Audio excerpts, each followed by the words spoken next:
And welcome back. Just in time to listen to our great POTUS make his remarks on the economy.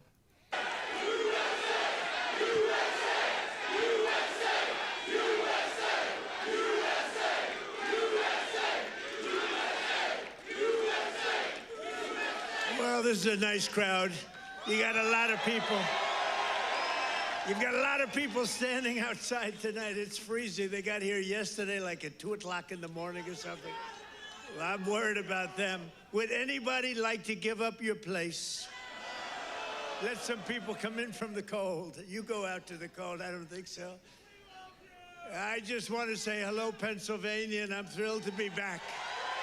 It is incredible Commonwealth with so many proud, hardworking American patriots. That's what you are. So am I. I'm a proud hard worker. I'm a proud patriot, but you're a proud patriot. Thank you very much, everybody. It's a great reception. You know, we're on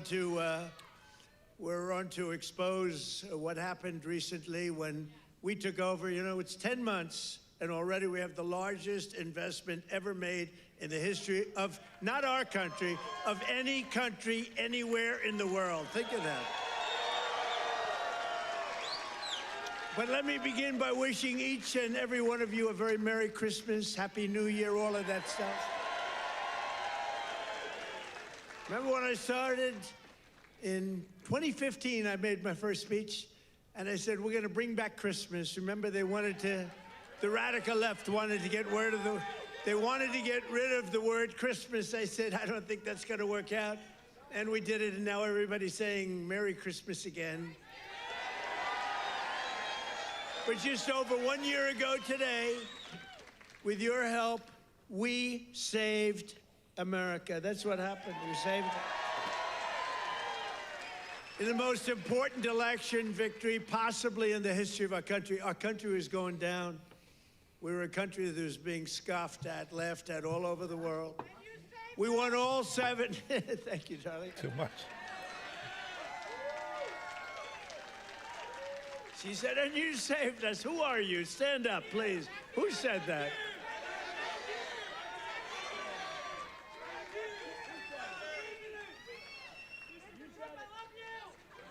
I love her.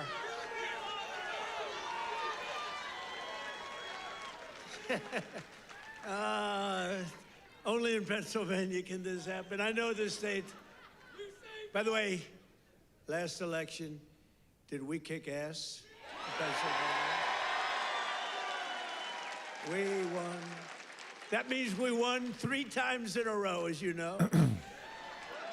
But we won all 7 swing states. We won the Electoral College, 312 to 226. We won, and by the way, the real vote was much more than this, but we wanted to make it too big to rig. We won the popular vote for the first time of any Republican in many decades, and we won 86% of all counties in America, 2,700 to 525. That's good. We did it. Not me, we did it. And now, after just 10 months in office, I'm pleased to report that America is winning again, Pennsylvania is prospering again, and I will not rest until this Commonwealth is wealthier and stronger than ever before.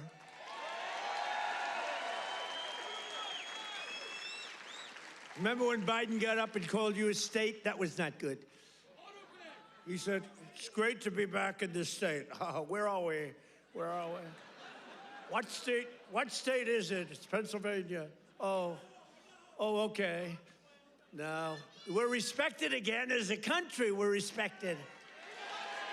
Since my inauguration, we've created nearly 60,000 new Pennsylvania jobs, including 4,000 Pennsylvania manufacturing jobs that the Democrats gave up on. You're doing better than you've ever done. Under our leadership, more than 40,000 Pennsylvanians have been lifted off of food stamps. 40,000. And working with a great guy, remember David McCormick? He used to go to every rally I had, he knew what was happening. And he's here again, as usual. I can't get rid of this guy. Where is he? He got a little lucky, though. You know, in Butler, a place called Butler, Pennsylvania. I love Butler, Pennsylvania, but it was amazing. And we had a tremendous crowd, like 55, 60,000 people. Then I called David. I said, David, come on up. He was working like hell to get elected. It was a tough race. And very few people could have done what he did. But I said, right at the beginning of the speech, I said, David, come on up. Come on up. I want to, this was before the thing happened. And then I looked up and I said, you know what, David, just stay there. I'll get you later. You're so lucky, David. You're so lucky, you don't know. I could have had a little differently shaped ear if it weren't for you. You know, you got very lucky that day. People don't talk about that, but I remember I called him up and I said, just stay there. Because he was walking a little bit slowly. I didn't want to take the time. Oh, boy, that was a good day for you. What a job he did. He's really a great guy, and his wife, Dina, is fantastic. Thank you. Stand up, David. He's a lucky man. Working with Senator David McCormick, we've secured commitments for nearly $100 billion of investments in Pennsylvania. We were up here a few months ago. Some of the greatest energy companies in the world made that. We were doing it on a beautiful day. A little warmer than it is outside today, David. But over $100 billion, and we've saved a great American company. You know, we saved, this little group of people and me, saved a little company called U.S. Steel, and it's hot as a pistol now. And we have the keys to the company. It's always going to be here. It's never moving. They said, what happens if it moves to Japan? I said, you can't move a steel mill to Japan. You can move a headquarters, but the steel mill stays here. That's all that matters. And I will tell you, the company is spending billions and billions of dollars, and there was no second by comparison. Other companies were interested, and they really are. They call me all the time, tell me they're really excited about it. And, you know, they're building a lot of additional plants. It's turning out to be beyond what anyone thought possible, but we had to save U.S. Steel. U.S. Steel was one of the greatest companies, which really, for a long period of time, years ago, the greatest company anywhere in the world. U.S. Steel, you see it with the big factories that were, 2 years ago. Now it's starting to fill up. The tariffs have filled it up because people are coming here. Other steel companies are coming to Pennsylvania now because they don't want to spend 100%, 50%, 25% of tariffs are all coming in. It's amazing, you know, the word, remember when I said tariff? My favorite word is tariff. True, but then I got a lot of heat from the fake news. Look at all of them back there. I took a lot of heat. I got up early on. I said my favorite, it's turning out, you know, tariffs are bringing us hundreds of billions of dollars. I just helped our farmers out because they're starting to do really well. But in order to try and negotiate, some countries played a little cute, and we just gave them, right out of a tariff money, cost us nothing, right out of the hundreds of billions that we've taken in, we gave the farmers a little help, $12 billion, and they are so happy. And all they want is a level playing field, and now it's happening. And the tariffs are making them rich. It's going to be, you're going to see what happens over the next 2 years. It's like a miracle is taking place. But we've taken in hundreds of billions of dollars, really trillions. Scott, we have the great Scott Bessent. Scott, stand up. And if you add to that all of the companies that are pouring their money to building plants in Pennsylvania and many other states, auto plants, AI plants, plants of every type, which we would have never had if we didn't put the tariffs on. Did you see where Europe now is saying, I think we got to start doing what Trump is doing. We've got to start putting on tariffs because we're getting our asses kicked, and it's true. But Scott, if you really think about it, it's trillions of dollars, not billions of dollars, right? So it's amazing. It's the smart people understand it. Other people are starting to learn. But the smart people really understand it. 1 year ago, under Sleepy Joe Biden, have you heard of him?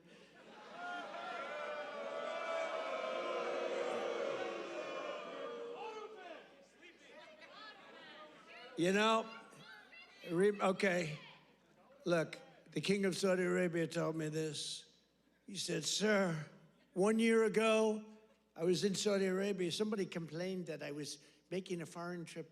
I went to Saudi Arabia, Qatar, and UAE.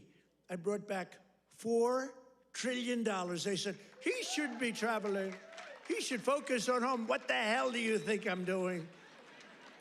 And 250 Boeing jets. I brought it back so much, everything. Then they say, he should, you know, the stupid people, they say, he shouldn't be leaving our country. Yeah, let's sit around and twiddle our thumbs. It's, no, it's sort of crazy, right? But 1 year ago, the king of Saudi Arabia said it. He said, sir, 1 year ago, you were a dead country, dead. They were focusing on China. They were looking for, you know, who's next on line, frankly. And he's a good man. And the emir of Qatar said it. UAE said it. The big company, the big, smart country said it.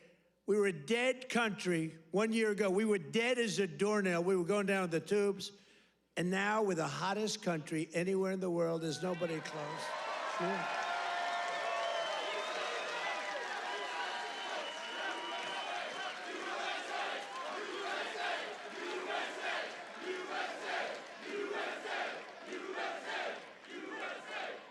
And it's because of the election on November 5th, because that's when it started. You saw what's happening with recruitment in the military. The enrollment is the highest we've ever had. And you know, right before November 5th, we couldn't get anybody in the military. We couldn't get police. We couldn't get firemen. We couldn't get anybody. And after November 5th, that's when it started. Right now, we have the highest enrollment we've ever had, the greatest recruitment days we've ever had in the military. It's amazing. So it's November 5th, and it's also, again, it's a thing called tariffs. And I told you, I was about to say that, you know, because I love the weave, the weave. You know what the weave is? You go here, bing, bing, bing, bing. You always have to get back to the right location. But otherwise, they'll criticize you for straying from the speech. By the way, if I read what's on the teleprompter, you'd all be falling asleep right now.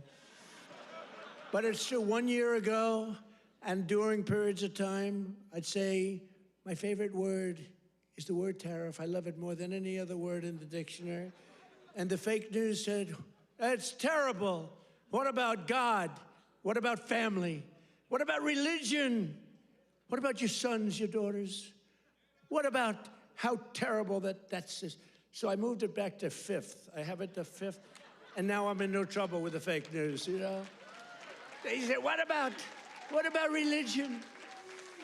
They always find, so you have to weave a little bit with the punches. You have to go, you know, the boxers, you got to go with the punches. But it's been amazing what's happened, and it's been amazing. It's a transformation of our country. I have the greatest oil man anywhere in the world. I see him sitting right there, Chris Wright.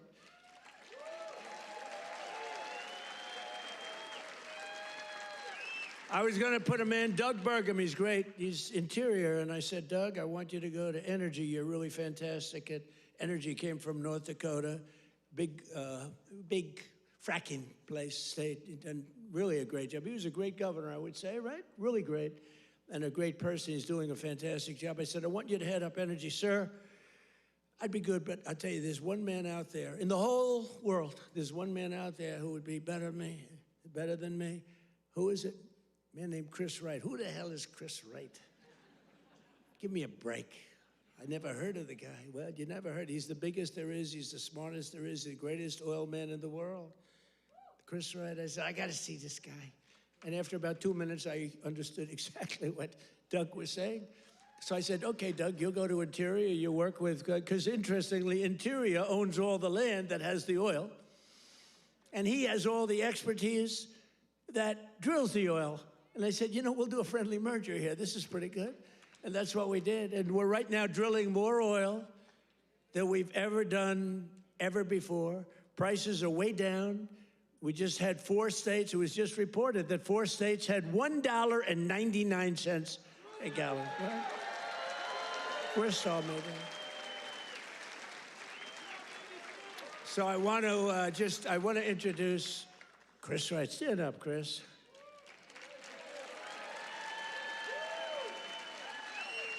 Who would think You look at him, he's a nice-looking guy and all that. Who would think he's rated? I mean, he's the most talented oil guy. He can put his nose on the ground and tell you whether or not there's oil.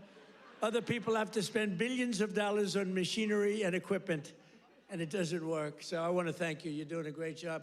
And is it true? We are right now, energy overall, not only the oil and gas, we are right now involved in more energy and have more energy in the works by far than we've ever had before. Is that right? Yeah. Not even close. Yeah. And I have no higher priority than making America affordable again. That's what we're going to do. And again, they caused the high prices, and we're bringing them down. It's a simple message. If I had one message tonight, you know, this is being covered like all over the world. This is crazy, because I haven't made a speech in a little while. You know, when you win, you say, oh, I can now rest. So Susie Trump, do you know Susie Trump? Sometimes referred to as Susie Wiles, Susie Trump. She's the great chief of staff at the, they don't use the word chief of staff anymore because of the Indians got extremely upset. But now the Indians actually want their name used, which is true. They never didn't want it used. But the chief of staff, and she's fantastic, she said, we have to start campaigning, sir.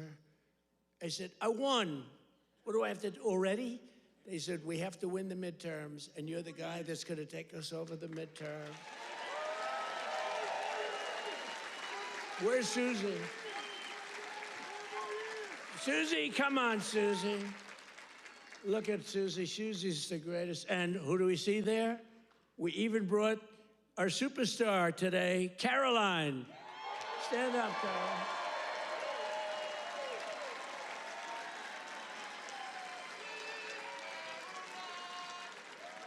Isn't she great? Is Caroline great? You know, when she goes on television, Fox, like, I mean, they dominate. They dominate when she gets up there with that beautiful face and those lips that don't stop, up, like a little machine gun. She's got no fear. You know why she has no fear? Because we have the right policy. We don't have men in women's sports. We don't have to sell men in women's sports. We don't have to sell transgender to everybody.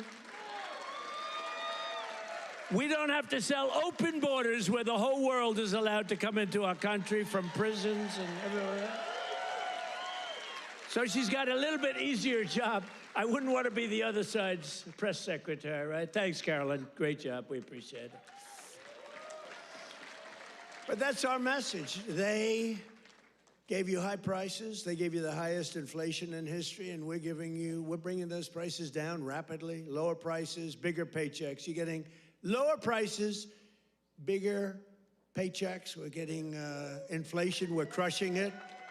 And you're getting much higher wages. I mean, the only thing that's really going up big, it's called the stock market and your 401ks. It's going up. But I say it, you know, and I said it the other day, and a lot of people misinterpret it. They say, oh, he doesn't realize prices are high. Prices are coming down very substantially. But they have a new word. You know, they always have a hoax. The new word is affordability. So they look at the camera and they say, this election is all about affordability. Now, they never talk about it. They never talk. Thank you very much. They say I'm not allowed to run. I don't know what the hell that's all about, but that's okay. He said 4 more years. You see the new hat? We have 4 more years. 2028. We have all sorts of hats.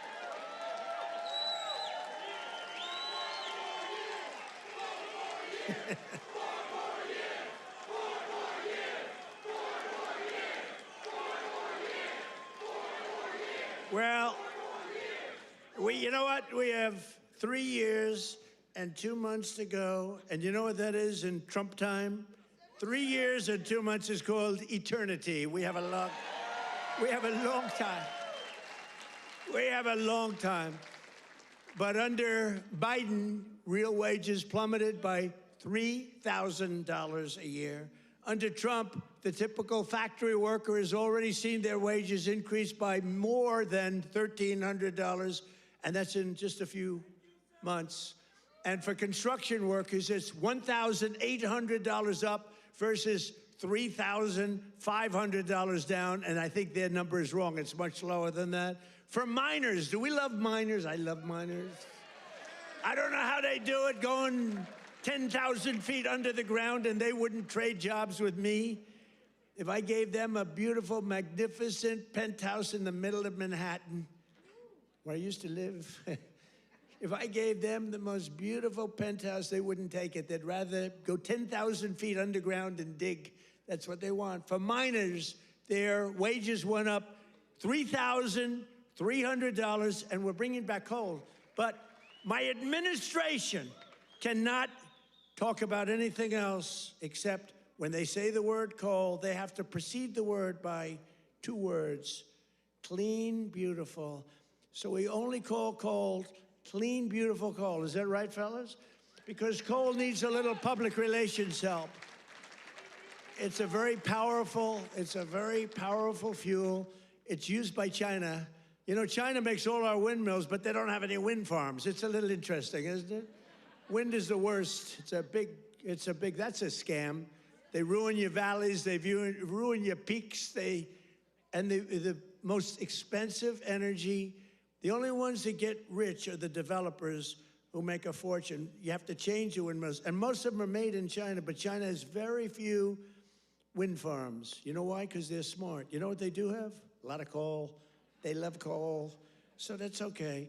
But we have clean, beautiful coal, and we brought it back into vogue. We have nuclear, we have oil and gas, we have sort of everything. We don't approve windmills. We don't approve it, I'm sorry. We don't like things that kill all our birds. And that every time you put one up, only the guy that owns it makes a lot of money. Those guys, what a joke. And they are ugly, you're right, sir. But Democrats talking about affordability is like Bonnie and Clyde preaching about public safety. And they are really truly the enemy of the working class when they do it, because we're gonna have a great energy policy. You know, our oil prices are coming down very substantially, energy prices. And honestly, with that, everything comes down, because there's nothing nearly in the category of oil. You wouldn't even know what second is. There are seconds and thirds, but it's so far down the list we don't even talk about them. You get energy prices down, which we're doing. Again, the greatest amount of drilling, the greatest amount of fuel being produced right now in our country than ever before, by far. It's not even a contest. And when that happens, those prices come down. That's why you're seeing oil per barrel coming down nicely, very nicely. We don't want to go so rapidly, because we want the people that produce it to keep producing it, but they're doing good. But it's amazing. But when energy comes down, your other prices come down too, all of your prices, and that's exactly. We inherited the highest prices ever, and we're bringing them down. We inherited the worst inflation in the history of our country. Think of that. And we're bringing them down rapidly. Their entire agenda is about robbing working people to fund their far-left cronies and give lavish benefits to foreign migrants and illegal aliens. You can't do it. Look, we all have a heart. We don't like what's happening. But you know, when they allow them to come in, we have a border that, by the way, they don't talk about the border. Why don't you talk about the border anymore? The border is, for months, it's closed. Actually, their people, because they're radical left, their people, radical left, they rate the border and everything. You know how many people came into the border over the last 7 months? You know what it is? 0. 0.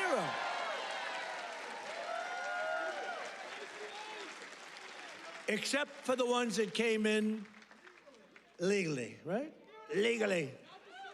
When Biden and congressional Democrats had power, they blew up our economy, sent prices soaring. Like the poor guy, he didn't know what the hell was happening. Okay, I'm sorry.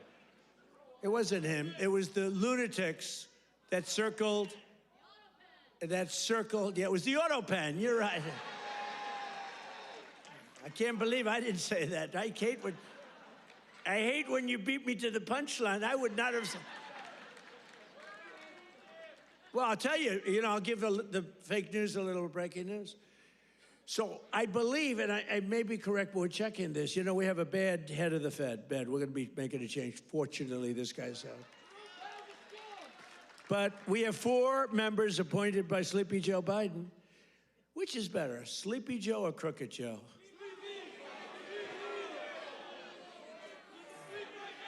Historically, when I've done polls, from people, I do my own polls.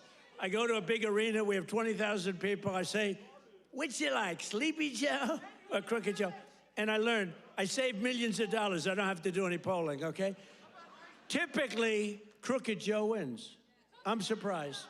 Because to me, he's a sleepy son of a bitch, who destroyed our country. If we didn't come along, and it's not me, it's all of us. If we didn't come along, this country was destroyed, I'll tell you. It would have been destroyed.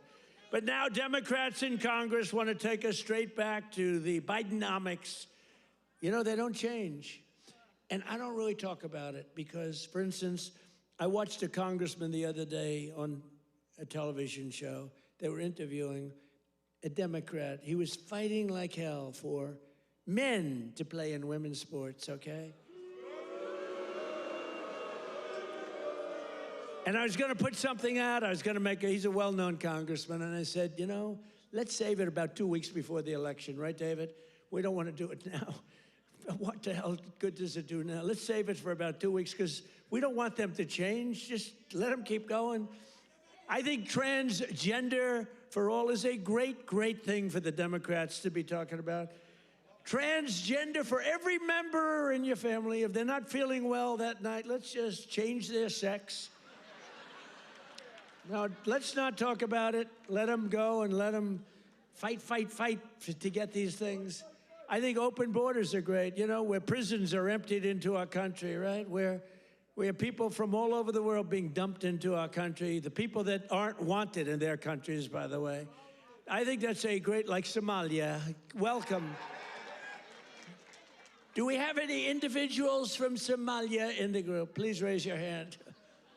That's for Minnesota, That's called the Great Big Minnesota Scam with one of the dumbest governors ever in history.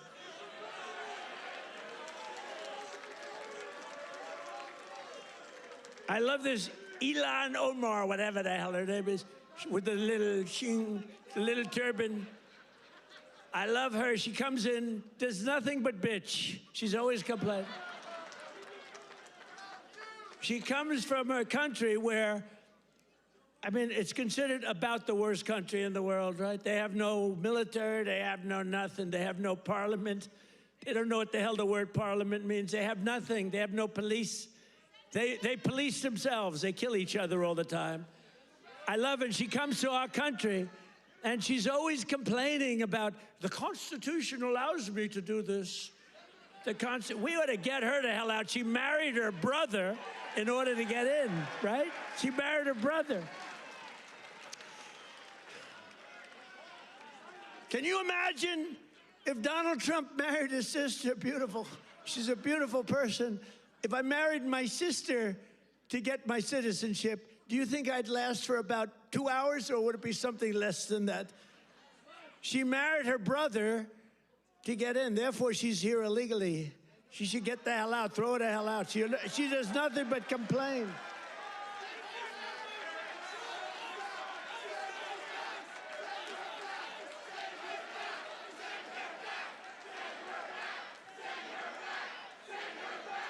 So now, and we have our Savior in this room.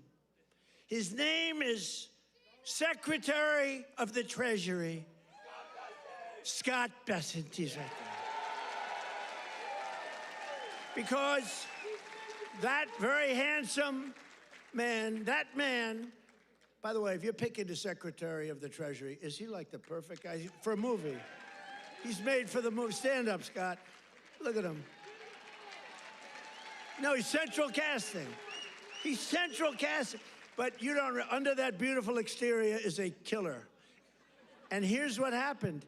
He is in charge of the investigation of Somalia and the billions of dollars they have robbed from Minnesota, right? I hope you do your job. I hope you're not one of these Republicans where something comes up and they don't do what they should do because they're nicer people. You know, they're much nicer people than the Democrats, but Scott's actually not a nice person at all. So, Scott, you're in charge of that investigation? Okay, I'm not interfering at all. I'm just saying, please do a good job, honest and fair. Right? Honest and fair.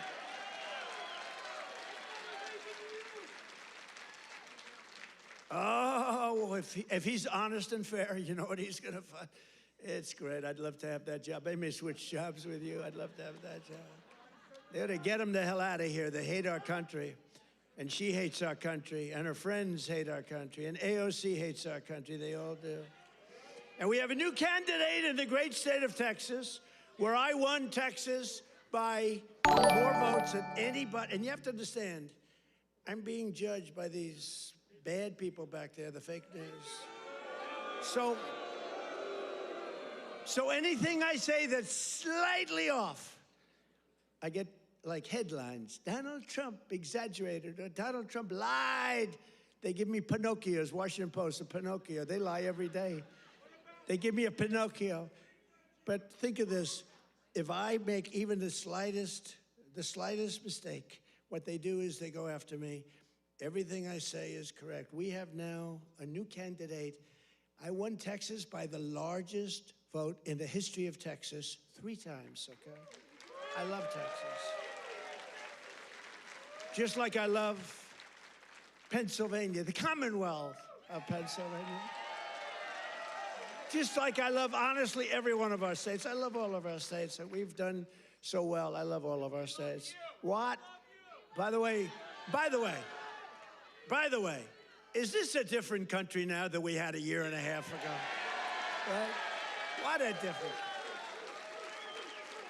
Crime is way down, despite the fact that we have many, bad people entered our country. Many of them are being taken out. Ultimately, they're all being taken out. Washington, D.C., we had a tragic incident, as you know, with the 2 incredible people.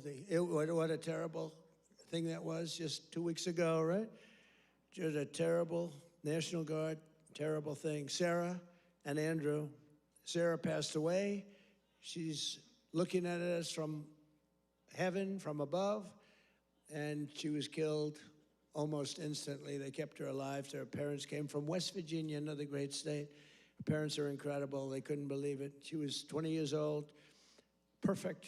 She was just getting a little promotion. They were so proud of her. She was on her way up, and she was shot in the head, the brain, shot in the head. They were able to keep her alive long enough for her parents to come in from West Virginia and say goodbye to her. And Andrew is the second one, who's also from West Virginia National Guard, incredible people. And so they were both from West Virginia. And his mother's named Monica. And Monica's the most positive person I've ever seen. The night that he was so badly hit and the doctors gave him almost no chance, I called their hospital room and spoke to her. And she said, sir, he'll be fine. Oh, no, I'm telling you, I'm praying. The whole country is praying. Sir, I'm telling you, don't worry about it. He's going to be fine. This is the mother talking to me. And the father's like devastated. He's an incredible guy too, both. And I went and invited them to the Oval Office, and they came in. She said, sir, he's fine. It was amazing, actually. And today, Monica, she said, we're all praying, and I'm praying. And then she called to say, sir, he moved his finger today. This is like 3 days later. He moved his finger.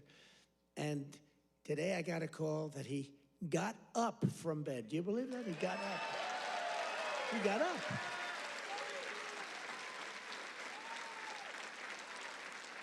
Now, he didn't speak. He's not ready for that yet. He got hit in the head. But he got up, and boy, they're so happy. It's amazing. And the care that they've given him at the hospital, and the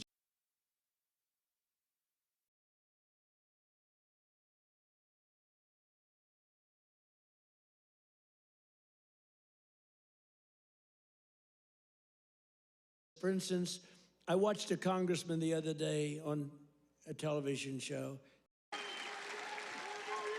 Susie, come on, Susie. Look at Susie. Susie's the greatest. And who do we see there? We even brought our superstar today, Caroline. Stand up, Caroline.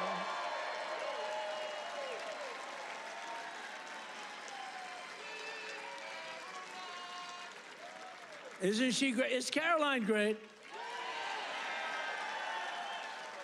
You know, when she goes on television, Fox, they dominate. They dominate when she gets up there with that beautiful face and those lips that don't stop, up, like a little machine gun.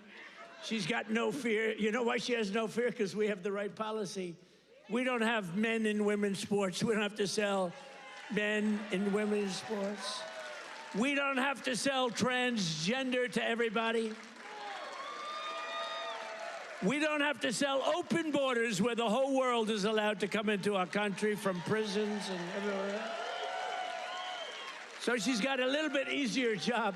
I wouldn't want to be the other side's press secretary, right? Thanks, Carolyn. Great job. We appreciate it.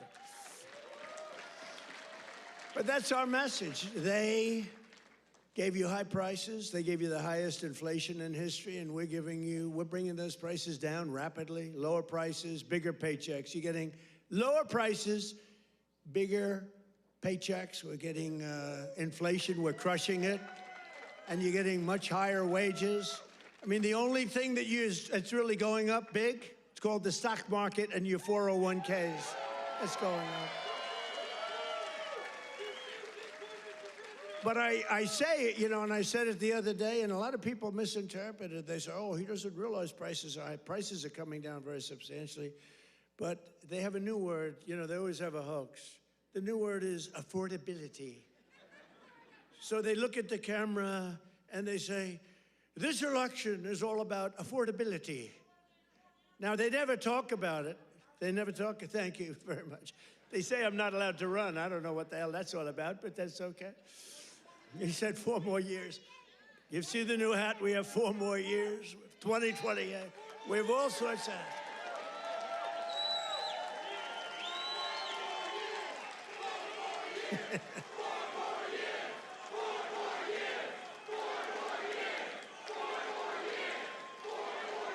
Well, you know what? We have 3 years and 2 months to go. And you know what that is in Trump time? 3 years and 2 months is called eternity. We have a long time. We have a long time. But under Biden, real wages plummeted by $3,000 a year. Under Trump, the typical factory worker has already seen their wages increase by more than $1,300, and that's in just a few months. And for construction workers, it's $1,800 up versus $3,500 down, and I think their number is wrong. It's much lower than that. For miners, do we love miners? I love miners. I don't know how they do it, going 10,000 feet under the ground, and they wouldn't trade jobs with me. If I gave them a beautiful, magnificent penthouse in the middle of Manhattan, where I used to live, if I gave them the most beautiful penthouse, they wouldn't take it. They'd rather go 10,000 feet underground and dig. That's what they want. For miners, their wages went up $3,300, and we're bringing back coal. But my administration cannot talk about anything else except when they say the word coal, they have to precede the word by 2 words: clean, beautiful. So we only call coal clean, beautiful coal. Is that right, fellas? Because coal needs a little public relations help. It's a very powerful fuel. It's used by China. China makes all our windmills, but they don't have any wind farms. It's a little interesting, isn't it? Wind is the worst. That's a scam. They ruin your valleys. They ruin your peaks. And the most expensive energy, the only ones that get rich are the developers who make a fortune. You have to change your windmills. And most of them are made in China, but China has very few wind farms. You know why? Because they're smart. You know what they do have? A lot of coal. They love coal. So that's okay. But we have clean, beautiful coal, and we brought it back into vogue. We have nuclear, we have oil and gas, we have sort of everything. We don't approve windmills. We don't approve it, I'm sorry. We don't like things that kill all our birds.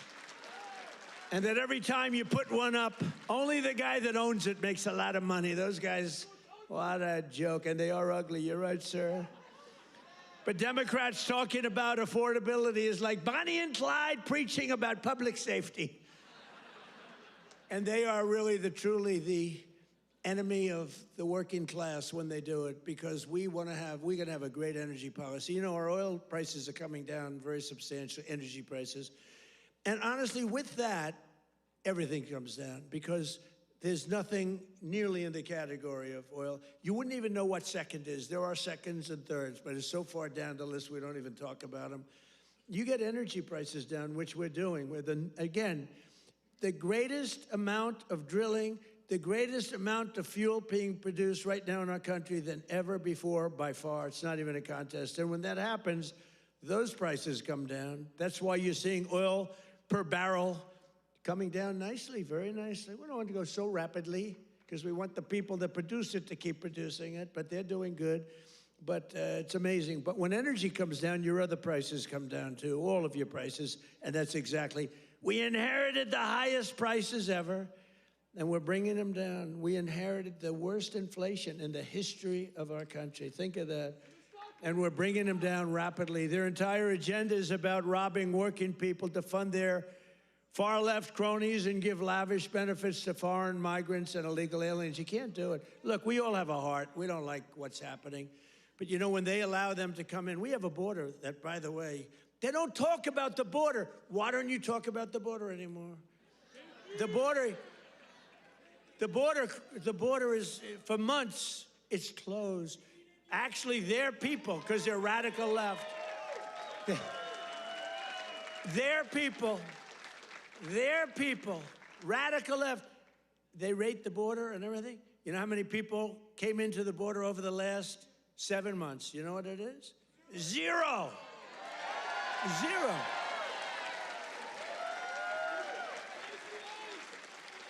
Except for the ones that came in legally, right? Legally. When Biden and congressional Democrats had power, they blew up our economy, sent prices soaring. Look, the poor guy, he didn't know what the hell was happening. Okay, I'm sorry. It wasn't him. It was the lunatics that circled. Yeah, it was the auto pen. You're right. I can't believe I didn't say that. I hate when you beat me to the punchline. I would not have said. Well, I'll tell you, I'll give the fake news a little breaking news. So I believe, and I may be correct, but we're checking this. We have a bad head of the Fed. We're going to be making a change. Fortunately, this guy's out. But we have 4 members appointed by Sleepy Joe Biden. Which is better, Sleepy Joe or Crooked Joe?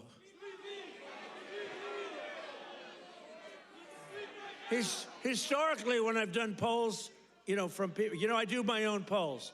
I go to a big arena, we have 20,000 people. I say, which you like, Sleepy Joe or Crooked Joe? And I learned, I save millions of dollars. I don't have to do any polling, okay? Typically, Crooked Joe wins. I'm surprised. Because to me, he's a sleepy son of a bitch, who destroyed our country. If we didn't come along, and it's not me, it's all of us. If we didn't come along, this country was destroyed, I'll tell you. It would have been destroyed. But now Democrats in Congress want to take us straight back to the Bidenomics. They don't change. And I don't really talk about it because, for instance, I watched a congressman the other day on a television show. They were interviewing a Democrat. He was fighting like hell for men to play in women's sports, okay? And I was going to put something out. I was going to he's a well-known congressman. And I said, let's save it about 2 weeks before the election, right, David? We don't want to do it now. What the hell good does it do now? Let's save it for about 2 weeks because we don't want them to change. Just let them keep going.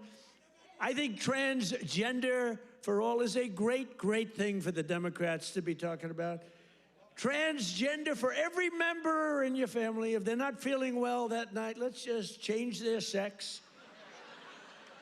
Now, let's not talk about it. Let them go and let them fight to get these things. I think open borders are great, you know, where prisons are emptied into our country, right? Where we have people from all over the world being dumped into our country, the people that aren't wanted in their countries, by the way. I think that's a great, like Somalia. Welcome. Do we have any individuals from Somalia in the group? Please raise your hand. That's for Minnesota, you know. That's called the Great Big Minnesota Scam with one of the dumbest governors ever in history.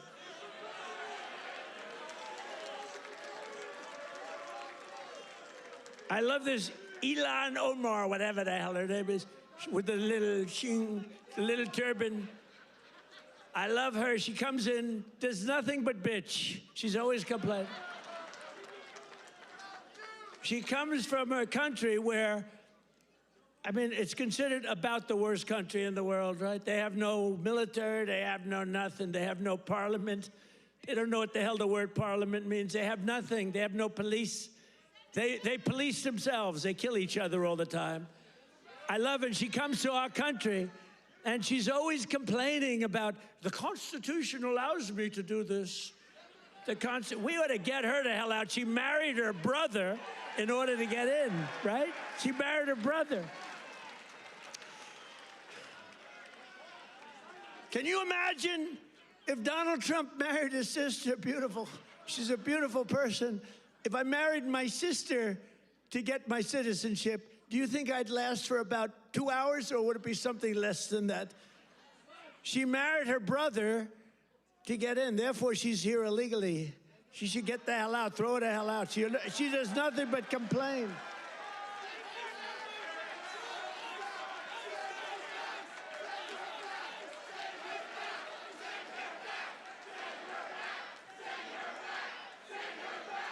So now, and we have our Savior in this room. His name is Secretary of the Treasury, Scott Bessent. He's right there. Because that very handsome man, by the way, if you're picking the Secretary of the Treasury, is he like the perfect guy for a movie? He's made for the movie. Stand up, Scott. Look at him. No, he's central casting. He's central casting.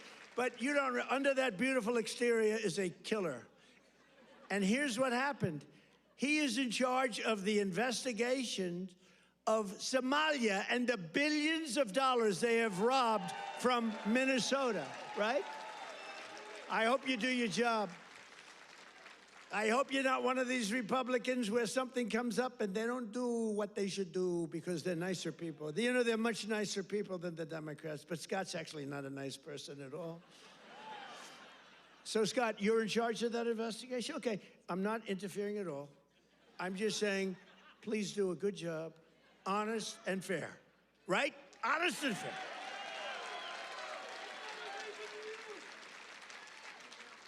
Oh, if he's honest and fair, you know what he's going to find? It's great. I'd love to have that job. I may switch jobs with you. I'd love to have that job. They ought to get him the hell out of here. They hate our country. And she hates our country. And her friends hate our country. And AOC hates our country. They all do. And we have a new candidate in the great state of Texas, where I won Texas by more votes than anybody. And you have to understand, I'm being judged by these bad people back there, the fake news. So anything I say that's slightly off, I get like headlines. Donald Trump exaggerated, or Donald Trump lied. They give me Pinocchios, Washington Post, a Pinocchio. They lie every day. They give me a Pinocchio. But think of this. If I make even the slightest mistake, what they do is they go after me. Everything I say is correct. We have now a new candidate. I won Texas by the largest vote in the history of Texas 3 times, okay? I love Texas. Just like I love Pennsylvania, the Commonwealth of Pennsylvania. Just like I love, honestly, every one of our states. I love all of our states. We've done so well. I love all of our states. What? By the way, is this a different country now than we had a year and a half ago? Right? What a difference. Crime is way down, despite the fact that we have many, bad people entered our country. Many of them are being taken out. Ultimately, they're all being taken out. Washington, D.C., we had a tragic incident, as you know, with the two incredible people. What a terrible thing that was just 2 weeks ago, right? Just a terrible National Guard, terrible thing. Sarah and Andrew. Sarah passed away. She's looking at us from heaven, from above, and she was killed almost instantly. They kept her alive. Her parents came from West Virginia, another great state. Her parents are incredible. They couldn't believe it. She was 20 years old, perfect. She was just getting a little promotion. They were so proud of her. She was on her way up, and she was shot in the head, the brain, shot in the head. They were able to keep her alive long enough for her parents to come in from West Virginia and say goodbye to her. And Andrew is the second one, who's also from West Virginia National Guard, incredible people. And so they were both from West Virginia. And his mother's named Monica. And Monica's the most positive person I've ever seen. The night that he was so badly hit and the doctors gave him almost no chance, I called their hospital room and spoke to her. And she said, sir, he'll be fine. Oh, no, I'm telling you, I'm praying. The whole country is praying. Sir, I'm telling you, don't worry about it. He's going to be fine. This is the mother talking to me. And the father's like devastated. He's an incredible guy, too, both. And I went and invited them to the Oval Office, and they came in. She said, sir, he's fine. It was amazing, actually. And today, Monica, she said, we're all praying, and I'm praying. And then she called to say, sir, he moved his finger today. This is like 3 days later. He moved his finger. And today I got a call that he got up from bed. Do you believe that? He got up. He got up.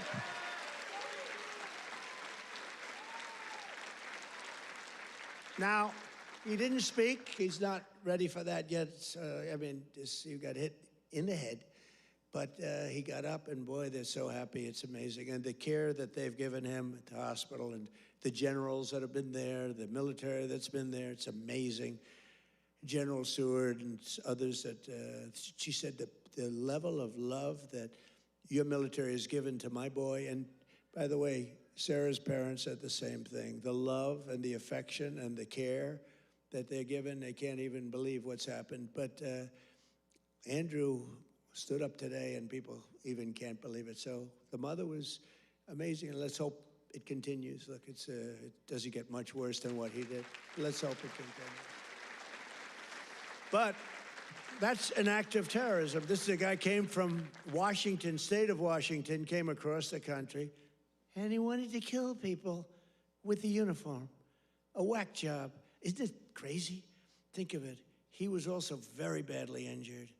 And they're fighting to save his life so that we can give him the death penalty. How crazy is that, right? They're fighting to save his life so that we can give him the death penalty. That's the way it really should work, right? The doctors have to do their job, and then the lawyers have to do their job. But it's an amazing country. Actually, Andrew's father said that. He said, they're fighting for him.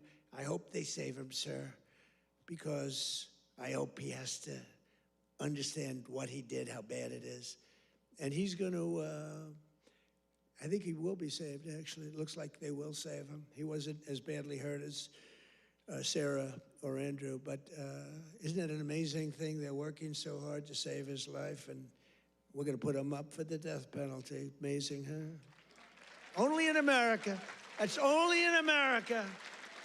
You know, in one way, there's something beautiful about it. In another way, it's a little crazy, right? In my first term, we built the greatest economy in the history of the world. You know that. We had the greatest economy in history, even with the COVID came, and it really hurt the world. It was a gift from China, but China got hurt very badly too. We're getting along with China. They're buying a lot of our soybeans. Keep buying those soybeans there. You know, you heard all about magnets and rare earth. They were great. I met with President Xi. Scott was with me, and we had a whole group. Marco was there, and Chris was there. We were all there, and we made incredible deals with China. We're getting along. Getting along is a good thing. You know, getting along is a good thing, not a bad thing. It's a smart thing, and they're buying literally trillions of dollars worth of our products and all of that. And we had a very good meeting. Remember, the whole world was going to shut down over rare earth. That was 2 months ago, and that worked out very well. It all works out well. If you have a smart president, it works out well. If you have a dummy, it doesn't work out. But we had a great economy. We had the greatest economy in our country's history, but we had what's called the greatest economy. This is the first term, probably ever, of any country. Now, in addition to that, we rebuilt our military. We got the biggest tax cuts ever. We got the biggest regulation cuts ever. We had the best job numbers. We had a great first term. Or frankly, to be honest with you, I wouldn't be standing here. Because if I had a bad first term, you know, you might say, I like him. He's really good.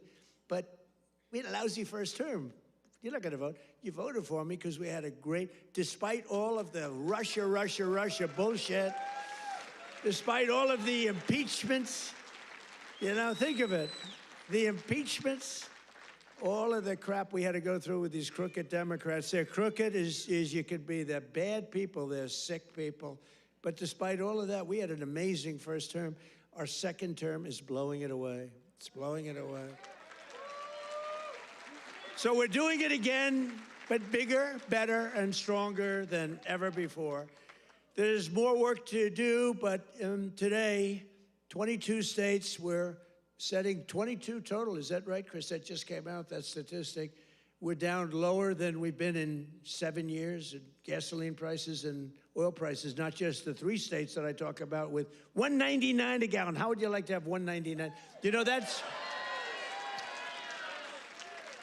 that's the equivalent of a very major tax cut. You know, when you get the energy prices down, it's really the equivalent, maybe even in many cases better than a big tax cut, which we gave you. We gave you the biggest tax cut ever in the first term. We then gave you, with the great, big, beautiful deal, which is phenomenal, we gave you something that's even better than we did. We gave you an extension of the biggest tax cuts and the biggest tax cuts ever, even bigger than the first term. And that's one of the reasons that your 401ks are through the roof. It's one of the reasons that the stock market is at the highest point. So rent prices are down, dairy prices are coming down very strongly. The cost of Thanksgiving turkeys was down by 33% compared to the Biden era. Biden era, you know what you did during the Biden era for Thanksgiving? You said, oh my God, this is terrible. It was a rotten Thanksgiving. And Walmart, I thank them. You know, they came out with a big, like sort of a numbers thing, a chart, and they had it 25% less. So that's pretty good. A Thanksgiving meal with all of the trimmings is 25% less under Trump than it was a year ago under Biden. That's a good start. We're bringing it down, and we're coming down more. We're coming down a lot more. Takes a little time to come down. They were ruining it. They're going to destroy our country. The cost of a Christmas ham, what? Don't forget who? Eggs. I'm getting to eggs. But you're right. Remember with eggs where I had my first news conference. 2 days went by and I had a news conference, right? Unlike Biden, 2 years go by, he still didn't have it. Remember? He'd walk off the stage. He's finished with his, sir, you're finished with your speech. Now what? You finished what? And then he'd walk into a wall. What he did, and it wasn't him, it was some really smart, radical left lunatics. What they did to our country, we can never forget. We can never forget. But you remember the first eggs? We remember the first 3 days. I just got there. Sure, what's these people? 2 of them are there, right there. Look at all those cameras you got. You got a lot of television going. 2 of them were there. And I'm talking about, yes, I look forward to getting involved and doing great things. What about eggs? Eggs are down. They go, eggs. They said, the price of eggs is quadrupled. I said, oh, I didn't know that. Tell me about it. It's gone up like 4 or 5 times. Remember eggs right at the beginning? He's right when he says eggs. It went up like 4 times. It was like crazy. And they said, sir, don't buy. They came into the Oval Office. Sir, you know, we have an Easter egg hunt. It's like a thing for 150 years at the White House. Beautiful. They said, sir, we're going to buy plastic eggs this year. Plastic eggs. We don't have, you know, enough eggs to go around for that. I said, you're going to buy regular eggs, and by the time Easter comes, we're going to have so many eggs, you're not going to know what to do. You're not buying plastic. And we didn't. And Brooke Rollins, our Secretary of Agriculture, did an incredible job. And eggs dropped like a rock. And we ended up buying a lot of eggs for a lot of... But the price of eggs is down now 80% since March. Think of that. And we have 2 price charts. Do you remember the last time I pointed to a chart? My all-time, I don't care what these charts say, my all-time favorite chart was the chart I had in Butler. I said, let's look at the chart. Ding, bing. I don't care how good that chart looks. It's shit by comparison to the one in Butler.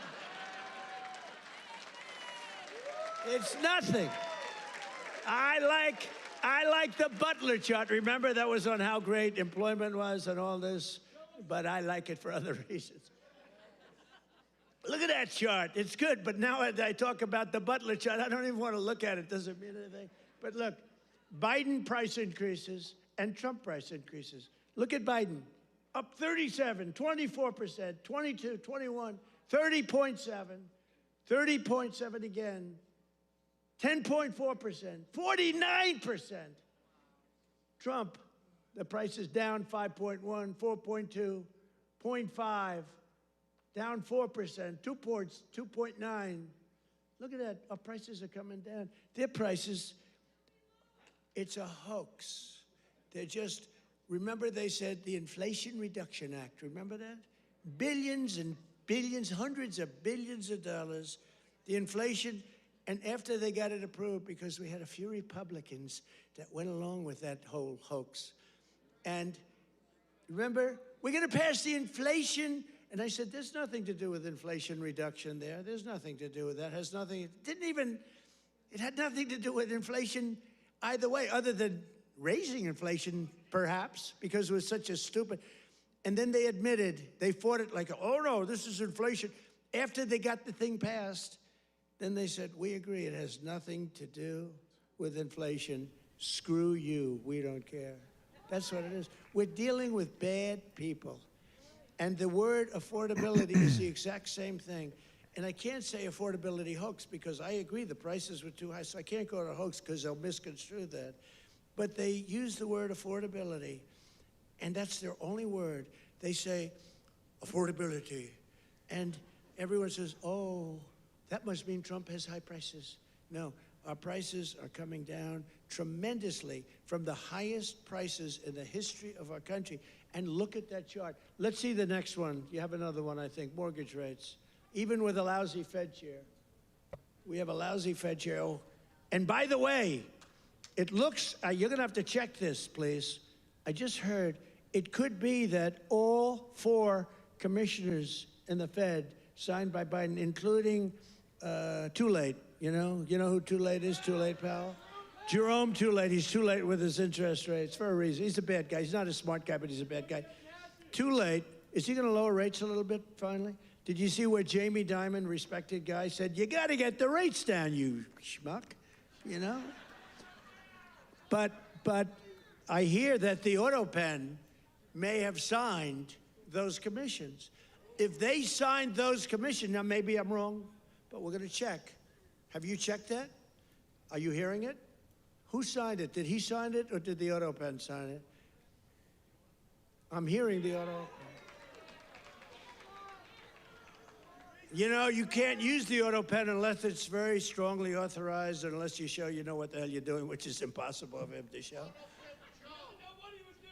So, I don't know. I think it's something we have to look into. You put people there that are not authorized to be there. I know I signed Chris Wright. I signed everything, but I signed Chris Wright. If I gave you an auto pen, they could throw you the hell out of here, Chris. The difference is they would do it, you know? We try and be too nice. No, would you check that, Scott, okay? Because I'm hearing that the auto pen could have signed maybe all four, but maybe a couple of them. We'll take two. So look at that, Biden. I love that laugh. Who's the woman with that great hearty laugh? That's a woman that likes Trump. That's not beautiful. Anybody can laugh with that happiness. She likes Trump. He likes Trump, too, with the hat. Yes, that's right. Thank you. Thank you, man. Thank you. So Biden, new yearly mortgage cost increases, and Trump, new yearly. Look, we went down with our rates. They went up with their rates much. That's a lot. So with us, you save $2,900, almost $3,000. And with them, you go up. It costs you $15,000. You don't hear that because the fake news doesn't tell you that. And these are charts. These are government charts. These are not made up by Donald J. Trump.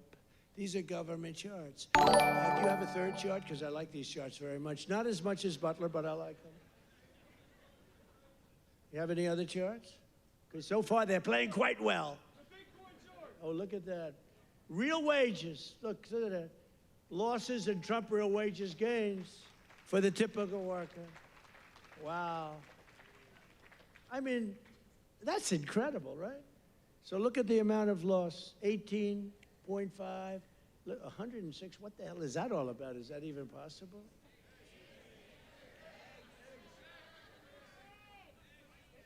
Biden food, oh, I see. No, that's the eggs. You moved that chart very quickly. I said, what's going on with that chart? They did, that was Houdini did that. Because I was saying, boy, I really like the numbers having to do with real wages, but, you know, they've played very well. But this plays very well, too. So you have Biden food price increases, Trump, look at that. Look at that. So ours are decreases, all decreases, and they're moving down good. But look at AIDS, 106%, and we got them down 15%. Look at those numbers. But you don't hear that from the fake news. You don't hear that. What do you think of that, David? I think we're going to have to do something. You know, we should impeach him, but he's gone. I guess we can't. Right? By the way, if it were up to them, numbers like that, they would have impeached. Those numbers are terrible, and those are government numbers. So thank you very much, everybody. It's good. We have a couple of other charts we're going to show you, too, that are just terrible. We're also working to bring down the cost of health care. Obamacare is a scam. Under Obamacare, trillions of dollars were given directly to health insurance companies. Their stocks are up 1,700% in a very short period of time. Would you say that's good? Obamacare's primary purpose was to pay off insurance companies. You know, the insurance companies back the Democrats very heavily. I want to give billions of dollars directly to the people. I want to take all of the billions and billions, and actually trillions, but over a period of time. And I want to give all of that money we give to the big, fat, rich insurance companies, and I want to give them nothing. I want to give nothing to the insurance companies. I don't want to give all, because they're sucking our country dry with this scam by the Democrats. That was Obama, and I've always said it, Obamacare, but now you see the numbers because your premiums are going up on Obamacare and everything. It's forcing everything up. But we want the money go directly to the people. We want you to go out and buy your own health insurance, and you'll get much better health insurance at a much lower cost. Everybody knows this is the best way to go, but the Democrats, they're bought and owned by the insurance companies. So let's see how many of them have the guts to vote for this. You know, we're putting in bills where all of that money, hundreds of billions of dollars, goes to the people to go out and buy your own health care. And everybody's different. Some are young people, some are older people. It's a much different, really, set of criteria.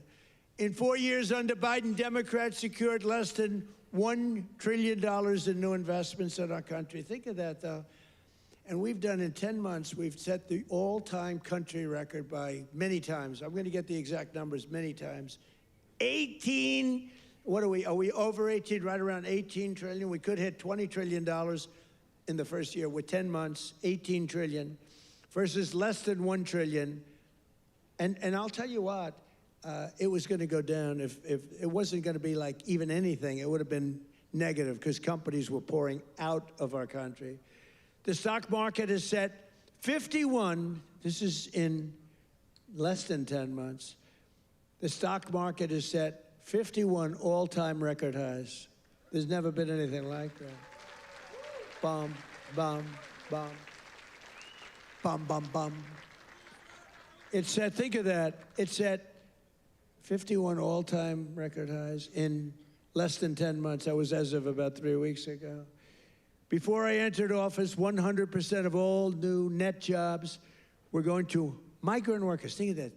100% of new jobs were going to migrant. These are government numbers, by the way. These are not Trump numbers. These are government numbers. Because they say, well, did Trump come up with these numbers? No, I didn't come up. I'm just... Migrant workers and illegal aliens got 100%. But since I took office, 100% of all net job creation has gone to American citizens. How about that? Now, how about that? Even I will give myself a hand. Now, think of it. 100% went to American citizens before 100% went to people that came into the country illegally. Again, many of them from prisons, many of them gang members, drug members, Tren de Aragua. More Americans are working today than at any time in the history of our country. That's why when they ask about the economy, you know, you have fake polls. How's Trump doing? You hear these numbers. How's Trump doing on the economy? I was interviewed by a very hostile group today. I said, why am I doing these people? They're hostile. But they were relatively fair because they can't beat you. I don't mind. I can be interviewed by anybody. Were you concerned if you're doing badly, you don't want to be interviewed by bad people. But they can't do anything to you because the numbers speak. It was Politico. I did an interview today. It was a good interview because they have no ammunition. The one person said to me, it's unbelievable. Our economy is unbelievable. There's never been anything. But the Democrats go out, prices are too high. Yeah, they're too high because they caused them to be too high. But now they're coming down. One of the most important ways we're defeating inflation is by unleashing American energy, including oil, gas, and clean, beautiful coal right here in the Commonwealth of Pennsylvania. Did you know I went to school in the Commonwealth of Pennsylvania, right? The great Wharton School of Finance. I love the Wharton School. Became a little liberal, but these are minor details. But the Wharton School, one of the greatest schools in the world. I went here and I loved it. I loved the school, and I love Philadelphia. Philadelphia's gotten a little rougher, but we're going to take it. And you have a great football coach, and you have a great running back, Saquon.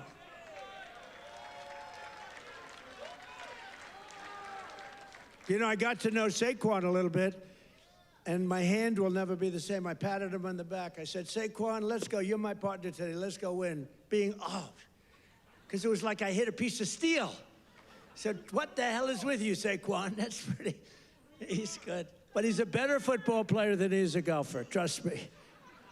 He's so strong. Those muscles are, but his football is great. His golf will be very good. Very good. But we won. We won our match. And you do have a great coach. I was with you, Coach. I got a little streak going here, but that'll change. But he's a great coach. Well, you won the whole deal, right? I got to know him last year when he came to the White House, and I said, this guy's he's a real leader. The players loved him. And you had some players that are just, really just fantastic guys. But you have a good football team. It's really good to watch. But for 4 long years, Biden and the Democrats tried to endlessly kill Pennsylvania energy jobs. They worked so hard to kill the jobs. They wanted wind all over the place, you know? Let's go buy those windmills for millions of dollars each from China. Every time it goes around, you lose $15. Did you know that? That's on average. You're supposed to make money with energy. You're not supposed to lose money with energy. And everybody that's doing wind is in in virtual bankruptcy right now. If you look at UK, I told the prime, he's a nice man, Starmer, Prime Minister. I said, you know, you have a great energy source in the North Sea. Use it, or you're not going to be in office very long. Their energy prices, they're putting wind all over Scotland, all over beautiful, the most beautiful fields in the world, Scotland. All over beautiful. Oh, we have some Scottish people here. Where the hell did you come from? We have Scottish people. But they're putting wind all over Scotland. The people are not thrilled with it. And it's costing them a fortune. They have the most expensive energy. And I said, I'm going to do you a favor. You could be there for a long time. Open up the North Sea oil. One of the greatest oil. And, you know, they like to say, well, it's very well depleted. No. It's good for another 500 years, and they haven't even found most of it yet. And if you look at Norway, they have a section of the North Sea which, in theory, isn't as vibrant, and it's a very rich country. You know, they have a tremendous worth because of the North Sea. But UK has to, if they don't go back to oil, I think a lot of bad things are happening to Europe. You know that their immigration policies are so bad. Is so bad. They're destroying our beautiful Europe. I love Europe. They're destroying Europe, and they better do something. I'll give them just some free advice. I'm focused here, but I give them free advice. They better be careful because immigration and energy are going to destroy Europe. On day one, I ended the war on Pennsylvania energy. I just terminated something that was insane, and we all love Elon. Elon was up here campaigning, right? But I said, Elon, I think electric cars are great, but not everybody wants an electric car. And I ended the insane electric vehicle mandate where everybody was supposed to have an electric car by the year like 2030 or some ridiculous year like that. It's not going to be that way. I don't think it'll be some like hybrids, some going to like gasoline powered. I mean, the nice thing about gasoline is we have 2,000 years worth of we have more gasoline, we have more oil and gas than any country anywhere in the world. Is that right? And they want us to go to batteries. Let's go to batteries. We don't have battery content. So let's go to batteries, according to these morons that were in our country. Let's not use oil and gas, which we have more than any country in the world. Let's go to batteries. Well, we have to go to the Congo and get it from China.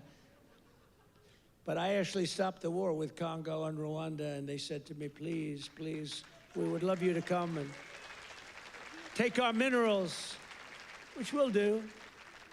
But I stopped the Green New Scam. It's a total scam. And, you know, we had, they used to call it global warming. Then they called it 15 other things, and none of them worked. So they came up with climate change, remember? Climate change. Because you can't go wrong with climate change if it goes up. Remember, global warming, and then the temperature started going down like a rock. Remember?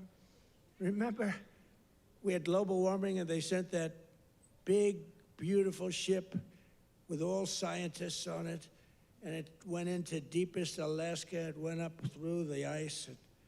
And the global warming, it was getting so warm. Except, unfortunately, they had a bad few weeks. It got so cold that the ice just crushed the ship. We had to take those poor bastards out by helicopter. The scientists, they said, one guy was petrified of helicopter. He said, I have a choice, go down in the ice with the ship or go in a helicopter. He chose the helicopter. He made it. But we have a very simple policy, right, Chris? Drill, baby, drill. We have a simple policy. And natural gas production is booming. Coal mining is up by 2.4 million tons a month. And we're also reviving Pennsylvania manufacturing. And with our historic tariffs, steel production is roaring back. We're building steel mills all over the country. And U.S. Steel is coming back at a level never thought possible before. And I was up.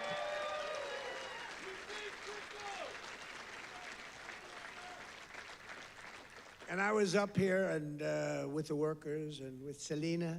Do you know Selena? Does everybody know? And with some other people. We were up with some great people, and we spent the whole day and they were determining whether or not they wanted to make which one of the deals. I went to the workers. I said, which one do you like? We picked the right one.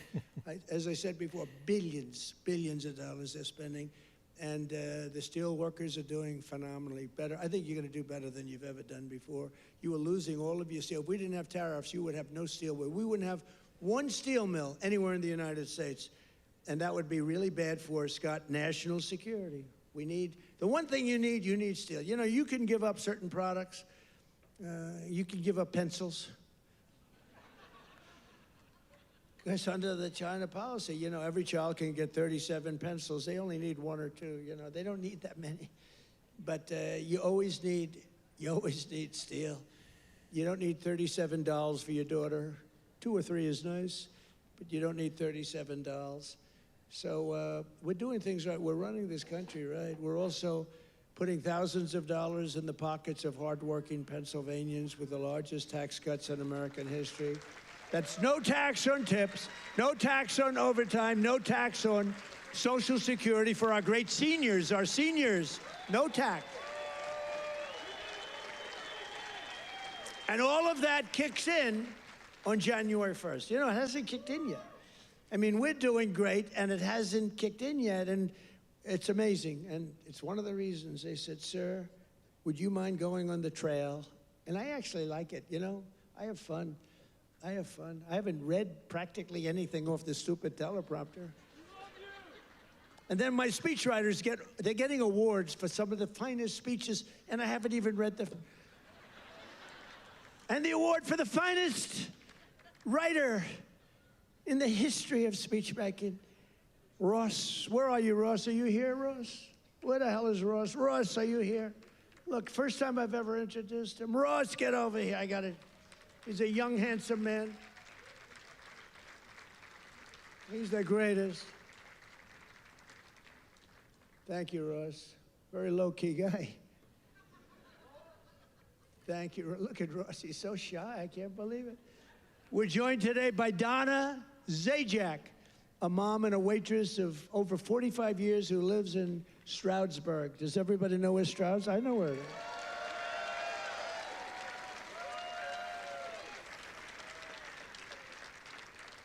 Because of no tax on tips, Donna estimates she will keep hundreds of additional dollars every single month, and she'll put all of that money toward her daughter's dream of becoming a veterinarian. That's a good, right? That's good.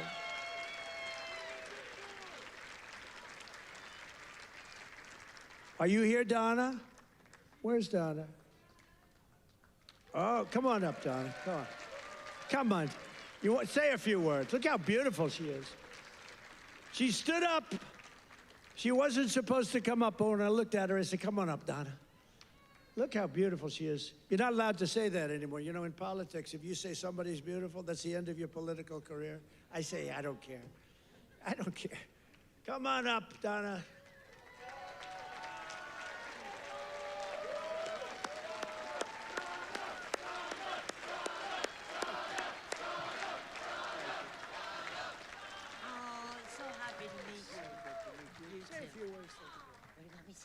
Just say whatever. This is always dangerous. Thank you, Trump. Thank you to President Trump for having me. This is like my sister dream, but I love you too. My sister Ann loved you too. But yes, with that money, that would help me with my daughter's tuition. Yes. Make it a lot easier. Big difference, right? For sure. Thank Yeah. you. We love it. Thank you. Thank you.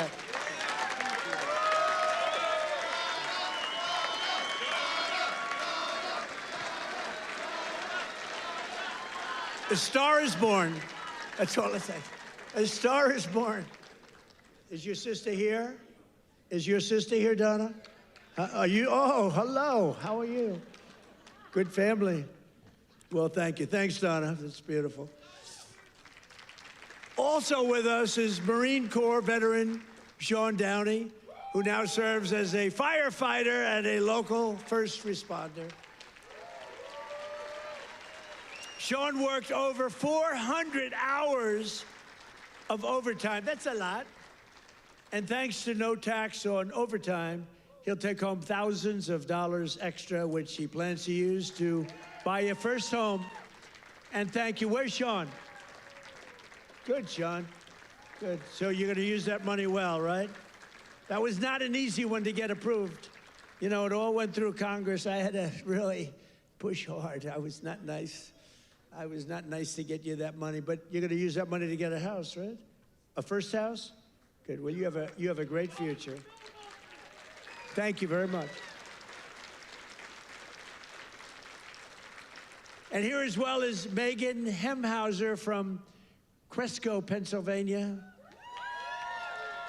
Megan's husband works 10 to 15 hours of overtime a week operating heavy equipment while she bartends and waits tables at night and homeschools her two children during the day, getting more and more prevalent. Homeschooling getting more and more, it's happening. That's okay, it's good. But thanks to no tax on tips and no tax on overtime, more than a quarter of their income will be tax-free. Megan, do you want to come up? Come on, Megan. Come on up.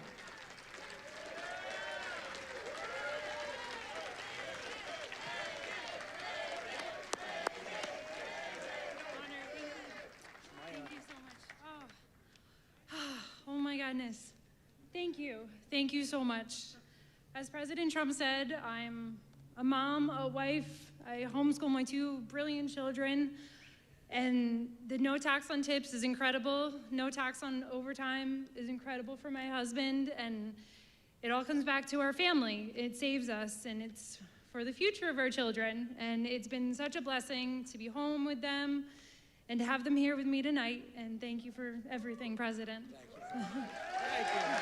Good to see that. I want to show this. You know what's great? So she had these notes, right? Not notes, it's a speech. She never even looked at it. She was great. It's much better when you don't have to read it. Ladies and gentlemen, thank you. So I just thought, great job. That's a great job. Thank you. Thank you so much. Thank you. Thank you. Thank you. That's great. Never looked at the notes.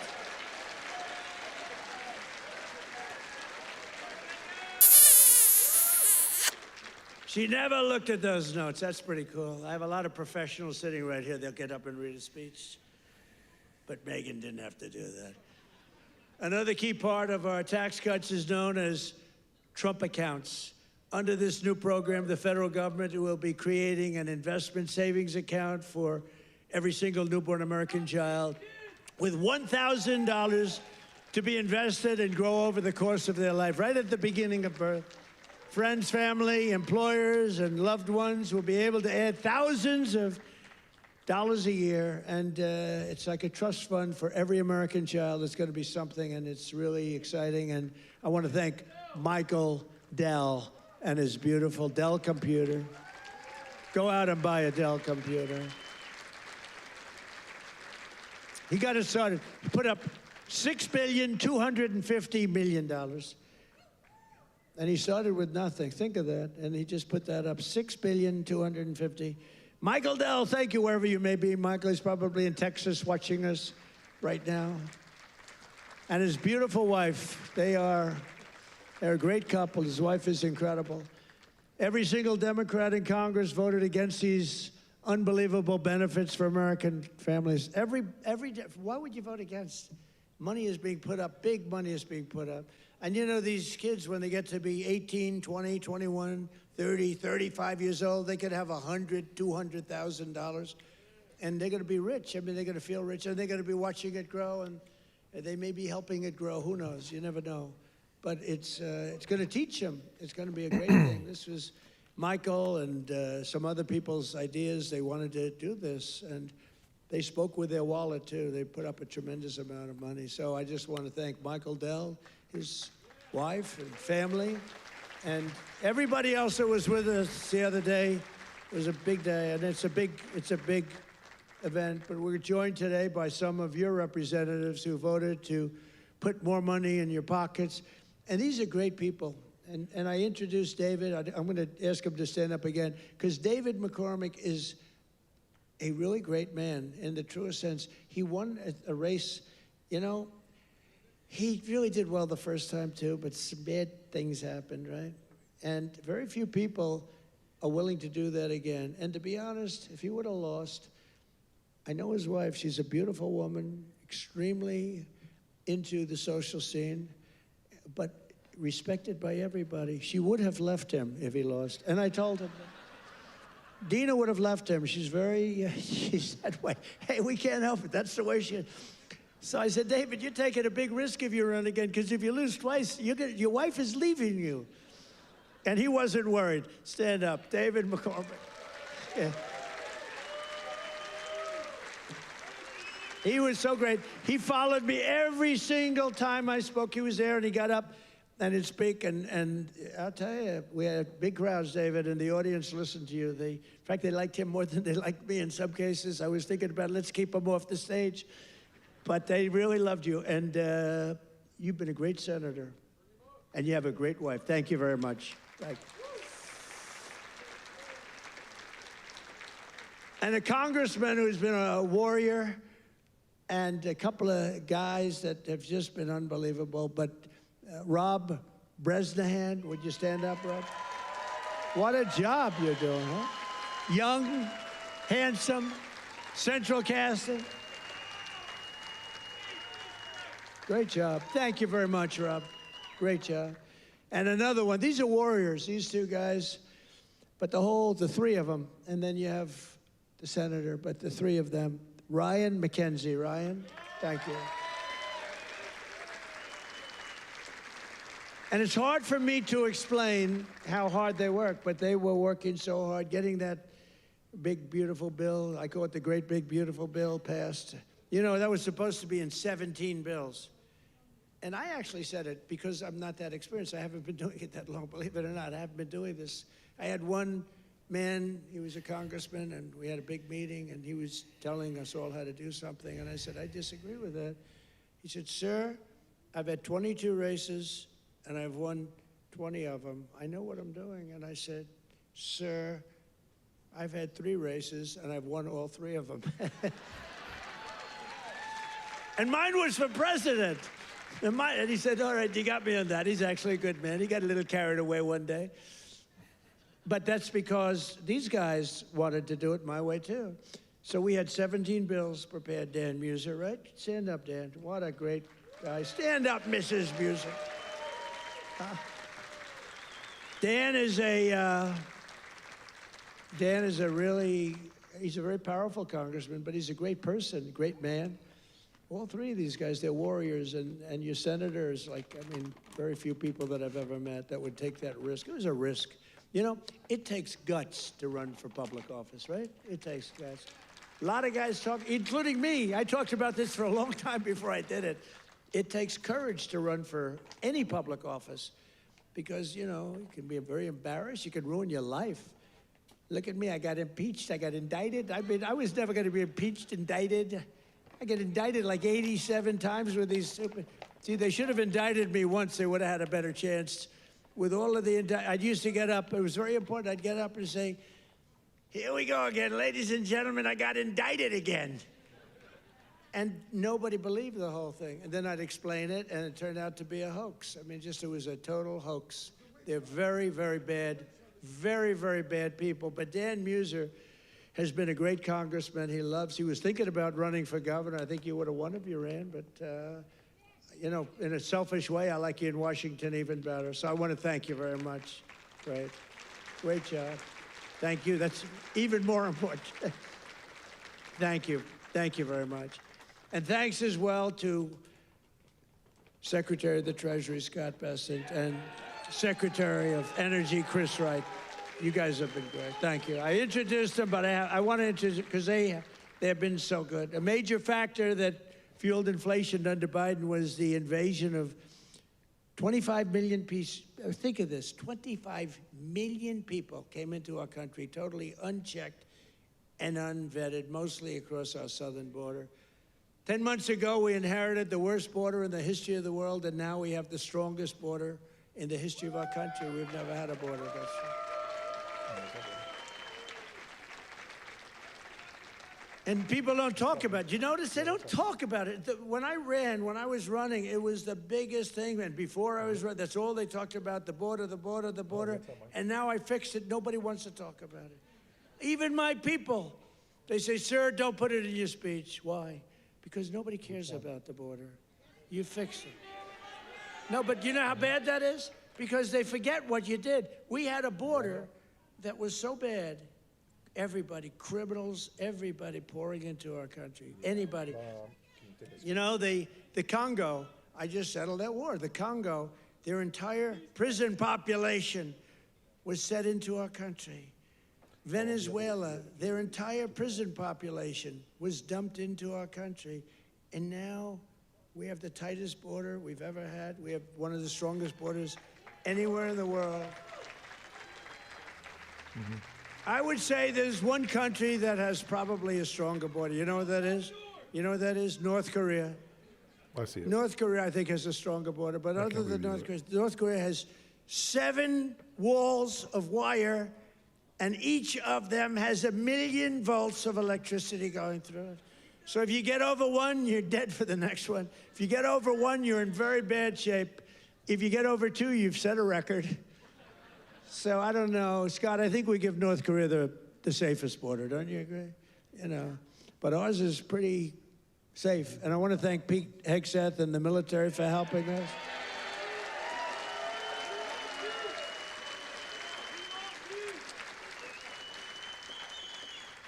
And again, for 7 months in a row, we've had 0 illegal aliens that have been admitted to the United States, and nobody.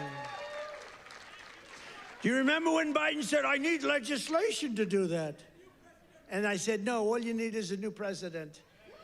I didn't get legislation. Scott, did I get legislation? I said, close the freaking border right now. And they did it. Because our Border Patrol is incredible. ICE is incredible. That ICE, poor ICE, they take a lot of abuse, but they're the toughest people. And again, Washington, D.C. now is, we had the tragedy, of, which was a terrorism tragedy, but we have Washington, D.C., the safest it's been in 52 years. Think of that.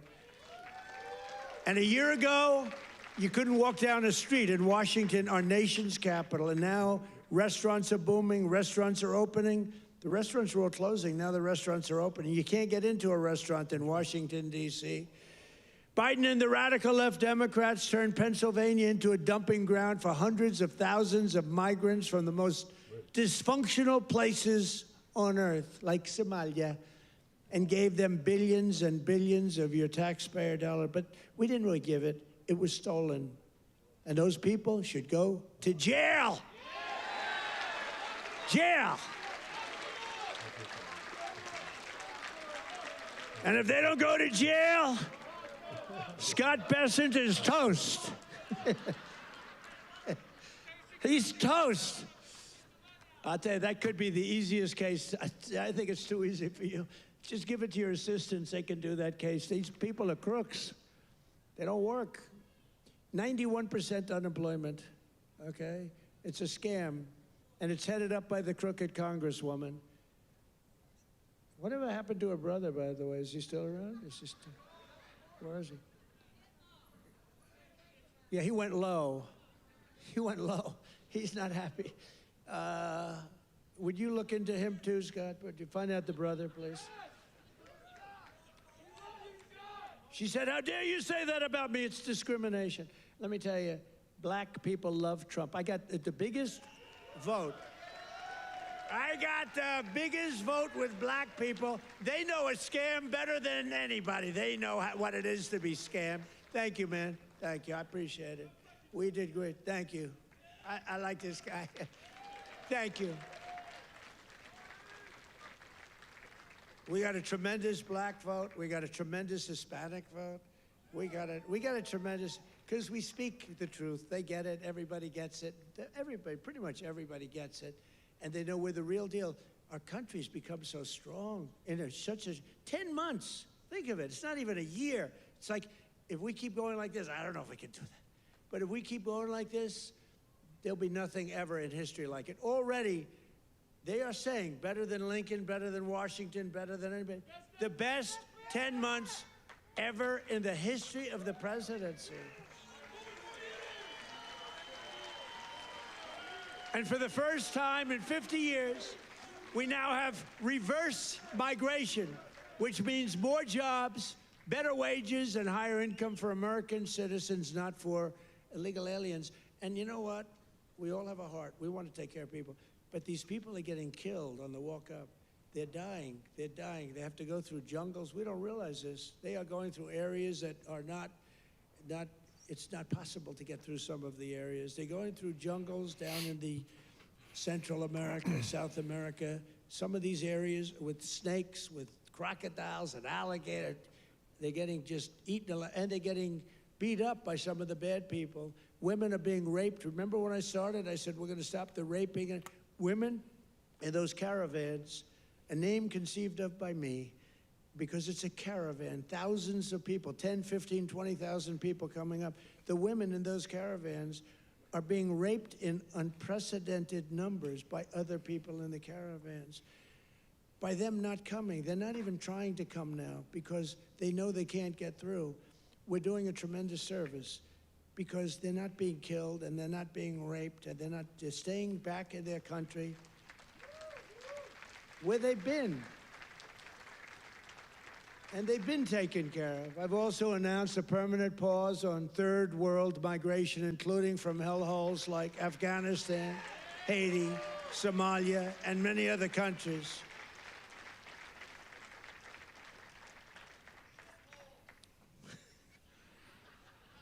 I didn't say shithole, you did.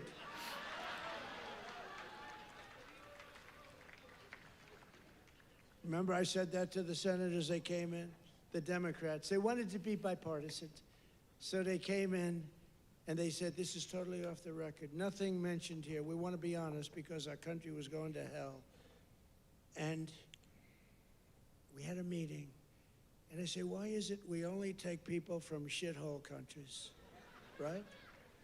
Why can't we have some people from Norway, Sweden, just a few? Let us have a few. From Denmark. Do you mind sending us a few people? Send us some nice people. Do you mind? But we always take people from Somalia, places that are a disaster, right? Filthy, dirty, disgusting, ridden with crime. The only thing they're good at is going after ships. But they don't go after our ships. You know why? Because we'll Because mess them that up. same missile that knocks the crap out of them, that with the drug dealers from Venezuela and others.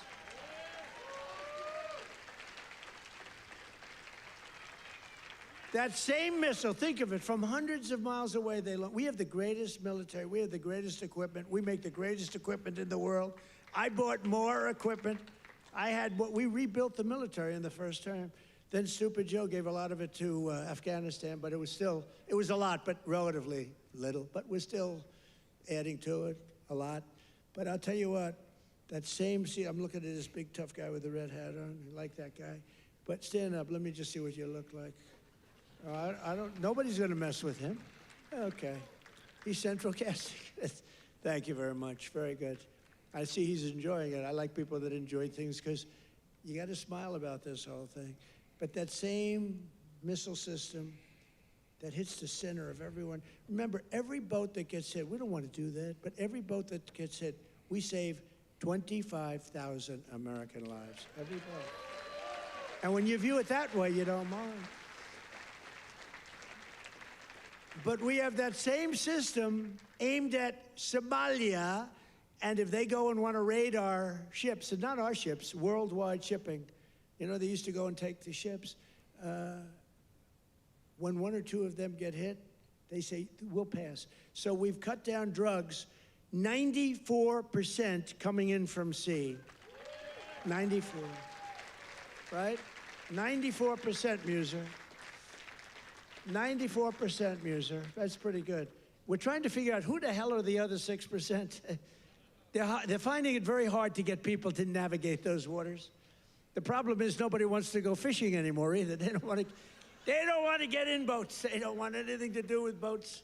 I think we've destroyed the boat market. Other than that, it's been very effective.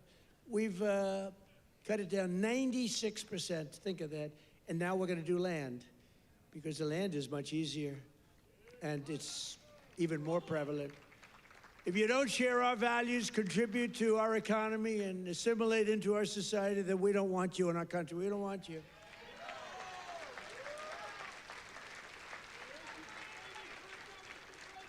I mean, Ilhan Omar and the people from Somalia, they hate our country. And they think we're stupid people, which actually, when they allow that to happen, they are. That's headed by Governor Walz, one of the dumber people around. No, but think of it. He's given not like peanuts, billions. These are people that don't work in their own country. Their own country's a failure. They have no money there. And yet they come into our country and steal tens of billions of dollars. How stupid are we to allow that to happen? They can't earn 10 cents in their country. They come over here and rob. Are we that easy? Are we that easy to allow a thing like that to happen? That's up to you. And look at what's going on in North Carolina. We have a big Senate race. We have a fantastic man, Michael Whatley, running as a Republican, head of the Republican Party, won elections, won the presidential election for us. He's running against a governor who's a radical left lunatic. And Michael should win. I don't know. It's hard. You beat a two-term governor, but the governor didn't do a good job. But what's happening in North Carolina? Two of the most vicious murders that anyone's ever seen in Charlotte. And it's all run by the Democrats. What's going on there? The young lady from Ukraine, you saw that one where a guy from behind just cut her throat on tape. Can't even watch it. What's going on in North Carolina? You need a Republican running that, and you've got to have a Republican senator elected. If you don't, and Michael Whatley's running, he's going to be great. So we have people from North Carolina here. Otherwise, I wouldn't be wasting so many words, you know. It's a Senate race, but you agree with me, I think, Mr. Senator, right? Together, we've achieved more in less than 1 year than most other administrations have achieved in 8 years. And we're restoring law and order to our cities, backing the men and women of law enforcement. I love law enforcement. And standing with the heroes of ICE and Border Patrol. We've ended political correctness in our military. We've renamed the Department of Defense into the Department of War. I said to Pete, you know, Pete's a tough cookie, and I said to Pete, I used to do interviews with him, and all he wanted to talk about was the military. I said, this guy's great, smart guy, great education, great everything.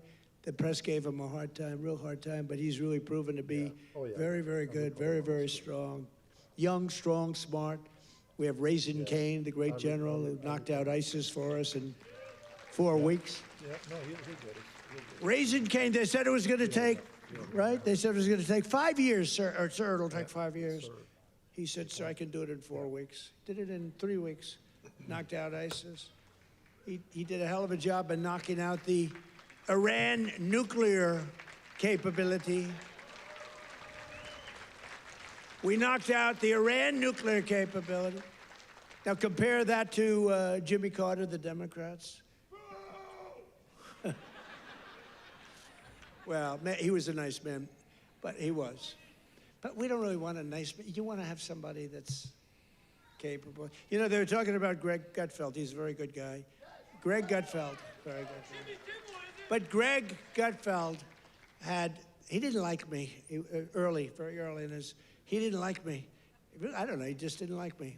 And it was all right, but, you know, it's okay, I'll live with it. Then all of a sudden he started saying, you know, I don't like this guy, but everything he says, he gets it done. And you know, then he went on a couple of months later, and he started going like, I'm starting to like that guy better. Every damn thing he says, he gets it done. And it's all really good, common sense, tough stuff. I've never seen anything like it. Everything he says, he gets done. And then he started to really like me. And then we did an interview. It was supposed to be a 10-minute interview. It lasted for 2 hours. There was a good chemistry. And he did 5 shows, all 5 shows that week. And he got the highest ratings that anyone's ever gotten in that time slot. And he became legendary. I'm happy for him. But there was something. But he said, during the process, he said, so would I rather have a guy as president who was really a nice guy who I liked, or a guy who I can't stand that gets everything done and turns our country into a great country again? And he was smart. It was a very interesting process, but he's a great guy. He's doing really well. Totally dominates the late night. Totally dominates against those morons that they have at the other. Kimmel, what bad people? In 10 months, I ended 8 wars, including Kosovo, Serbia, Pakistan, and India. They were going at it. Israel and Iran, Egypt and Ethiopia. You didn't know about that. Armenia and Azerbaijan. And I hate to say this, one named Cambodia, Thailand, and it started up today. Tomorrow I'll have to make a phone call, and I think they'll get it. Who else could say, I'm going to make a phone call and stop a war of 2 very powerful countries? Thailand and Cambodia, they're going at it again. But I'll do it. So we're making peace through strength. That's what we're doing. We've cut federal funding for any school that pushes critical race theory or transgender insanity. No more money.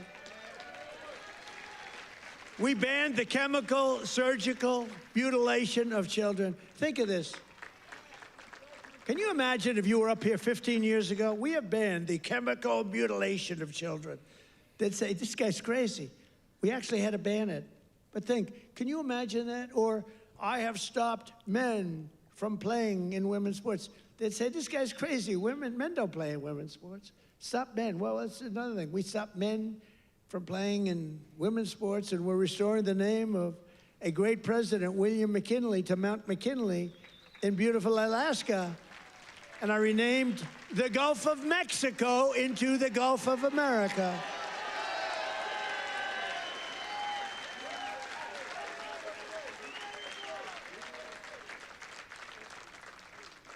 So in conclusion, from the shipyards of Philadelphia to the steel mills of Pittsburgh, these are great places. Maybe some of you don't even realize it, you know. You get used to it a little bit too much sometimes, but these are great places. From the union halls of Scranton to the kitchen tables of millions of Pennsylvania families, we're bringing prosperity and pride surging back to this magnificent Commonwealth. We're bringing it surging back. You're hot. Our country's hot, and you're hot. Together, we're repairing 4 years of disaster by the radical left Democrats in Congress and by the worst president in the history of our country. He is. I mean, it's not a question about that. He's just the worst president in the history of our country. The damage thank you very much. The damage he's done to our country is something we can never forget. After just 10 months, our border is secure, our spirit is restored, inflation is stopped, wages are up, prices are down, our nation is strong, America is respected again, and the United States is back.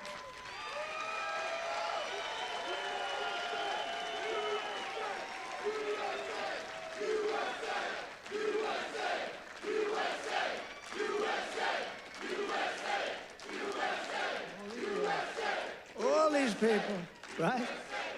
All these all of my friends right up here. Every single, thank you very much. Thank you. Thank you. Appreciate it. He looks like The Rock. You look like The Rock. Stand up. Let me see what you look like. Yeah, look at that. The Rock would be very happy with that look. Every single day of this administration, we will keep on working for the hard-working American citizens, people that love our country. We will fight, fight, fight, and we will win, win, win. And with your help, we will make America powerful again. We will make America wealthy again. We will make America healthy again. We will make America strong again. We will make America proud again. We will make America safe again. And we will make America great again. Thank you, Pennsylvania. Thank you. We love you, Pennsylvania. Merry Christmas. I got my own.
Let's go. Trump 2028, baby. Let's go. Yeah, you know what? I don't understand. These libtards that come in here, why are they so hateful? Even when we try to be nice to them, they just don't like being nice. They're like Tyrone. Like they're like Melody. They just like to be trashed and be put down and all this other stuff. I don't understand where is the pleasure in all that. I don't get it. Well, that was our POTUS, and I am glad that you guys share the same sentiment. I will tell you this: I am blessed, truly blessed, to have created this channel and to have met some good friends. I really mean it. I thank you, Brian, Robert, Trinity, our sister. Who else do we have in here besides my man, our greyhound Paul Salsi, who knows when to smell. He knows how to smell Trantifia and Transquifia when they're in the house. He is the hound dog that we need to let us know Agus dropping facts, putting up with some of the libtards on here. Steve, you're very welcome. I got a lot of people looking out for me, and I appreciate it. Mr. Rene, always a pleasure. Towler, love you, my man. Hope everything is good. Dice, you as well. Scott, let me see. Anybody else I'm missing besides Omar? I think Omar probably left already. Past his bedtime, I think. Wow, man. But thank you guys. Kennedy, our newest addition, I think is one of the newest addition to our team. We appreciate you being here with us. As I said, guys, we are above 13,000 subscribers. We're at 13,000, almost 30. And, it's amazing because I didn't think I was going to be here at this point. I am actually going to be looking for ice here in the next few days. We'll see how that goes. Yes, I will agree to an ice interview 100%. Those guys are amazing. I support them 100%. I am on their side. And if they feel like I should be deported, hey, let's go. You know what I'm saying? Let's go. I don't mind it at all. As a matter of fact, why don't we pay a tribute to them?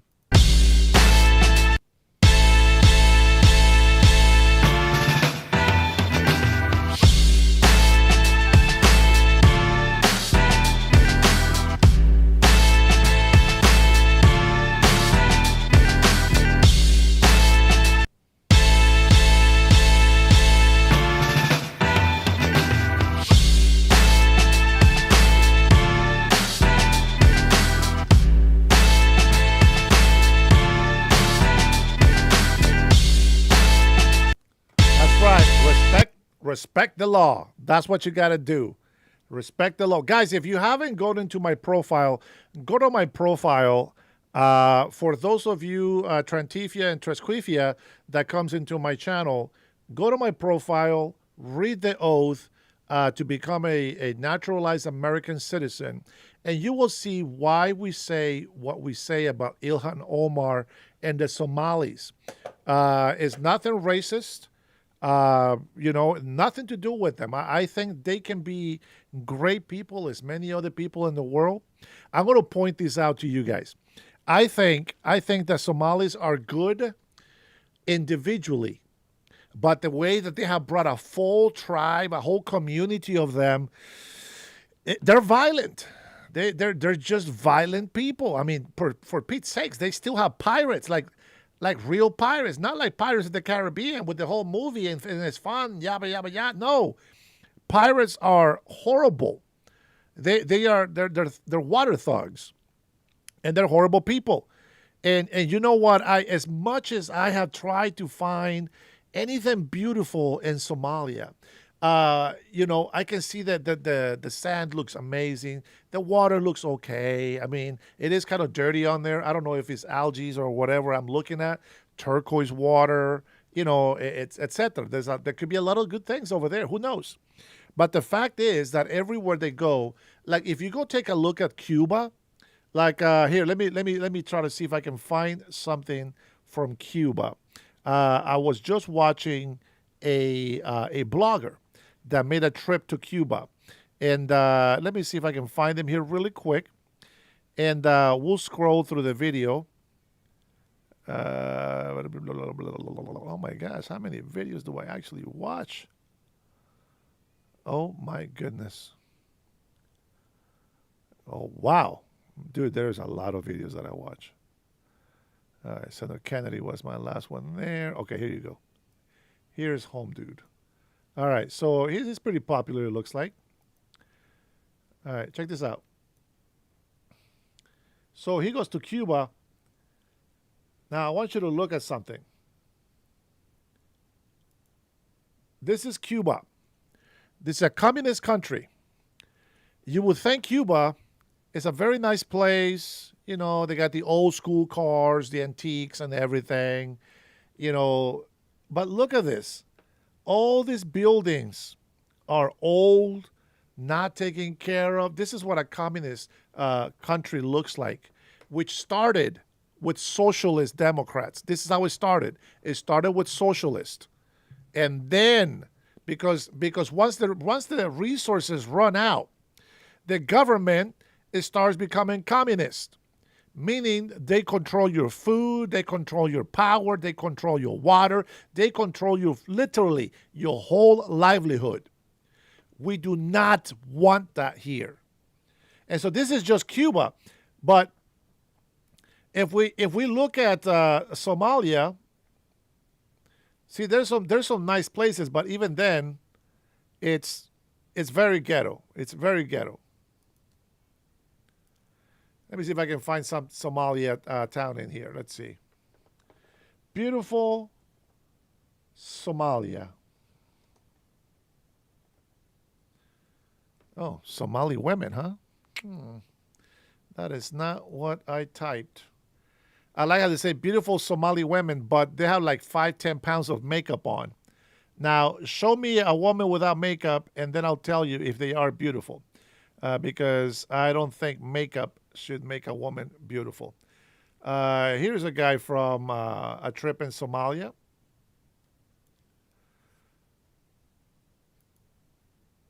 You see that?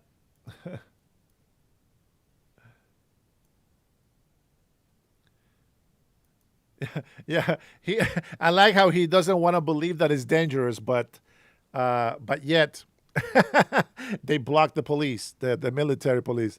Look at that. Beautiful country, guys. It is amazing. It just, I mean, do you think that that's a shithole? Does that look like a shithole to you? I think President Trump was exaggerating. Look at that. Come on. That's a nice building, guys. Yeah. But instead I chose to come back to Somalia. Oh my goodness. Nice people. Very friendly. Look at that beautiful beach. Wait, what happened there? That was a beautiful beach. Hold on. That was a beautiful beach. What happened? Watch this, guys. Beautiful beach. And I like how they try to like go through this background really quick so that you don't see it. Let me go ahead and make this picture a little bit smaller so you can see more of the picture. See, it doesn't matter how, some people like to just say, oh, this is beautiful, right? But look at that. Let's not hide it. Look at the road. The buildings, these people, this is how they live. I show you this with a full purpose for you to realize if you take one or two, maybe even 10 of these people and you bring them to the country, they would assimilate.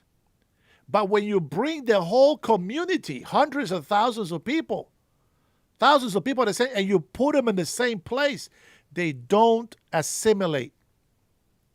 They continue to be who they are in their country. Yes, in their third world shithole country. They won't change. There's nothing to assimilate. This is who they are. That is how they're going to stay because they keep hanging out with the same mentality people. Does that make sense, right, Scott? Okay, thank you. I appreciate that. I'm telling you, the one thing that I see, from people that come in these thousands and thousands of illegal people in the Caribbean, that when they came here, the first spot, if they're coming on the West Coast, the first spot that they do is California. If you go to California and you find out that the most filled Spanish population, the most filled neighborhoods with Hispanics is the trashiest of them all. And the more illegal migrants have come down to the United States of America, to California, have been ruining California, the United States of America. When it gets too expensive in California and it's too ugly and ruined for them and they can't make a living, then they move north to Oregon. And then they fill it up with Hispanics and illegals, and then they have too many homeless. And then they move up to Seattle. Because the immigration, see, the plan is this. ICE is at the border. They feel the deeper they go into the state, the deeper they go from the southern border, they think the safer they are. But as I played on the video, and we'll play it one more time.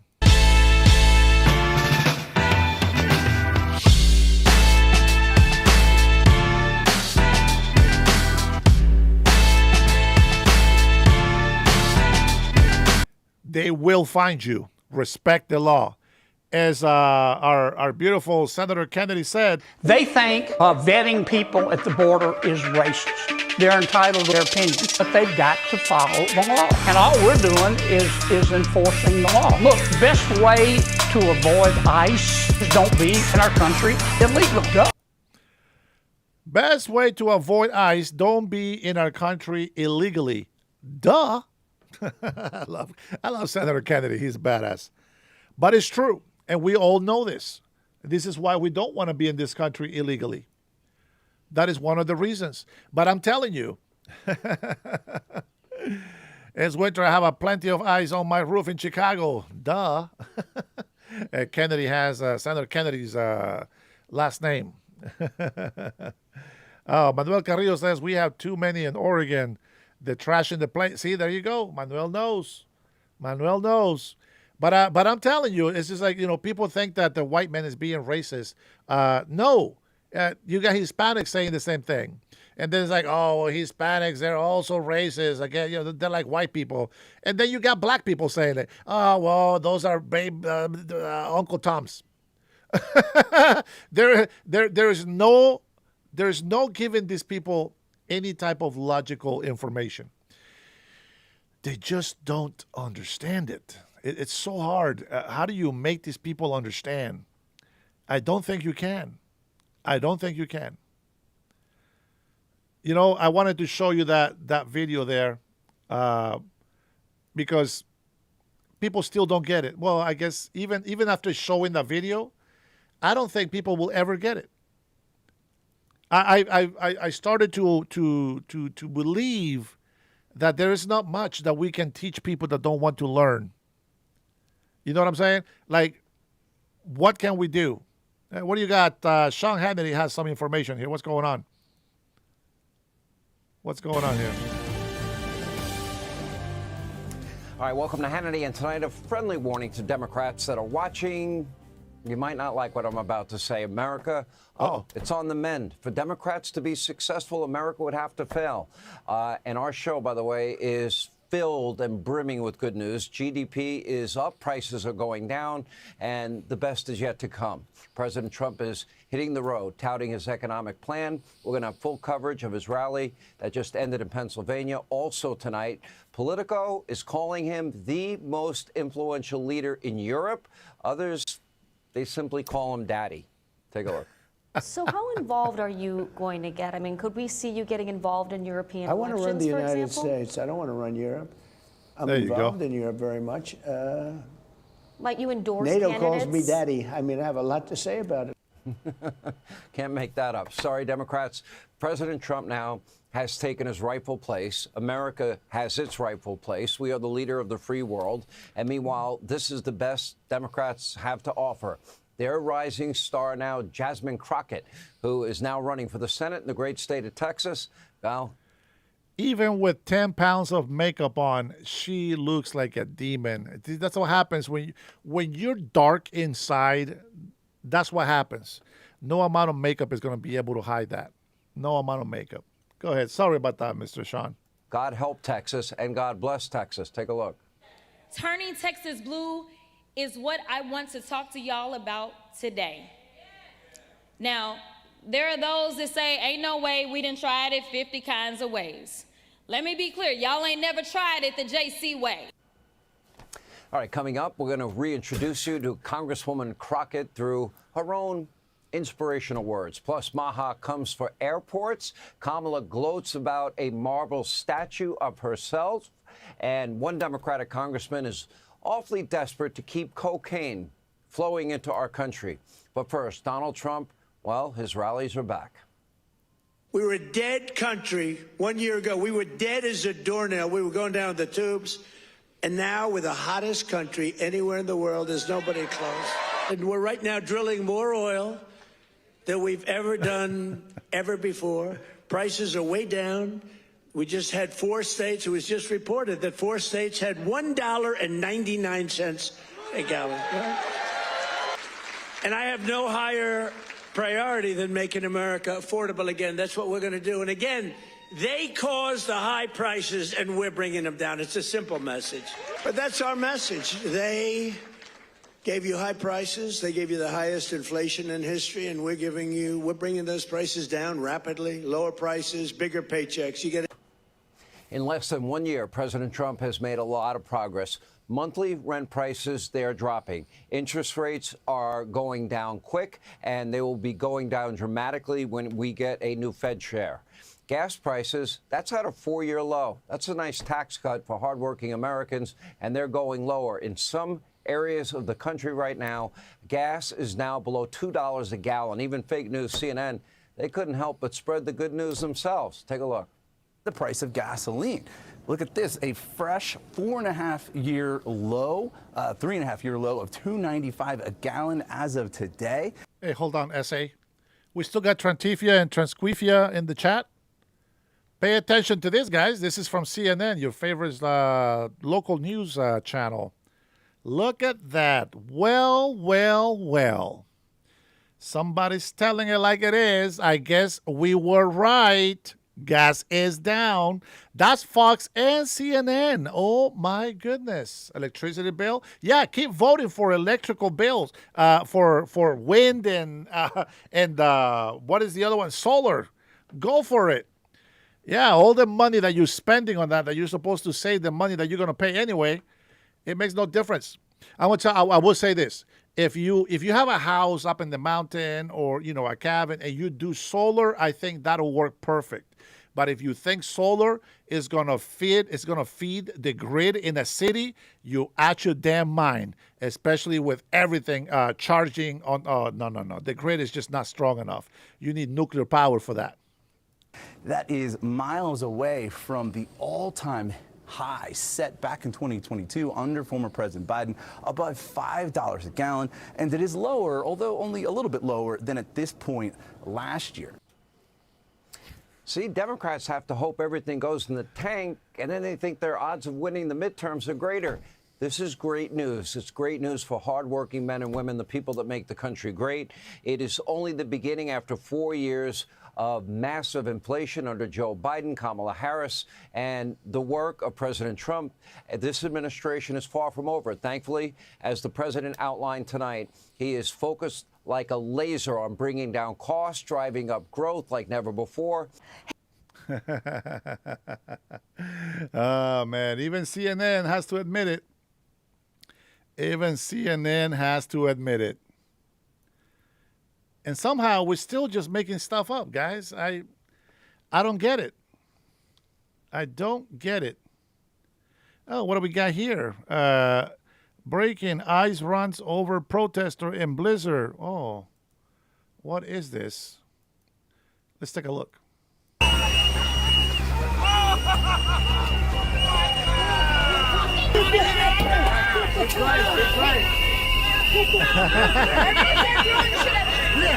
us some more. Yeah, give us some more. Give us some more. Yeah, exactly. Watch your back, watch your back. Another car, one more car, one more car. You can help build the only independent news outlet, always on the ground with the... Oh, man. Yeah, he's got the videos, but he's no crime chef. He's no crime chef. Why don't we just watch a crime chef for the night? I'm very happy that we got to watch our beautiful POTUS make a speech with the old Trump voice on the campaign trail. I will say this, though. It would be very awesome if he actually came on one time on a campaign with me. Would love to have him speak for me. That would be very, very nice. It would be very nice. Let's take a look at one of our friends' videos here that we have not looked at yet, I think. Let's take a look. This girl looks like she's really into it. Let's see. The truth about the ICE arrest. The media is lying about. Oh, there we go. That sounds good. You're going to be detained, okay? Yeah. I was on the phone with my wife. I got you. He's getting deported, I guess. So, yeah, he's being kidnapped right now. Okay. Good enough for me.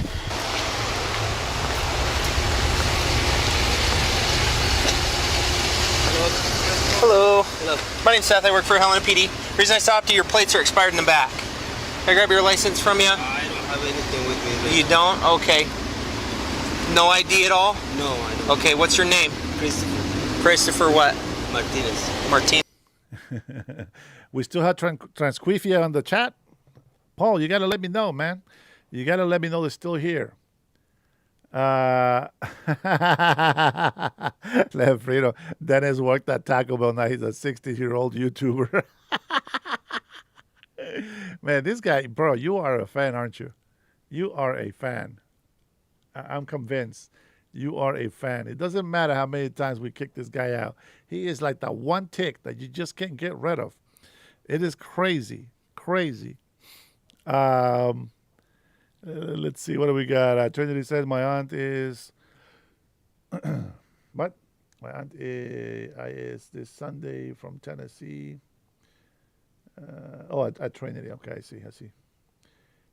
Aga says the obligation of Republican of government to prevent foreign invasion into America under Article 4, Section 4 of the Constitution itself, which is grandfather. So when this Transtifia guys comes in here, what are you upset about? If you don't want to deal with ICE, don't be in this country illegally. Senator Kennedy has put it the nicest way. So I'm not sure why you guys are upset about that. Don't get mad at me. I didn't tell him to come over here illegally. I tell everybody, come here legally. Do it the right way. And if you want to, be in this country illegally, well, don't complain about ICE because ICE is best served cold. I guess ICE is cold. I don't know. Yes. Okay. I don't know where I was going with that. Helena PD pulled Christopher Martinez over for driving without plates. He has no ID, no driver's license, and no way to document his identity. Sorry, Dice. I get carried away sometimes, and I'm not very mindful of our animals or insects. Sorry about that.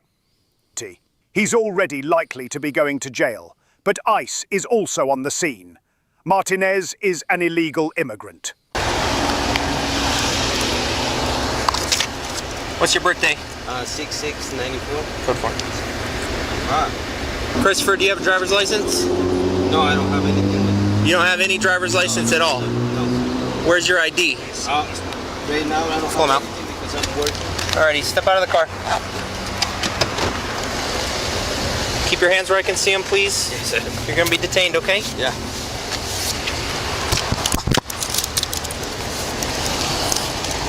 I was on the phone with my wife. I got you. You're just detained right now, okay? You twist this. I got it. You got it? Yep.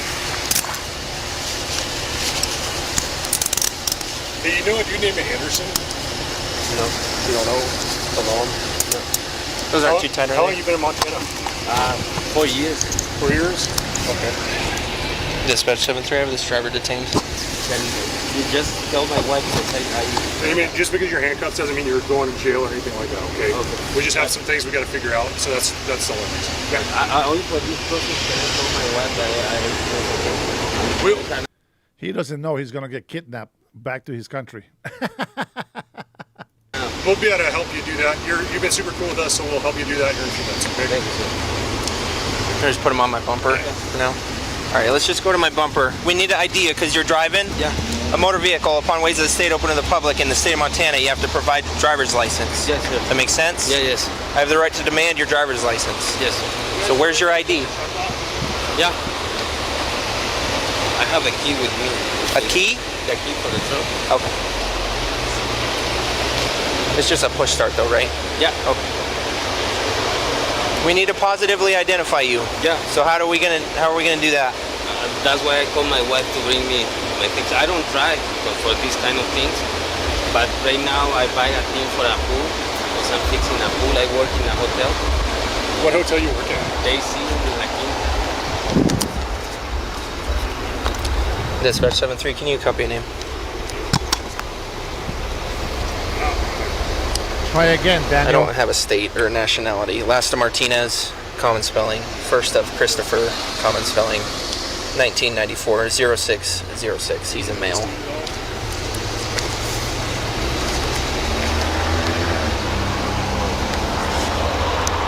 Copy, can you try and find that CFS and see if they positively ID'd him? That's going to be how you hope yourself right now, Matt. Are you sure you don't know him? Do you have a foreign driver's license or anything? No idea at all? What country are you citizen?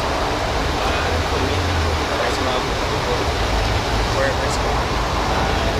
Meldon, what's going on, Meldon from Navajo Nation? Navajo Ice. American citizens come first every time, baby. Every time.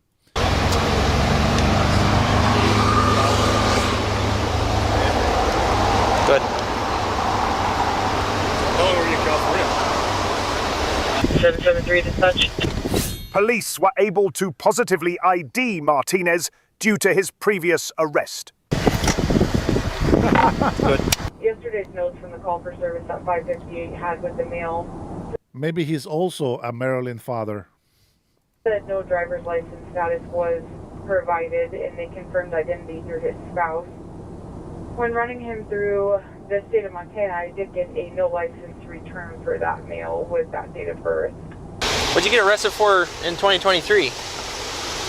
I have an argument with my wife. Okay. I got you. But I pay everything. I did my. Yeah, you're good. Christopher, I got to give you a ticket for not having a license. Yes. Okay. I just need some info from you. Where are you living at? Do you have an ID card out of anywhere? I have a photo.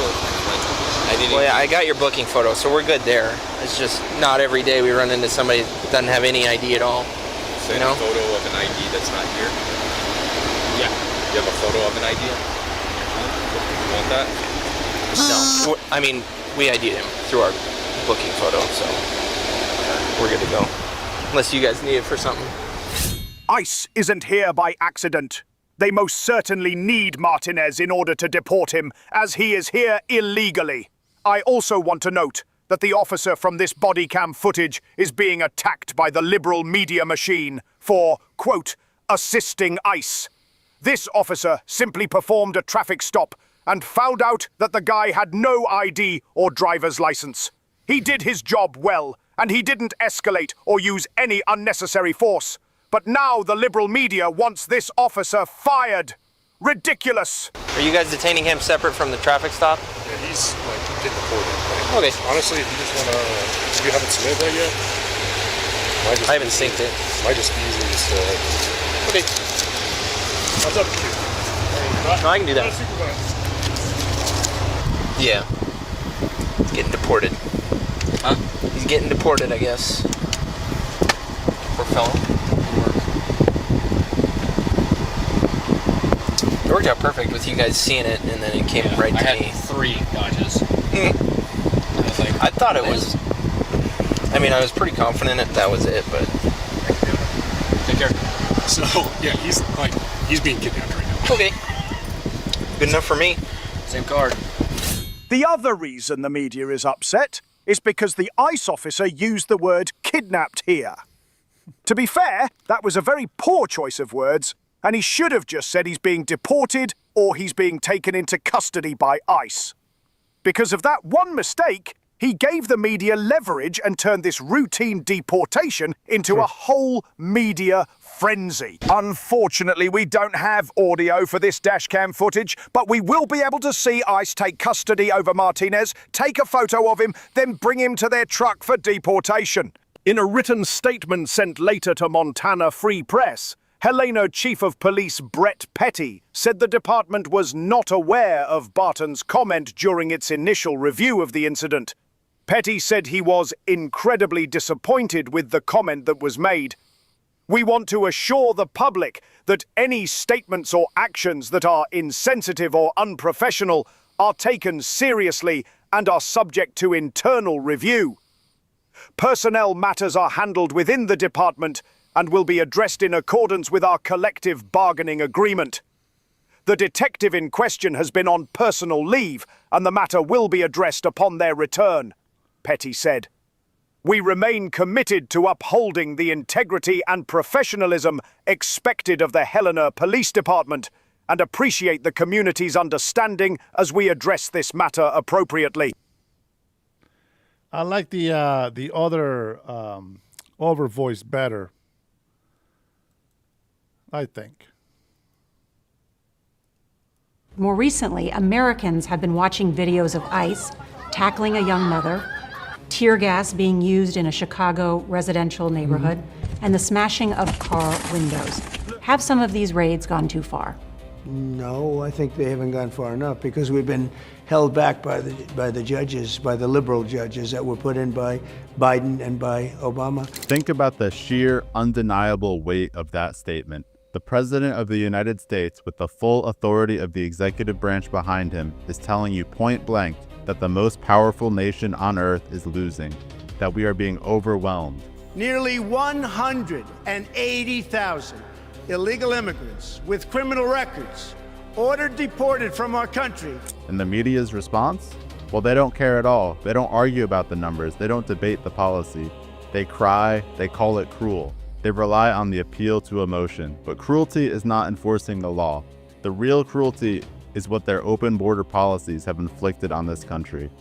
And today, we're going to expose the brutal mathematical truth that they are desperately trying to hide. Chapter 1, The Big Lie. As we watched, groups of migrants crossed the river, seemingly unbothered by the buoys and fencing. For over a decade, we've been fed a comfortable, manageable lie. You've heard it from the mainstream media, from Democrat politicians, from so-called experts. They all parrot the same tired number.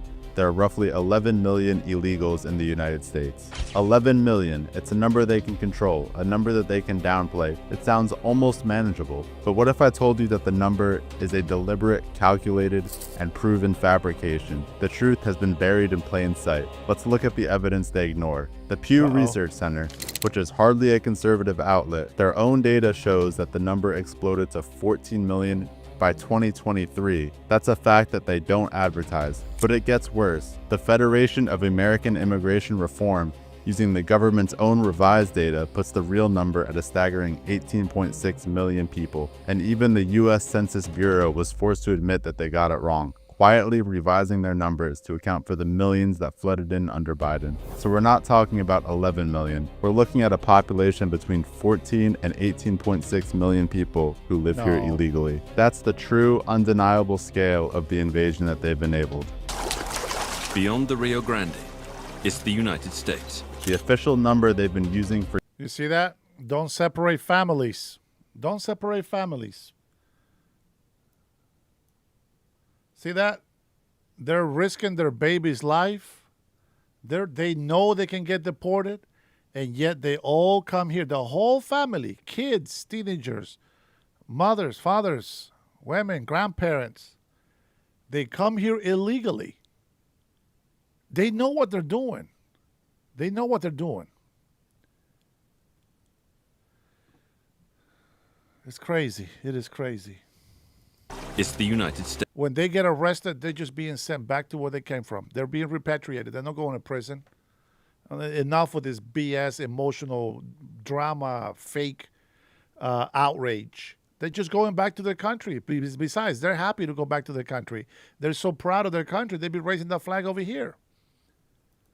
The official number they've been using for years is a lie. The real number is potentially 70% higher. Migrants shelter, a busload of people files in out of the blistering midday heat. Why does this matter? Why does this lie persist? Because if the American people ever truly understood the scale of this problem, they would demand action that the left is fundamentally unwilling to take. The 11 million figure is a political tool designed to lull you to sleep. Well, consider this video your wake-up call. Hey guys, Crime Chef here. Just wanted to let you guys know about a new hat I'm launching in my store. Link is in the description. Back to the video. Chapter 2, The Obstruction Playbook, the 3 shields protecting illegal immigrants. The administration is trying to enforce the law, but they are battling a sophisticated, well-funded, and deeply cynical obstruction playbook designed to protect the illegal population at all costs. This playbook relies on 3 primary shields, and understanding them is the key to understanding why the president is right when he says we're not moving fast enough. The first and most powerful shield is the gavel, the shield of the activist judge. Let's not deal in abstractions, let's name names. Take U.S. District Judge William Orrick. This Obama-appointed judge single-handedly issued a nationwide injunction blocking the administration from cutting a single dollar of federal funding to 34 sanctuary cities and counties. Let me read you his exact justification. He called the executive order an unconstitutional coercive threat. All right. The information that they're talking about here is very important, and you're talking about Epstein files? What the hell? Okay, fine. Since you asked a dumb question, I mean, it's not a dumb question. It's just a question that I think is dumb. So Trump entertains pardoning Maxwell. So why would he entertain that at all? What do you think? Let me hear your reasoning. Why do you think that President Donald Trump would pardon Maxwell? Lay it on me. Let me see what you think. Lay it on me. Let me know. Let me see what you got. Let me see what you got. Why do you think that he would pardon her? Just something quick. Doesn't have to be too much explanation. Go ahead, holla, man.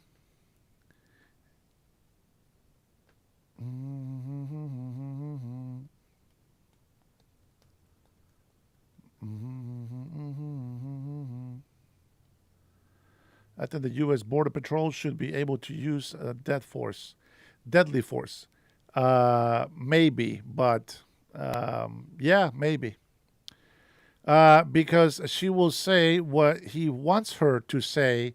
Well, he can. Okay, that's what I thought you would say.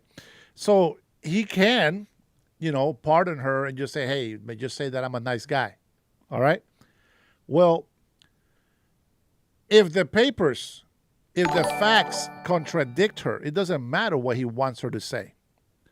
You see, unless there is an actual factual, concrete proof that can be proven in court, there is no deal for her. But if she can get 100 people, why not? You pardon 1 to catch 100. It's a fair deal. We are a country of deals, is what we do. We do that all the time. Why would you be surprised about it? You think the CIA never made deals? You think the FBI never made deals? Of course they did. Let's not forget about all the money that the Democrats have been sending to terrorist groups and then pretending like they don't know anything about it. But as soon as Trump is trying to make some amends and trying to bring all kinds of people together so that we can keep an eye on them, people just want to jump the boat. I don't get that. So I'd be okay with him pardoning her if we got proof and actual factual data that will convict a lot more people. I think it's a fair exchange. You are deflecting again. What are you talking about? I'm answering your question. Are you listening, or are you just writing shit? You're deflecting. Why would he entertain it in the first place if they have all the file? Like I said, man, you don't listen. Shit, man, forget it. Next question. Somebody else. If you're not gonna listen, bro, stop asking stupid questions. I just told you. If she can give factual information, what if there's more than just the files? You thought about that, genius? It's obvious that if she doesn't have anything to give, then why would you even ask that question in the first place? You just answered the question that is unanswerable. You said, well, maybe because he wants her to say what he wants to say. Why the hell would that be a reason? It doesn't matter if the files and the proof and the facts is not there. It doesn't mean anything. It doesn't mean anything what she says. She already said that president had nothing to do with it. President Trump had nothing to do with it. Unfortunately, she also said that about Bill Clinton, and I don't believe that. But I can't prove it. So I can't go on and whine and bitch about it like the leftists, like all you libtards do, with something that you can't prove. But you know in your gut, deep in your gut, that you know the answer. That sounds ridiculous. Riff says, you're not going to change their minds. They're just here to troll. Before mom turns off the internet. That is true. Cutting Edge, thanks for the super chat, man. The thing is, then, is the type of people are grifters. They like the wave, likes the clicks and money, pure greed, the bad greed. Well, I am hoping that once they get everything in order for the Epstein files to be released, I really hope that these people just put everything down. And I can tell you something right now. Everybody went against President Donald Trump with the tariffs. Even after seeing that the impossible has been done with President Xi, they said it will never happen. But President Xi came to the table eventually. We knew that he was going to hold out. But how long? We knew it's just a matter of time. And we won. It's a small battle, but we won. And we are still respected, meaning that if they screw us over, we will squeeze them again. And they don't want to feel that squeeze again because they know how much it hurts. That is power. That is being respected. But they count on the libtards to come into all these conservative sites and podcasts and channels for you guys to come and spew your false narratives, your own fake rhetoric that you want everybody else to follow. You guys are followers. You're not leaders. That is the problem. See, I don't like being controlled. And I don't want to have anybody else being controlled either. I want everybody to think for themselves. It is what I do. It is what I do. And I can only dream of what I can do to help President Donald Trump. I know that by the time, if I get elected, by the time that it happens, it's going to be too late. He's not going to be president.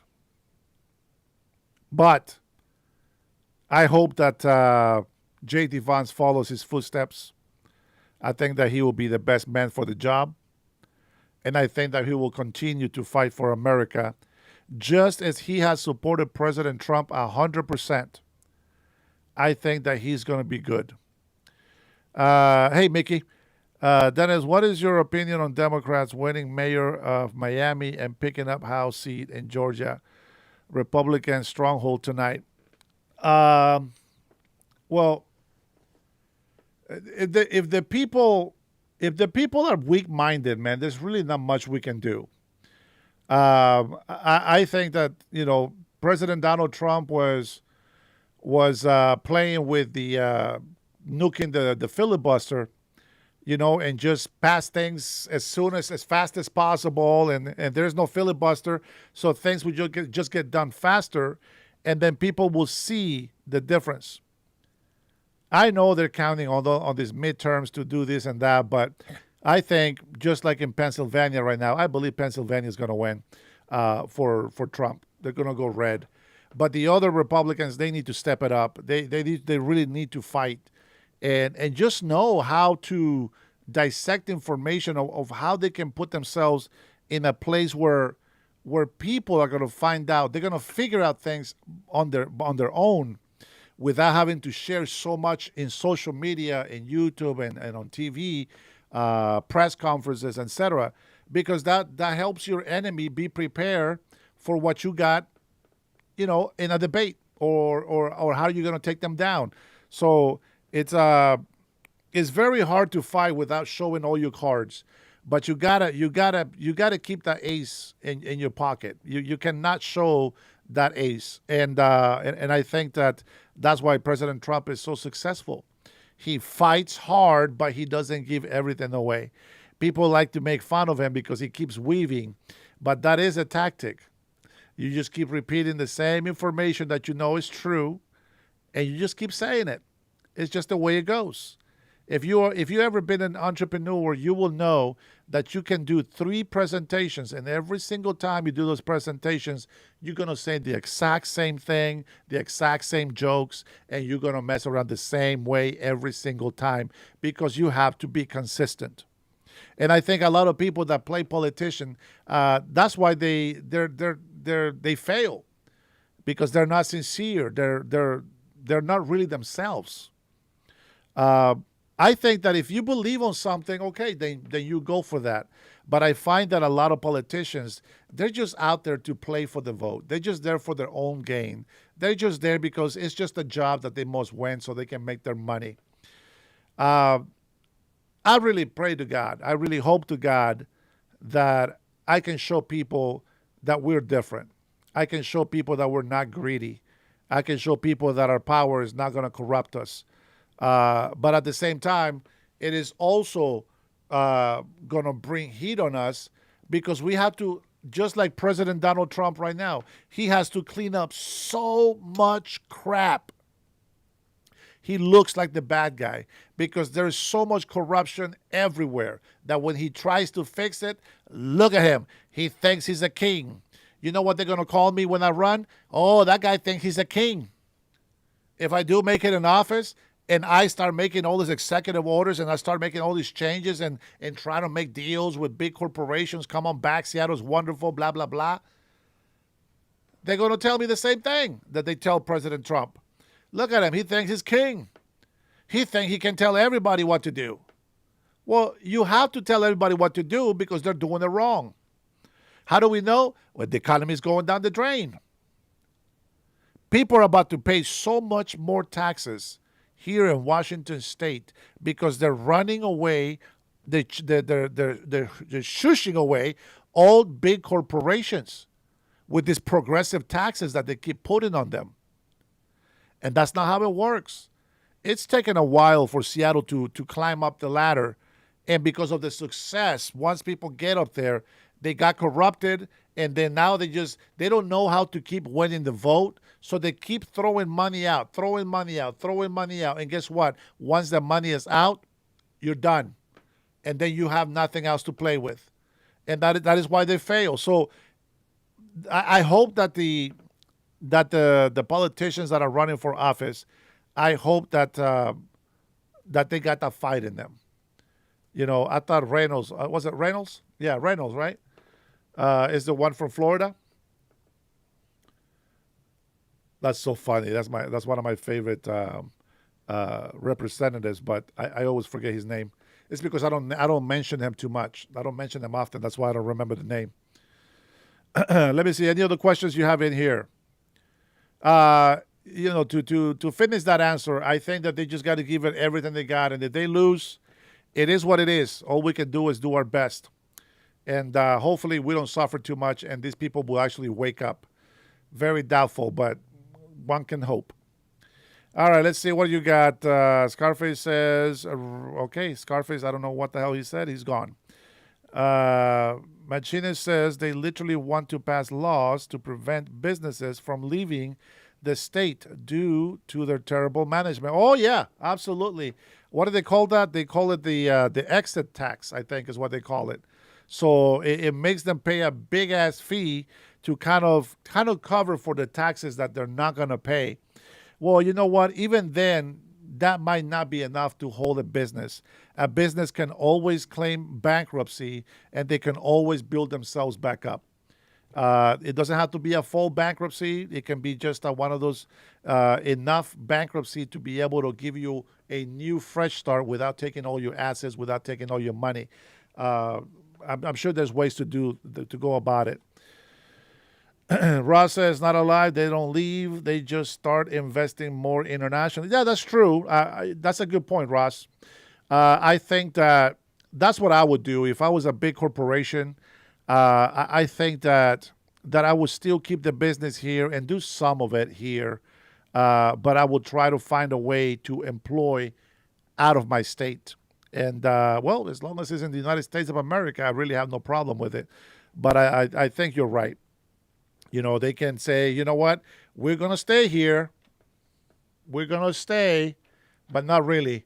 And we're going to leave just the bare bone minimum here so that we don't get hit with a fine. And then we can do an actual big, almost 99% investment in a different state where the pricing and the taxing system is a lot better. I think that's one way of doing it. Yeah, you got it, Ross. That's a good one. Kennedy says, running rumors, United Airlines is debating about leaving Chicago and moving to Houston. Man, United Airlines is kind of expensive to speak of. And United Airlines is actually what I use for traveling. I believe United Airlines was Continental as well because of the logo.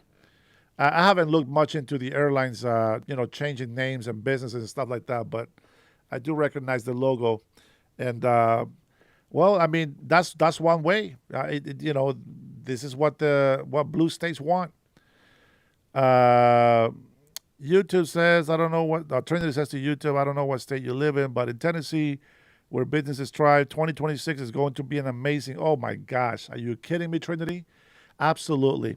I'm going to tell you something right now, guys. I think that right now we are, well, not we, I already see the future. Not that I'm a psychic. I just see the investments being done. I think that after tax season, it's when people are going to turn. That's when people are going to say, oh my gosh, that's no wonder. This is what they were saying. We're going to see a turning point. By mid-2026, we should see a huge change. In May, first couple of weeks of May, I believe, is when we're putting our name on the ballot. And we're just going to pray every day. We're going to pray every day that God is on our side and that he gives us the words and the wisdom to be able to lead. And yes, don't worry. I will be full suit every day. Well, full suit maybe most days. I love wearing suits. But I might have to dress down just a little bit depending on the businesses. But I love wearing suits, and I will represent you, my people, very well. I know in here, you know what, is a podcaster, YouTuber, whatever you want to call me, is a little different, when you deal with people. The pressure that I have in here is I don't have any pressure. Would I be the exact same person if I was to be a governor? Probably not. I will have to change some things. And that is part of being professional, responsible, but I wouldn't change the way that I talk. Okay, so there's some things, but there's a lot of things. I still have to be me. If I am not allowed to be myself throughout the campaign, throughout reaching out to people, to talking to businesses, talking with just people on the street, I'm just not going to be successful. I have to be me all the time. One of the things that I notice for every company that I have worked for, it's, we do our jobs, and I always feel like I do my job very well. I always feel like I do not the best, but I'm above average. I never consider myself the best at work. but I am very hard on myself if I don't do a good job. So there's that. Whenever there's an audit, people just panic. They start cleaning up here. They start doing this. They start doing that. And I'm just like, why are you doing that? Just do your job. Are you not confident on the kind of job that you're doing? I don't care. I got the manager. I got the regional. I got the CEO. I don't care who comes. It'd be the owner of the company. Hey, how you doing, sir? Hey, thanks for checking in on us. Okay, blah, blah, blah. Hey, Dennis, so is your manager? No, it's just me, sir. So show us, how is the process for this? Now, just so you know, I can't tell you everything because it is a governmental private thing, okay? But I can tell you this. If we don't follow process the way the FAA, or the way the government wants us to follow this process, we could face time in jail, okay, and a fine.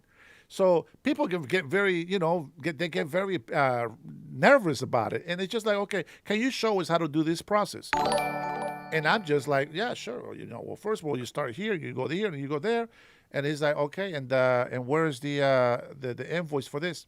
Oh, well, right here in the invoice, it says this, blah, blah, blah. And then you read the whole paragraph, and there you go. And that's it. And then we just package it, boom, boom, boom, boom, done. Oh, well, hey, thank you so much. Very well done. Well done. And you know what? You get your kudos from the manager. You get your kudos from the owners. And you're like, hey, you know what? I can count on this guy. So when you're not yourself, if you're not true to what you're doing, if you don't have work ethics, if you don't push yourself, if you don't put yourself into it honestly, and give it your all, well, you're always going to be insecure. Me, I don't give a crap. It could be the president next to me, and you're going to be like, look at this guy, look at this guy. He don't even care as the president. No, it's not that. It's just I'm confident with what I do. If I am doing something that I know how to do, it doesn't matter who's standing next to me. I'm going to do my job right. Thank you for the super chat, Liberty. You say United Airlines. Damn, Dennis, if I would known earlier, I would tell my brother-in-law to fly you for free. He just retired after 20 years. Bro, I've been doing this for like 4 months. That would have been nice, though. That would have been nice to get a ticket down to Honduras or just anywhere over here to visit any of you guys here in the States. That would have been cool. Very cool. But it's not American Airlines anyways. It's United. I mean, it is United. It's not American Airlines. Somebody mentioned American Airlines. I thought that's what you were saying. Yeah, United, baby. That's what I like to use. But the plane ticket that I am looking to buy for Honduras for this next year, that I told you that I'm going to make that trip, I think American Airlines had it at the cheapest price. At least that was what the search came back with. And so, yeah, that would have been nice to have that. Let's see, what else do we got in here? Carrie, anyone who thinks that we shouldn't have voter ID knows damn well that people will take advantage of. Oh, of course, absolutely. We mentioned this problem that we have here in Seattle, Washington, where the MV is giving licenses away to people and registering people to vote, which is something that they shouldn't do because they have to verify that somebody is a citizen and has the right to vote. But they haven't been doing that. And you know what? Democrats haven't been fighting it. Democrats just let it go because it's convenient to them. You see a lot of, I'm not going to say that conservatives are not on SNAP.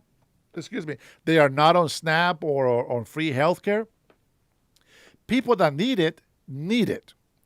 But people that abuse it, those are the people that get controlled when the government says, we will give you this. If we're in power, we're going to continue to give you food stamps. We're going to continue to give you free healthcare, right? And they are the ones that will push people to not do their job so that they don't get ahead in life.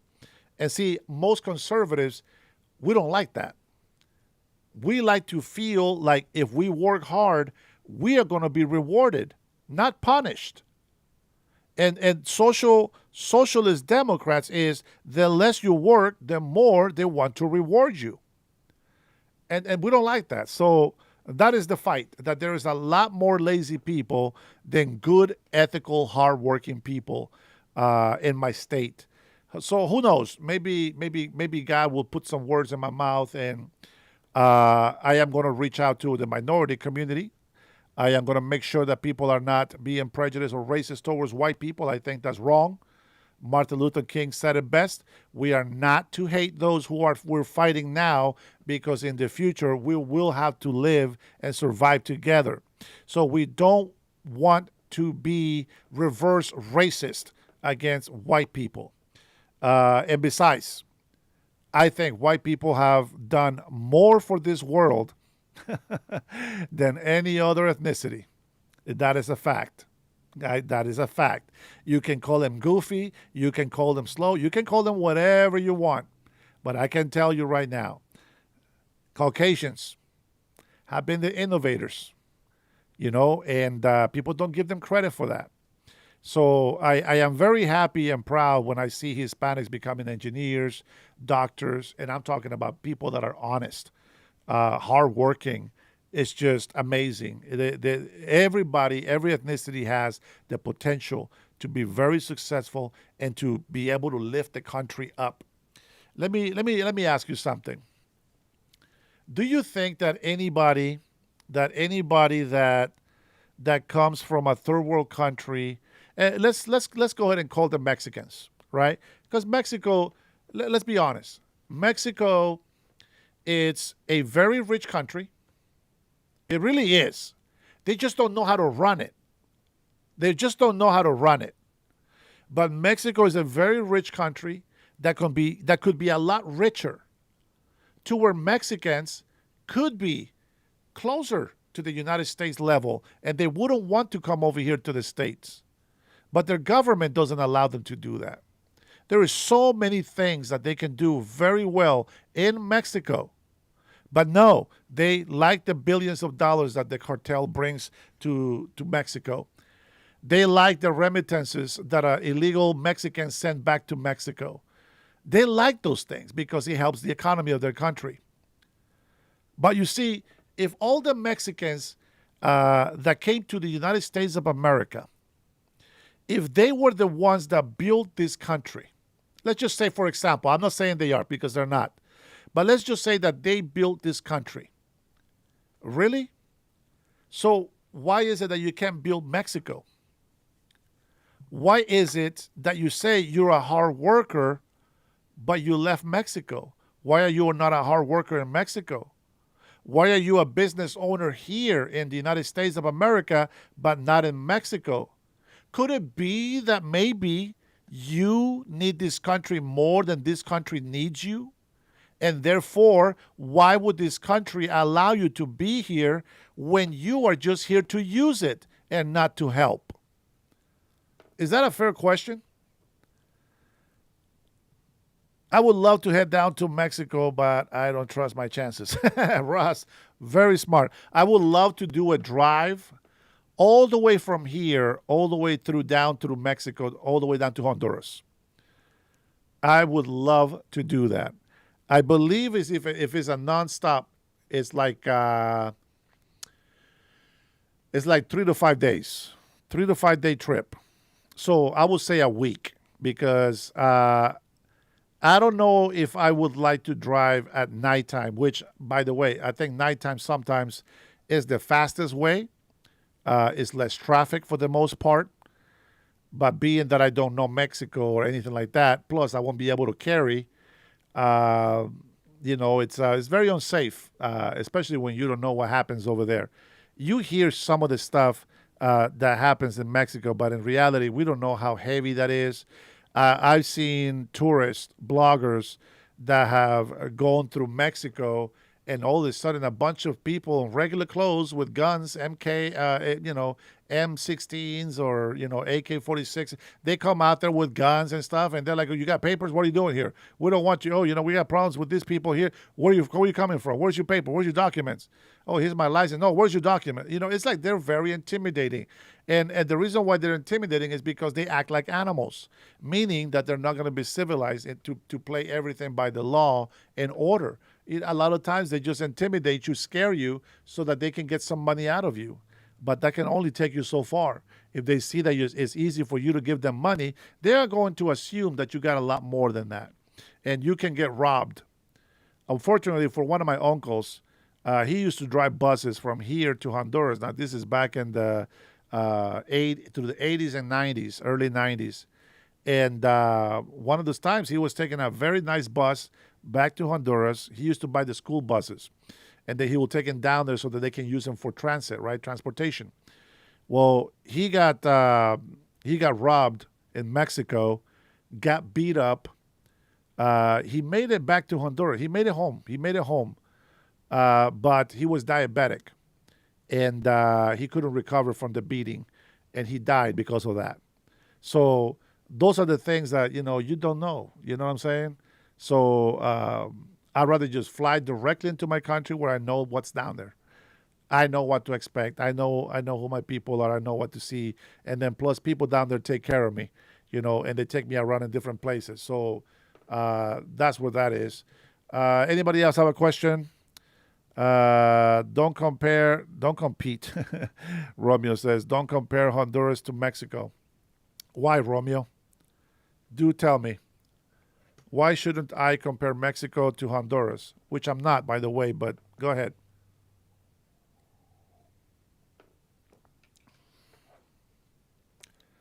Hurry up. We're running out of time. They don't Americans down there. They don't like Americans. They don't what? You dislike Mexicans, bro. It's what the hell, Romeo? Are you not listening?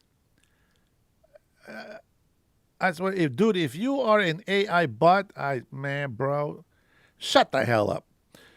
I just, it doesn't matter how much I compliment Mexican people. There's always some idiots out there that just don't listen. And then they wonder why I kicked them out of my chat. Oh, no, Dennis can't handle facts. He can't handle the facts. What facts? All you do is come over here and insult. I just say the nicest things about Mexico, about the Mexican people, not the government, the Mexican people. And people don't listen. Yeah, that's it. That's Zen. Zen, I don't know what country you live in, grandpa, but come on. Name me one thing that the Republicans have done to improve the lives of the American working class in the last 50 years. You mean including the majority of those years that have been Democrats? How does that work? I am 100% a capitalist because only a capitalist can support socialists. You need capitalism in order for socialism to exist because socialists, they just mooch off the government. Socialists they only survive as long as they have capitalists giving them money. Hey, Bernie, what's going on? Berniel in the house. Man, I haven't seen you for a while. He's been going on vacation. I thought he was down in Mexico. Zin, how many times have we talked about everything that President Trump has done? And you ask me a question. You ask me what have Republicans done. We say hundreds of things on this show. And you're still asking me to name you one thing? The easiest answer is always the border, securing the border. And they are doing it right now by deporting illegal immigrants, which you guys are against. You guys completely, you guys are like blockers. You're blockers all the way. The people voted President Donald Trump on the first time, 2016. You guys blocked them. Every single thing he said, you blocked them. Build a wall. Fight against the wall. Let's remove illegal immigrants. Fight against illegal immigrants. Let's go ahead and put tariffs on China. Oh, fight on tariffs. And then you left the tariffs because you saw that it was making money, but you didn't want to give credit to President Donald Trump. So what have they done? What have Republicans done? They made billions of dollars because of Trump's tariffs from his first term. That's right. Biden kept that in place. Did you forget or did you not know? You say you wanted one thing. There you go. That's one thing. Tariffs. Made a lot of revenue. Let me see. How much revenue did we make in 2024? I think, what was it like? A couple of billion. Let's see. Tariff revenue 2024. Look at that. With President Trump's tariffs from his first I want to say first semester, from his first administration, right? The first time that he won the presidency, we put some tariffs on China, and we got about $77 billion in tariff money. The Democrats saw that it was good, and they kept it. But now in 2025, because of tariffs, now we brought in $195 billion, and we still have some time to go, which these numbers are going to be added to next year's tariff numbers. There you go. Tariffs. What else do you want? You still want more? How does tariffs help the American working class? Well, if you would ask yourself a question, how did Democrats get rid of manufacturing jobs? By becoming globalist. See, doing business globally, it's a good thing. I agree with it. Trading, you got to be able to trade. You got to be able to go back and forth. I got to be able to, send a bunch of used clothes to Honduras and then sell it cheap. Sell it, make some money. Send something back down to Mexico. Send some stuff from Canada. Send some stuff to whatever you think you're going to make money. Doing global business, it's okay. It's good. But what's more important to me is making local, domestic business thrive. Because exchanging money for services and products is how the economy gets lifted. So if we have jobs multiplication, we should be able to do a tax reduction. You see, if a company brings in $1 billion, a company brings $1 billion and they got 300 employees. Okay, they got 300 employees. They got to pay A, B, C, and D, and E with taxes, okay? And this is the taxes. And that company found some success. And they hire another 300 employees. Now they're going to make more money. The employee tax is going to be a lot higher. How about instead of punishing the companies, even though they're becoming billionaires, doesn't matter. How about instead of punishing those companies, we don't raise taxes on them. And then we tell them, thank you so much. Because of you, my city is growing. And because of you, thousands of employees have much more money to be able to support their family, and they can afford health care. The mentality of the socialists doesn't work that way. $38 trillion, 38, 39. But here's the thing. There is every year, you have to look at the debt as a credit card. Okay? The credit card is not going to destroy you. It's going to lower your credit score if it's full. But that doesn't mean the credit card is bad. That is there. It is what it is. But if you're able to make your money and you don't need to use a credit card to buy things, you just pay for it right off the bat. Done. So if you're paying off the credit card and you're being able to bring more revenue so that you can still pay bills, right? I always make things very small. So think about it in your house. You got a debt on your credit card. It's maxed out. Maxed out. The working class does all that hard work and pays all the bill. Okay, listen. So in the house, you got a credit card maxed out. It's just maxed out. It's killing your credit score. I got a better job. So now I'm going to go ahead and try this money. I'm going to start paying off on this credit card. I'm not going to use it no more. I'm going to pay off this credit card because now I got enough money to pay all my bills, get my food, take the wife out for dinner once in a while, and then I can get this done, get that, bada bing, bada boom, and I can save some money.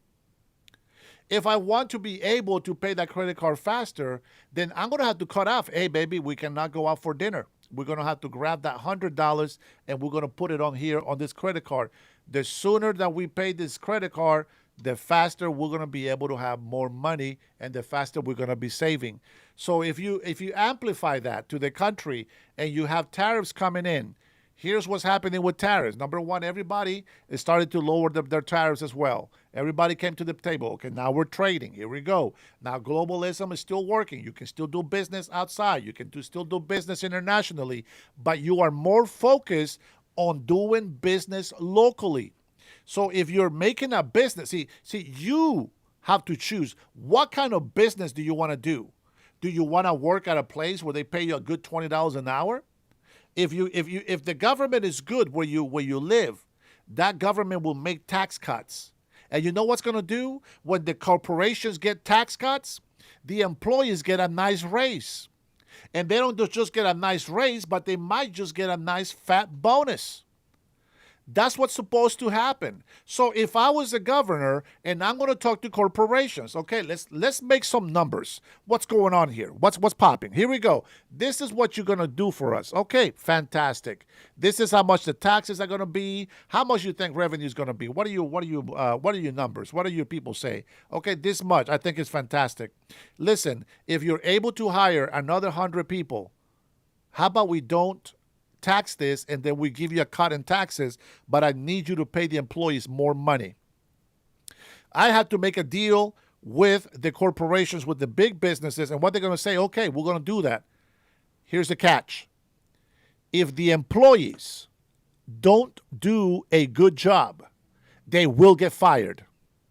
If they don't do a good job and they don't make that company successful, they will get laid off and that business will go out of business. So I don't care about feelings. I don't care about emotions. If you're going to come into the company and do a good job, you're going to be rewarded. If you're going to come into the company and you're going to be lazy, you're not going to show up for work, and you got to have all this time off, guess what? Go find a new job. It's very simple. Tariffs are not taxes to the consumer because consumers are not forced to buy such things. Let's not forget the farmers were suffering under Biden's administration. I don't know why people play this stupid game of blaming the new person that comes in. Don't play that stupid game. You did not say anything while the other administration was effing everything up. So now you don't get to say jack squat. That's my rule. A lot of Democrats saw that there was a problem with the Biden administration, and they became supporters of MAGA. They voted for Donald Trump. Why? Because they decided to be patriots to this country. They don't support illegal immigrants. They want them gone. So what do? The legacy media, the bloggers, all these people, the Democrats, what do? Listen to the way they act when they get arrested. Even the grown man. Oh my God! They make it. The more you scream, the more you play into an emotional person. There is a movie called, I don't remember what this movie was called. The movie was about what's the guy's name? The little boy's robot name. His name was David. And then there was a pimp guy. It's Jude. Something Jude is the pimp robot. There was something that happened, okay, where the humans, there was a group of bad humans that they would just destroy robots. And they will have like this robot derby, they're killing each other and this and that. And they got this David, it's an AI. David was a robot, and they put him in a cage. And the humans were coming on here, and then the kid started begging or something like that. One of the robots said, "Don't kill me.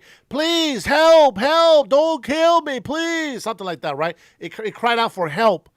And the guy says, "Hey, it doesn't matter. They're just robots." I don't know. That seemed pretty real. It sounds like they got feelings, and it started putting doubt in the people. Does anybody know what the name of that movie is? Anybody? Let me see if I can do a little search here. Not not Mecca. AI.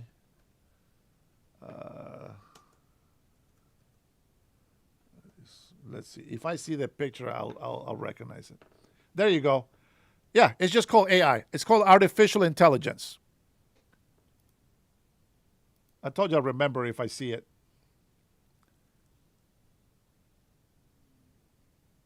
By the way, I think it's a great movie too. I don't care about the reviews. But it's this guy right here. You see him?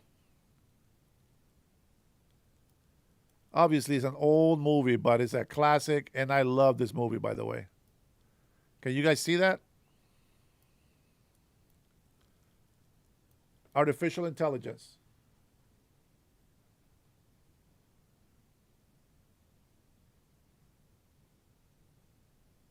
Yeah, you can see that.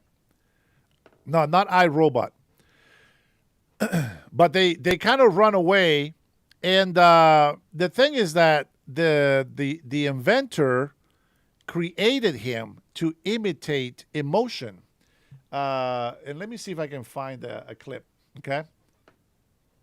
How about this? You guys watch The Crime Chef, and I will look at this information, and then we'll take a look at it. Okay. Here you go. What he calls coercion, you and I call accountability. Because of this one judge, cities like San Francisco, Chicago, and Boston continue to receive billions of your taxpayer dollars to actively shield criminal aliens from ICE. They are being paid to betray the rule of law. And make no mistake, this is not an isolated incident. This is a deliberate strategy. A recent review found that more than 100 federal judges have ruled against the Trump administration's immigration actions over 200 times. Their goal is not to interpret the law, their goal is to create legal paralysis. They issue these nationwide injunctions, knowing that even if they are eventually overturned on appeal, they have bought years of delay. And in that time, thousands upon thousands of illegals get to put down roots, disappear into the shadows, and become even harder to remove. This is lawfare. They are using the courts not as a shield for rights, but as a weapon against enforcement. And every time a judge slams their gavel to block a deportation, they are not upholding the Constitution. They are violating the sovereignty of this nation. The second shield is City Hall, the sanctuary politician. While the judges provide legal cover, local Democrat politicians provide physical safe havens. They have declared entire cities as off limits to federal law enforcement. Remember, the ICE raid in Manhattan's Chinatown? Federal agents were there targeting specific criminal activity. And what was the response from the Democrat leadership? The NYP immediately distanced itself. Governor Kathy Hochul condemned the operation, and Senator Chuck Schumer, one of the most powerful Democrats in the country, called it indiscriminate, wrong, and destructive. Let's be clear, when the top Democrat in the Senate labels a targeted federal law enforcement operation as indiscriminate, he is not describing reality. He is giving a signal. He is telling every illegal immigrant in New York that the political establishment has their back. He is telling ICE agents that they are villains for enforcing federal law. And this brings us to the greatest scam ever perpetuated on the American people: catch and release. For years, the previous administration used a bureaucratic trick to wave millions through. They'd encounter someone at the border, give them a piece of paper, a notice to appear in court, and then release them into the country. But here's the part they don't tell you. That court date, it's often set for 7, 8, even 10 years in the future because of massive, deliberately created backlog. That wasn't an accident. This was policy in action. It was a way to make illegal immigration. All right, you guys got confused because I mentioned AI, the movie. There's a reason for that. What you guys didn't hear was that Democrats like to play on emotions. And in the movie, even a robot that has no feelings, when they plead for help, it catches people's attention. And that's what they do so that they don't get these people deported. Now, you don't pay tariffs if you build in America. It's very simple. You pay tariffs only on imports. I think somebody said it in here. And that is true. So I don't understand why people keep bitching and complaining about tariffs. If you guys didn't hear or didn't pay attention when we listened to President Donald Trump, when he's giving this bailout of $12 billion to the farmers, what was the most important thing that you heard from that meeting that President Donald Trump told the farmers? And it was the one thing that all these demo rats have been bitching about on the farmers. Oh my God, well, if it wasn't for Trump's tariffs, we'll be able to have our fertilizer. Nobody said anything now. Now he gave them some of the money from tariffs that we're making. And he says now we're going to be able to build our own fertilizer. That's what I heard. That's a benefit. And that is money from tariffs, correct? So what other thing did you want me to mention that Republicans have done yet? You know what Democrats say? Oh, well, he caused that problem. Yeah, he wouldn't have to use tariff money if he didn't put tariff. No, bitch, if he didn't put tariff, we'd still be hemorrhaging money. Billions and hundreds of billions a year. That's what Republicans did. They stopped money being hemorrhaged from our economy. Are you satisfied with that answer?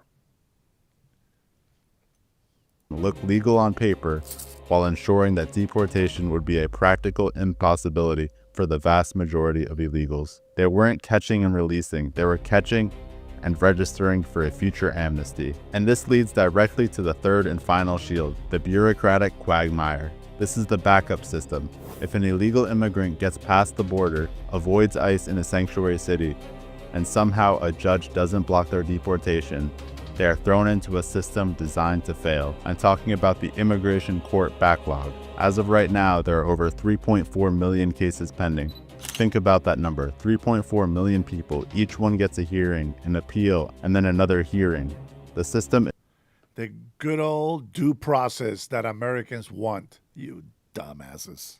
Is so clogged that it can take over a decade to remove a single case. This backlog is the left's ultimate safety net. It guarantees that even if we wanted to deport everyone tomorrow, and then they wonder, oh, they've been here for 30 years. Why are you deporting them?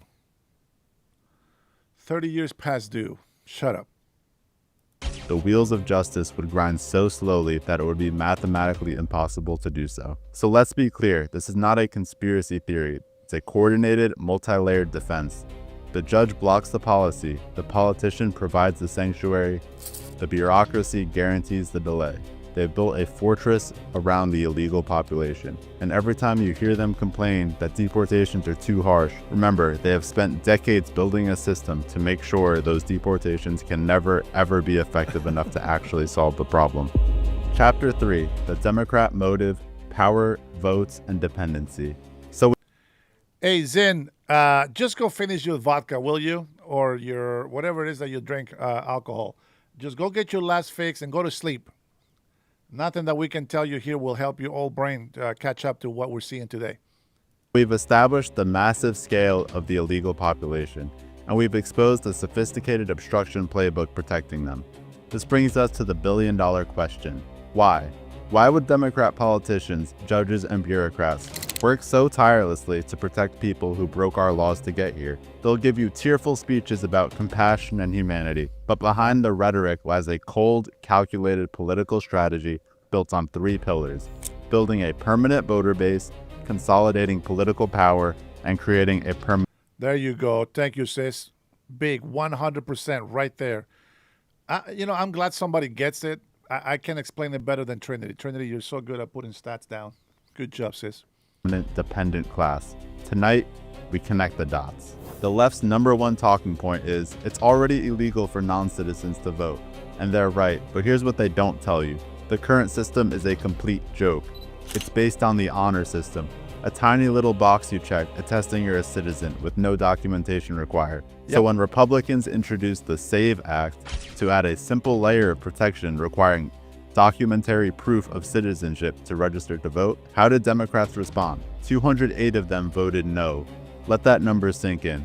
208 elected officials looked the American people in the eye and said that they were against verifying that voters are American citizens. Why would you be against ensuring the integrity of our election unless you benefit from the fraud? And for those who say this fraud doesn't happen, the evidence proves otherwise. In Texas alone, a cross-check of voter rolls against federal databases just found over 2,700 possible illegal immigrants. These people are unbelievable. You guys are really relentless. You know that? Lies. Liar. These are lies. There's a fact. There's a note where the information comes from. Go find out. Go read it yourself. Check it out. You're going to tell me, if I tell you I'm a citizen, will you trust me? Would you accept that I'm a citizen if I just tell you I'm a citizen? If you say yes, bull crap. Immigrants registered to vote. Not in some liberal paradise, but in Texas. And that's just one state. Similar issues were found in Pennsylvania with over 11,000 non-citizens registered, and in Oregon and in Georgia, where audits found non-citizens who had actually cast ballots. This is not a coincidence, this is a pattern. And at the local level, they're not even hiding it. Washington, D.C. actually holds official non-citizen voting education virtual training events, teaching people who are not American citizens how to vote in local elections. They are building the machinery for a fundamental shift in our democracy. But even if they don't vote, illegal immigrants are still a golden ticket to political power. And here's how. The U.S. Census counts whole persons, not whole citizens. This means when we count people for determining congressional seats and electoral college votes, we count everyone, including illegal immigrants. This creates a massive distortion in political representation. A state that encourages and shelters a large illegal population gets rewarded with more power in Congress. It means that the vote of a citizen in a state that follows immigration law is mathematically diluted by the vote of a citizen in a state that flouts it. This is not a minor issue. It has been calculated that California, New York, and other leftist sanctuary states will lose seats in the House and therefore influence in presidential elections if illegal immigrants were excluded from the count. They are using the very people they let in illegally to grab more political power for themselves. As we watched, groups of migrants crossed the river, seemingly unbothered by the buoys and fencing. It's the most cynical political scheme in modern American history. The third pillar of this strategy is creating a dependent class loyal to the party that provides them with benefits. You know what's crazy is he's saying the things that we say in this channel all the time. We talk about all these things all the time, and people still don't listen. They just don't listen. It doesn't matter how many times we say it. The problem that, thank you, MindSpeak, Liberty, for the chat. The problem that everyone have with tariff is that after 4 years of high prices, a president increases tax on foreign companies and prices went higher, which now are coming down, but slow.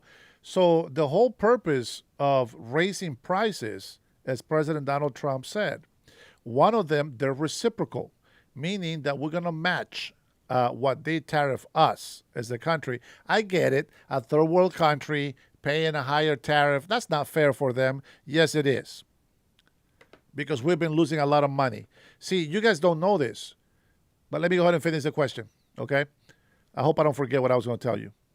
So as the other countries come in and negotiate with us, Trump has lowered many, many tariffs. Big time. He lowers the tariffs if the country's willing to be fair, if the country's willing to meet us halfway. So if you're doing business with that country that has been ripping us off, and you're okay with it because you're saving money for your business, but you're screwing the whole country over for your own gain, I think that's messed up. Okay, so prices will come down because there's still a lot of price gouging out there. People are going to charge more money for this and that. There was one more in that I missed. Sorry, I should have read that faster. I don't know who that was. Was that Cutting Edge? I missed it, brother. Just go ahead and put a regular question, man. I'll try to read it. Okay, so that's why prices are coming down slowly, because they got to catch up. And companies are taking advantage of this fear-mongering that the Democrats are doing by saying that everything is up, everything is more expensive. And by doing that, businesses have the excuse to keep those prices up there. I am nobody's fool. I can tell you right now, if businesses don't believe that the price is going to go down, they're going to continue to giving you high prices. You can believe me or not, it doesn't matter. Now, with that being said, I was going to tell you something else, and I knew I was going to forget it. Let's see, countries. What are these countries doing? What were these countries doing? Shit. I forgot what I was going to tell you. I knew it. I knew I was going to forget it. There's just way too much information for my little brain to handle, to give you guys, to break it down in your slow speed for you to understand. I got to speak fast. I got to throw everything out there, but then you guys don't understand anything I say. You guys' brain is too slow. It seems like only Trinity seems to catch my brain. She's the only one that puts down everything that I'm trying to say on here.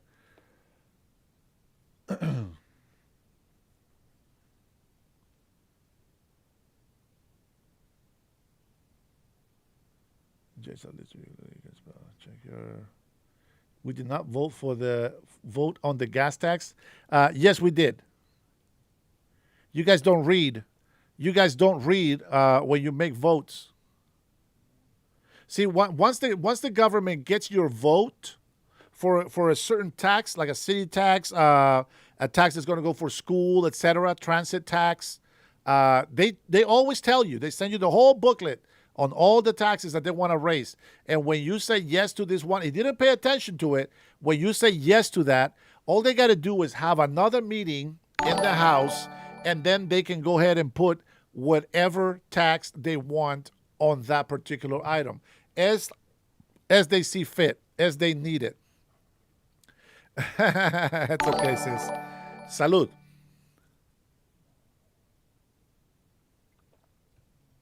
No, I just think it's crazy how you, Trinity, understand everything I'm saying. And everything that we've been saying on this channel, well, the Crime Shift is putting it slower with facts that we have already talked about without even watching this video. It matches everything we say, everything we think, and then we hear the president saying the things that we say, that we think, and it matches. And they think that we're following that blindly. No, we like to think for the future. We like to think what's going on. Junior, JR, partially true. The cost of transportation is still high while gas prices have gone down. Diesel hasn't changed. Yeah, well, because the transportation, for example, the buses, they don't use gas. They use diesel. So as gas goes down, you will notice gas goes down a lot more than diesel does. Diesel still comes down, but not as much as gas. Boricua? Yeah, Boricua, right? I forgot, man. All the names change, and if I don't see you every day, I forget your nicknames. Sorry about that. Bernie says, the zinc roofer can't think for himself. He needs someone to do it for. Oh, well, Bernie, he's pretty old. But I only have so much patience. I don't have that much patience. Trinity says, yes, we do vote for all taxes. That's why Tennessee only has a 22-cent tax gas. That's why Washington State has an over. Let me see how much the actual tax dollar is now. It used to be $1. Let me see what it is now. 99 cents, I think it was. Let me see what it is. Gas tax. And let's see.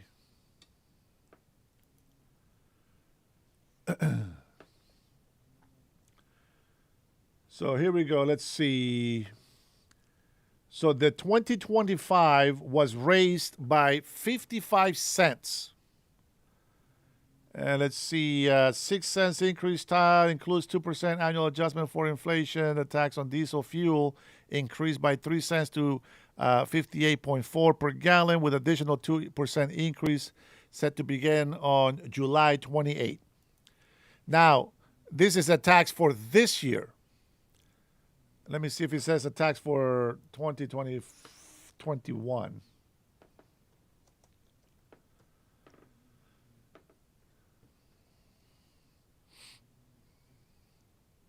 All right, so the taxes here, you said 22 cents over there, Trinity? Okay. So over here, the tax, let's see, 2% July, 58 more cents. All right, so it went from 49.4 cents per gallon. Increase took effect later with a major jump to 55.4 cents on July of this year as part of a larger transportation package. So they split the tax. They split the tax, but it's still a gas tax. Yes, the funny thing is diesel is the least refined of all the fuel sources, but the government knows that it lasts longer than gas. So they're going to make the money just off of you, even if you obviously use diesel instead of gas. It doesn't matter to them as long as they get their money. All right, so it says 55 cents, but I've seen $1 tax on my gas, so I don't know where this comes from. The tax for diesel, it's 58.4 cents. I'm not sure why it says that, because the bill that they were passing said it was going to be like $1 plus per gallon. Motor vehicles. Let's see. Yeah, I guess it's just 59 cents. 59 cents. No, that's not too bad. That is not too bad. I thought it was said $1. I'm not sure where I got $1 from. Huh. Well, I guess it's 59 cents. But still, 59 cents, and I got to put 20 gallons in my car. That's a lot of money. And I got to do that once a week. It adds up. It's not much, but it adds up. Now imagine, and that's just me not driving that much. But if I had to drive, be in traffic for an hour and a half, to an hour and a half every day, I will have to fill up my tank probably twice a week. And I would definitely not be able to afford the gas then. So, I only drive like a couple of miles down the street. It's not too far, maybe 4 miles, 5 at the most. But it's an easy drive, and I still have to fill it up every week. Yeah, so the taxes for repairing the road, here's the thing. So they did another tax, and they call this a transit tax. And what the transit tax does, depending on the vehicle that you have, the more valuable your car is, and it's probably the same in your state, the more valuable your car is, the more you pay for the tax, okay? So, for example, for my car, the tabs are $129 for the tabs. Now, this includes taxes, everything. And then there's a surcharge. See, it's not called a tax. There's a surcharge in gas as well, I believe. They call it a surcharge, and they charge me $658 for that fee,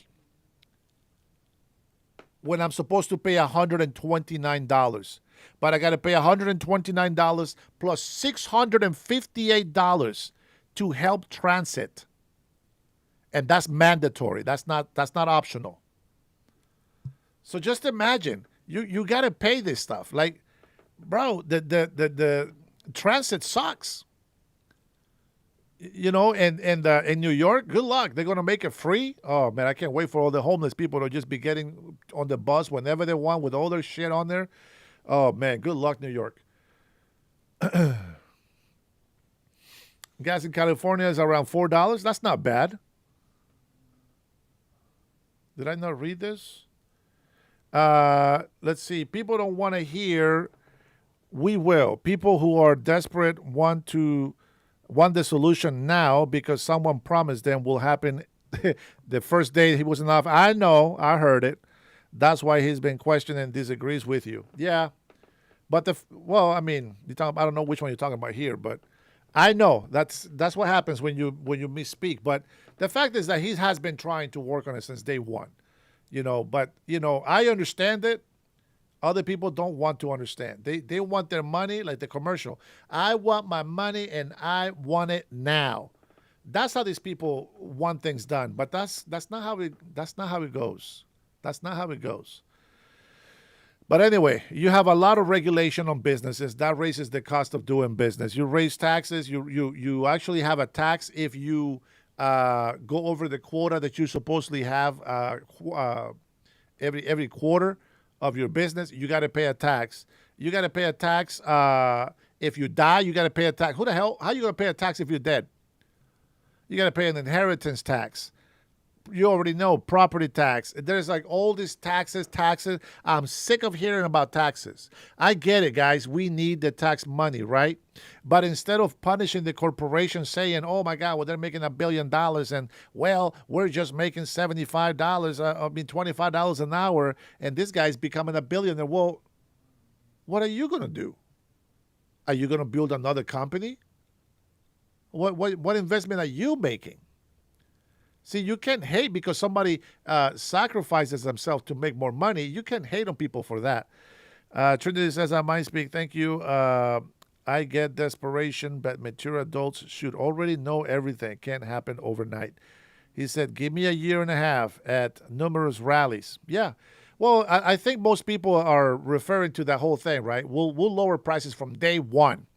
I understand that from day one means that they're going to start doing everything that they have planned on day one, and prices will go down. But when people take that literally, I think that's ridiculous. That's not possible. It's just like saying, I love you from here to the moon. How is that? How is that possible? You know what I'm saying? I will take it more, not as in a sarcastic way, but some sort of a symbolical way. And I have seen a lot being done this year than I have seen in the past 50 years, like Zin says over here. This guy's a dinosaur. How old are you, Richard? 5? I've knocked out the honeycomb and was almost $5. When Biden was my president, it was almost $5. It was $5 and some change here in Seattle. Let's take a look at the gas prices today.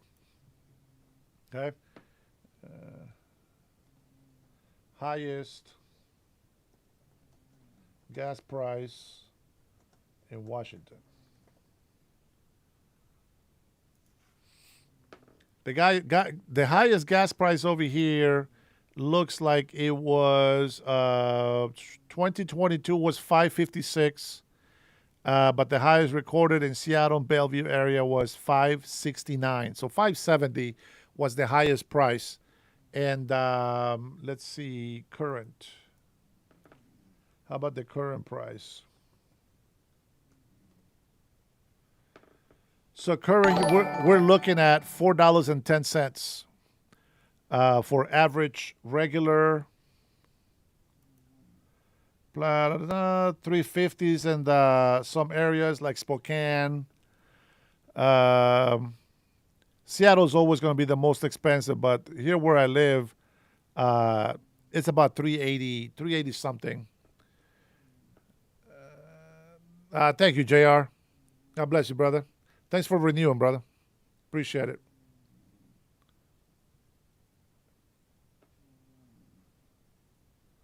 All right, I think that after all of this, I keep forgetting to do the Stream Boss celebration for Liberty for All since he started, I believe.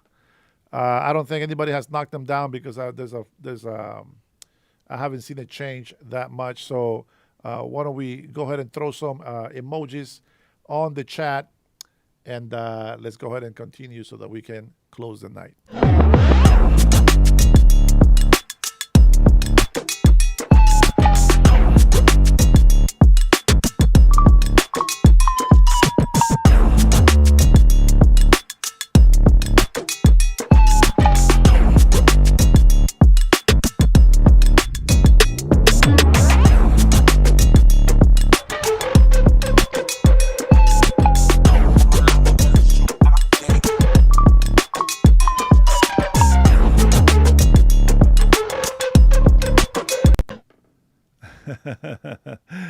Sorry it took me so long to give you the props, brother. It's not easy to just, trying to catch everybody and read everybody's comments. I miss a lot of comments in here, bro, even the ones that are threatening me. Though I am recording my screen, so any threats, I will be able to go really quick and just kind of browse through the whole chat. I know that you mods take screenshots and send them to me and are reporting to FBI if it's actual death threats. I will recommend reporting to YouTube because they shouldn't be doing that. Now, don't be reporting YouTube people to YouTube if they're if they just don't like me, or they they make a negative comment. But people that just keep insulting and harassing all the time, yeah, they can go. Yes, David, we are live. he's wondering if I'm a bot just answering questions out of nowhere.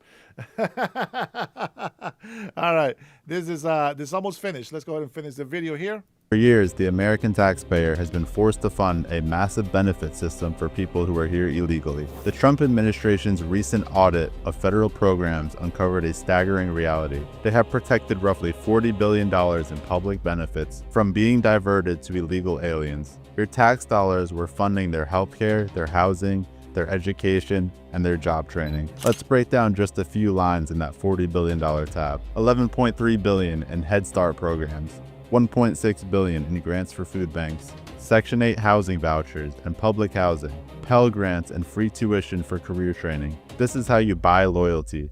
You create a system where breaking our laws and receiving welfare from the American taxpayer are part of the same transaction. And when President Trump moves to end this, using executive orders like ending taxpayer subsidization of open borders, who fights him every step of the way? That would be congressional Democrats. They would rather shut down the government than shut down the flow of money to people who shouldn't be here. So let's tie it all together. The goal is to create a permanent political majority by any means necessary. They import voters, or at least create a system that's so weak that they can vote. Count them for power to get more seats in Congress, and make them dependent on government benefits, ensuring their loyalty. But the most telling sign of their cynicism is how they change their tune when the politics shift. Look at California Governor Gavin Newsom. In 2017, he was the poster child for sanctuary policy, yelling, "What the heck is wrong with the Democrat Party? That shouldn't we have the courage to stand up for it?" But now with Trump back in office and public opinion shifting, Newsom has grown quieter, avoiding the word sanctuary altogether, and even vetoing legislation that would expand protections. Why?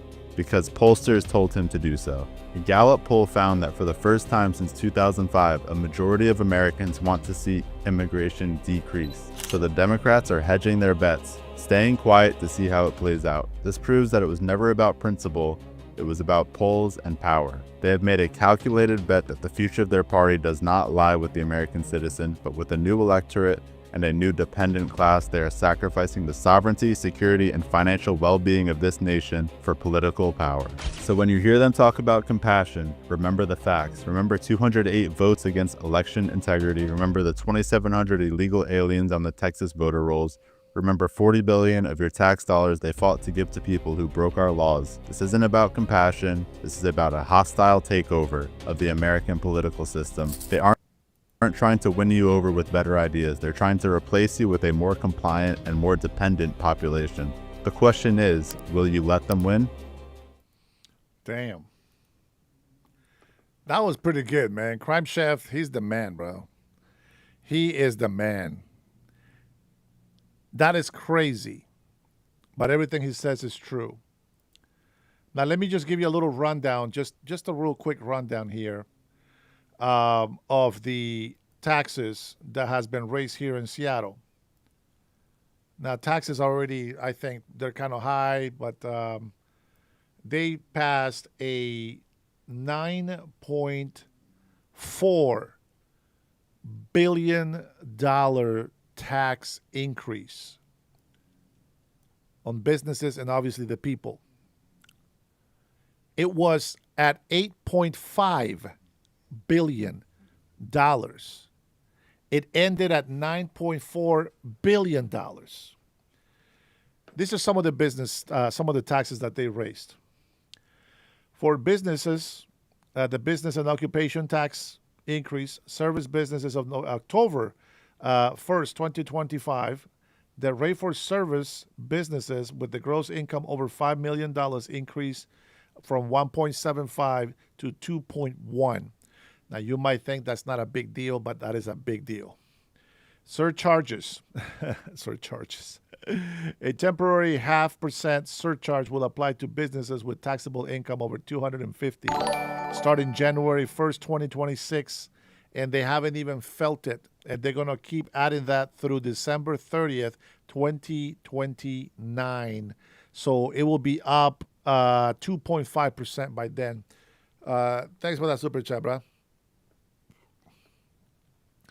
I hate how taxes work. I will ask, pick your brain. You took your cut out of my check. Now whatever is left is mine. 100%. And I win the lotto. What? Why would you tax me again out of what was mine? Yeah, well, there is another tax that's called the wealth tax. So when you acquire a big wealth like that, it doesn't matter what the amount is, wealth tax, you're still going to get taxed on any money that you make. So if somebody gives you $1,000, you got to report that technically. You got to report it as taxes. We don't. Nobody does that. Okay.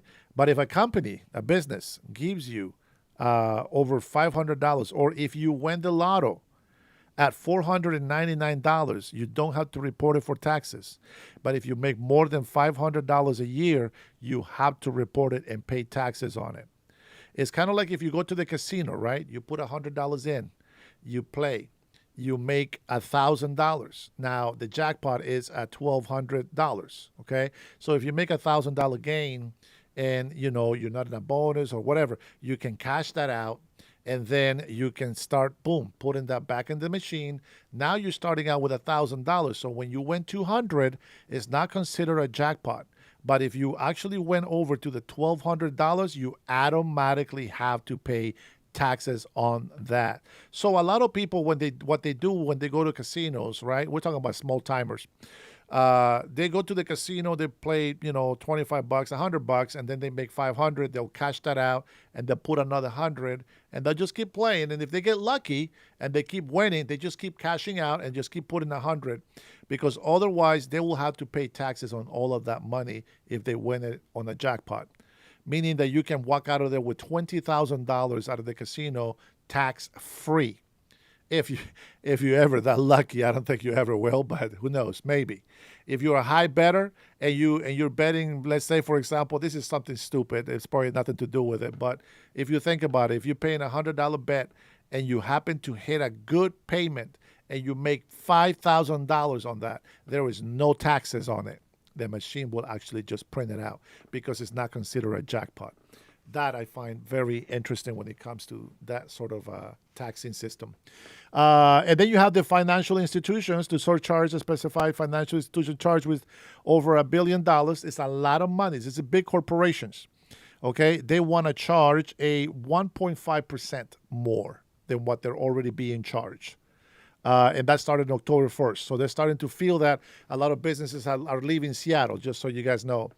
Advanced computing, the surcharge selected computing businesses will increase to 7.5% from 1.2%. So right now they're paying 1.2%. On January 1st, 2026, they're going to be increased to 7.5%. That is a 6.5%, 6.25% increase in taxes. That's a lot of money. Taxes over taxes are very stupid, and that's the way it works. They will tax the shit out of your dollar. By the time you get it, it's really worth nothing, to be honest. Starting January 1st, this is 2027, the standard B&O tax rate for manufacturing, retailing, wholesaling will permanently increase to 0.5% more. Expanded sales tax on services effective October 1st. The retail sales tax now applies to services were previously exempt, including certain information. So they're going to add that tax when they didn't have to pay a tax for that. If you're in technology, advertising, custom software development, and security services. And then for individuals and consumers, this is not too bad. For individuals, capital gains, retroactive to January 1st. Oh my gosh.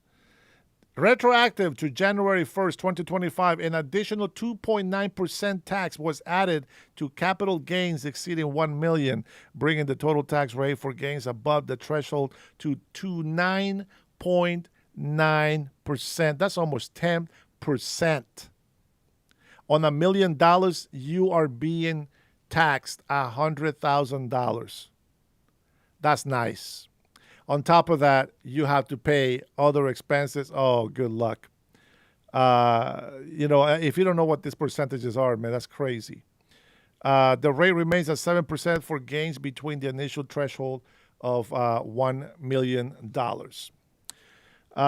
So if you're at $1 million, no big deal. But if you go past $1 $1 million, you're going to get tagged at 9.9% tax increase on that.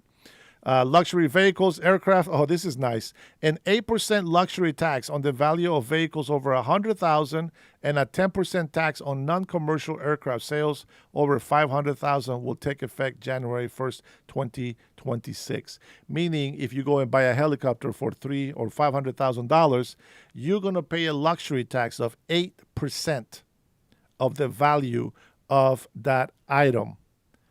I don't know if that makes sense to you. State tax for states of descendants dying after July 1st, 2025. The exception amount increases to $3 million, but rates for larger states also increase, reaching a maximum of 35%. Oh my goodness.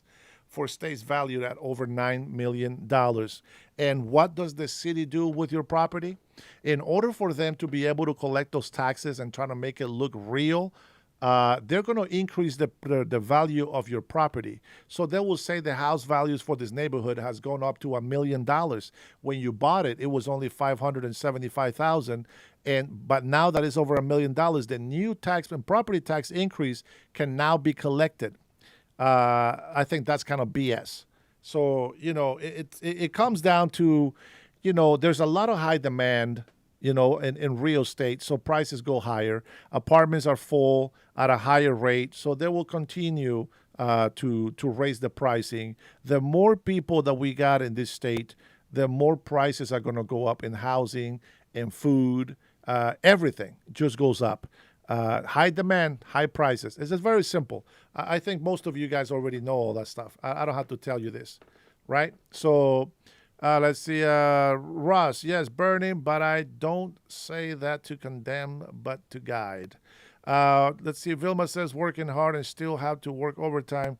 Guess what? The money goes on taxes. Oh, it is pathetic.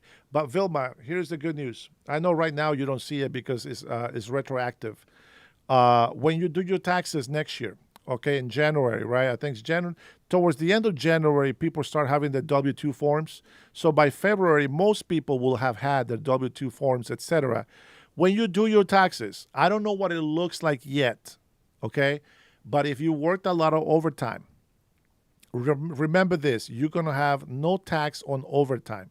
So it's retroactive to January 1st, 2025. The big, beautiful bill passed, so it's going to happen. So starting 2026, a lot of this stuff is going to go into effect. If you bought an American car, you got a loan, you're paying it off, you can, if it's American made, you're going to be able to deduct up to $10,000 of the interest of your loan. So if you're one of those people that are paying 29% interest on your loan, you will know that the first couple of years of payments that you make for that car don't even make a dent on the balance because it's all paying interest. So I'm waiting to see how that happens. Now, the other thing you have to remember is this. If you work 8 hours a day, you get, depending on the state, once you work 40 hours a day, the next 8 hours that they pay you, or the next hour actually, that they pay you, that becomes overtime, they will still pay you the regular 8 hour, right? The 8 hour pay. They will tax that. But that half, because they pay you time and a half, the half extra that they pay you, that is tax free. That's how I understand it. I had to find out. I gotta wait for my taxes. When I do my taxes, I'll find out exactly how it works. I normally get my W-2 forms towards the end of January, and I do my own taxes. So when I do my taxes, I'm going to find out and see where the discrepancies are, what has changed, what has been, different from last year to what it is today, and maybe I can speak even more confident, okay, on these things.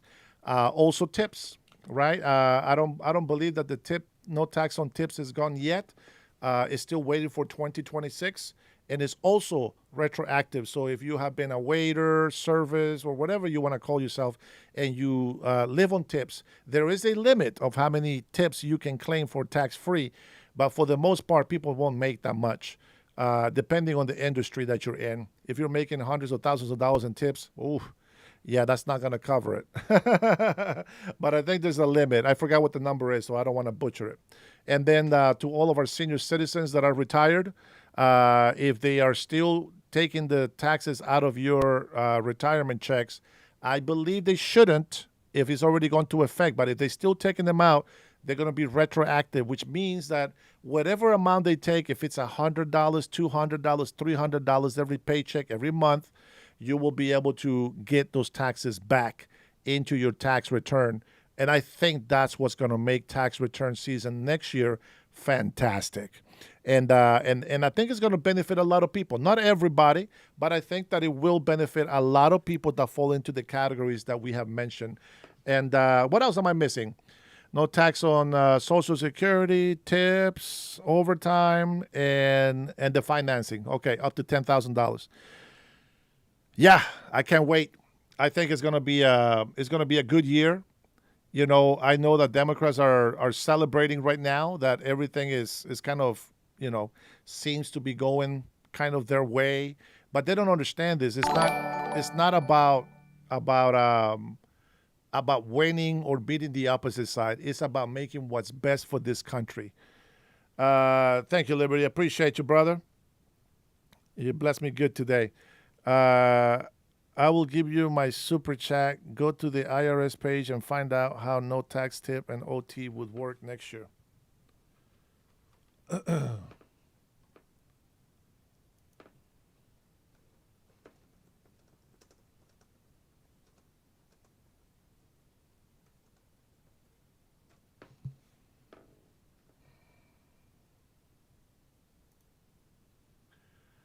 All right, so let's go ahead and read it. The no tax on tips policy enacted as part of the One Big Beautiful Bill in July works as a federal income tax deduction of up to $25,000. Okay, so up to $25,000 annually for eligible workers, starting with the 2025 tax year.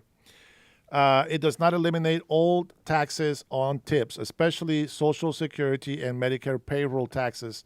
They still apply. Okay. So federal taxes, right, is what I'm thinking that they're going to take off. Let's see. Deductible amount or eligible employees and self-employed individuals can deduct up to $25,000 of their qualified tip income from their federal taxable income each year.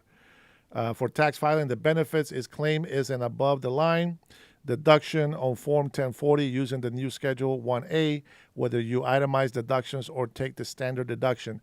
Most people always take the standard deduction. If you go down the list and you have to check one per each box, it's up to you, but I think most people take the standardized deduction. Income limits, the deduction starts to phase out for taxpayers with a modified adjusted gross income over $150,000. If you are $150,000 and under, you are considered part of the middle class and poor class. So that is the difference on that. For single filers, by the way, and $300,000 for married couples. That is a lot of freaking money. And if you guys are making $300,000, man, you guys are going to be making some good money back. Temporary provisions. This deduction is temporary and applies only to tax years 2025 to the 28th, meaning the Trump administration that he's going to be president. That's why people are horsing around and you know, they're talking about a third term so that we can continue getting all these benefits. The eligibility requirements to qualify for the deduction tips, you must meet a specific criteria. For example, occupation. You must work in an occupation that customarily and regularly receive tips before 2025. The IRS has published a list of nearly 70 eligible occupations, including bartenders, servers, hairstylists, and delivery drivers. I like that. So I'm assuming, you know, maybe Uber. We're going to go to the page. Let's see if they give us the page link here. Voluntary. The tips must be voluntary payments from customers, not mandatory service charges automatically added to a bill. Oh, my goodness. Ooh, that's going to suck. That's going to suck right there. I'm telling you that right now. Because most businesses, they already include an 18% tip charge. They're going to tax that. They're going to tax it. If they don't include it on the bill, then yes, it qualifies. You guys with me on that? If the business doesn't include the tip on the bill, whatever the customer gives you as a tip, You don't have to report that for taxes. That's what I understand. Oh my goodness. Reported tips. The tips must be properly reported to your employer on the 4070 or similar log and included on your Form W-2 or Form 1099 for self-employed individuals. Unreported cash tips do not qualify for this benefit. It is important to know that the following taxes still apply to your total tip income. Federal payroll taxes, tips are still subject to Social Security and Medicare. FICA taxes, which employers must continue to withhold. Now, you guys do know that the taxes is the federal taxes, right? That's what we're talking about, federal taxes. That's what that means. Yeah, Trump isn't a Republican. He's not a Democrat. He's kind of his own thing. Yeah, kind of. State and local taxes, the deduction only applies to federal income tax. Oh, there you go. State and local income taxes may still apply depending on where you live. So if you live in California, I believe you guys pay state tax. You still got to pay that. The only tax that they are calculating is the federal taxes. That means that they're not going to take the government is not going to take money from you, but the state will still take money from you. That's your governor. The president won't, but the governor will. That's what that comes from. Okay. Let me see. Tech block, IRS, there we go. Man, these guys making me work overtime. I was going to say goodbye.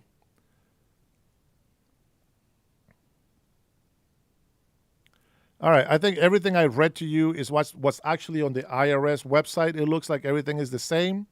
The one that I didn't touch over there was this one. Let's take a look. The no tax on overtime. Let's read it together, and maybe you guys can help me understand it better, okay? And there is a limit to the maximum amount of overtime pay. I think that's how it's going to change. So let's see. Effective for 2025 to 2028, individuals who receive qualified overtime compensation may deduct. Okay, so we're going to deduct the pay that exceeds the regular rate of pay, such as the half portion. There it is, of time and a half compensation. Does anybody have a question on that part right there? So what I understood, that's exactly what it is. Does anybody have a question on that part? Do you understand what no taxing on overtime is? I'm going to read it again.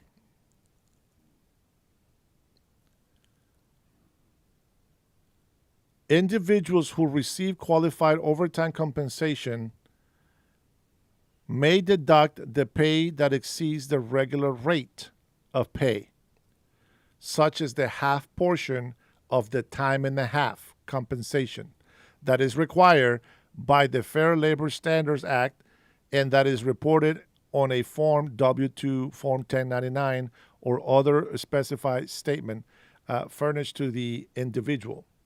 Maximum annual deduction, it's $12,500.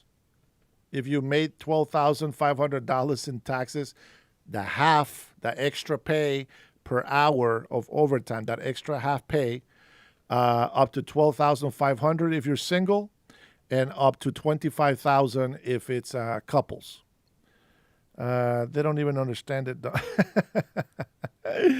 That means all states that pay state taxes will still pay. Yes, because that is your government. That is your city tax. That is your that's your state governor that's charging you. That's not the federal government.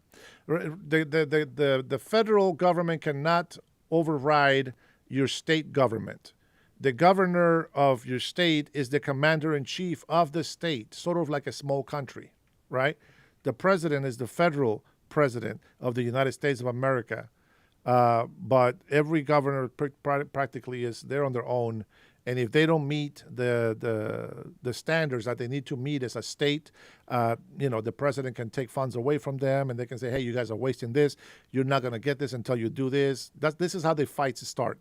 But if your governor is fantastic and he's going to say, hey, you know what? I like what he put in the big, beautiful bill. We're also not going to tax a state tax on the overtime, and then that will work. Let's see. What else you got? Roger. Hillary Clinton back in 1994 said to the news that we need more people like Donald Trump in office because he can't be bribed or corrupted. Oh, 100%, Roger. And that's why they hate him. They hate him. They can't bribe him. He's making his money no matter what. We're not paying him. We pay him like $1. He donates his money to something else, but he is making his money. He's not broke.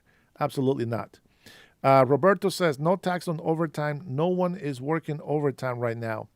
Well, it depends on the work that you're doing, my friend. A lot of companies are still giving a lot of overtime. Especially, like, for example, the company that I used to work for, okay? I can always do like 10, 17 hours overtime, okay? That's just because I was a lead at work, and then the boss would tell me that I can come in and make that extra money. He didn't have a problem with me getting paid that extra money, okay? But they recently got a new contract with a new customer, and they are allowing people to work almost double shifts. So there's going to be a lot of those hours of overtime. Number one, you're making more money. Yes, you're still paying taxes. If you go higher on the bracket of your taxes, you're going to pay more taxes, which has always been like, you just can't catch a break. You can work 80 hours in 1 week, and your paycheck is big, but they take twice as much taxes, triple time as much taxes. And if they can deduct that half pay per hour, can reduce those hours by a lot, and that's what's going to keep you under the bracket. And I think maybe that's going to help. So it's going to be a deductible from your taxes, okay? How that's going to show, I'm assuming that HR, when they send the W-2 form to your house, that is going to have it in there separated for you to input. If you're doing taxes yourself, if you go to a professional, they do everything for you. I do taxes on my own. I think it's very easy. It takes a little bit of time, but it's not a big deal. I mean, you just got to make sure you read thoroughly. Yes, I hate reading, but I read when I have to read, okay? So there's that. Deduction phases out for taxpayers with modified adjustment gross income over 100, 300,000 joint, okay? That's the catch. If you're making over 150,000 single, you don't qualify. If you make over 300,000 with a couple, you don't qualify. Let's see. Taxpayers must include their Social Security number on their return. Illegal immigrants don't have a real Social Security, so they shouldn't benefit from it.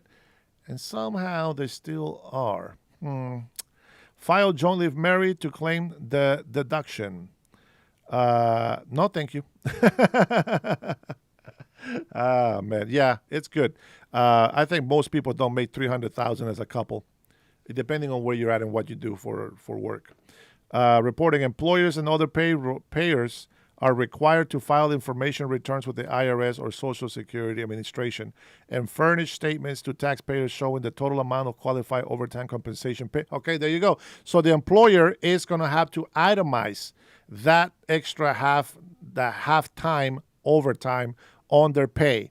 So they will still put in, let's say, for example, instead of saying you work 48 hours. So instead of saying you work 40 hours and then you got 8 hours overtime, it's not going to show the full amount. It's just going to say you work 48 hours and then overtime you made this much. And then that way you're going to get the total of all the overtime that is actually being put down. And if you make more than $12,500, now that means that you qualify for the maximum amount of $12,500. Taxes coming back to you.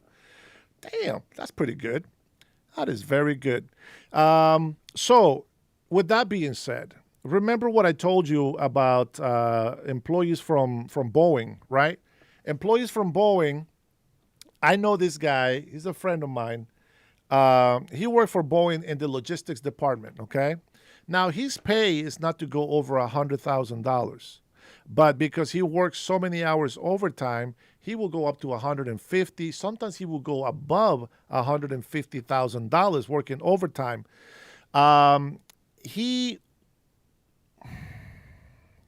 Modified deduction phases out for taxpayers with modified adjusted gross income over $150,000. The only question that I would have for a professional tax accountant, is that overtime going to, if that overtime puts me over $150,000, which I think this is what it is. If it puts me over $150,000, I'm disqualified from qualifying.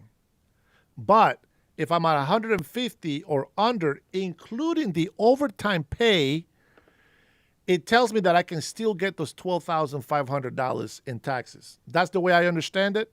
I hope that's the way you guys understand it. You're probably lost.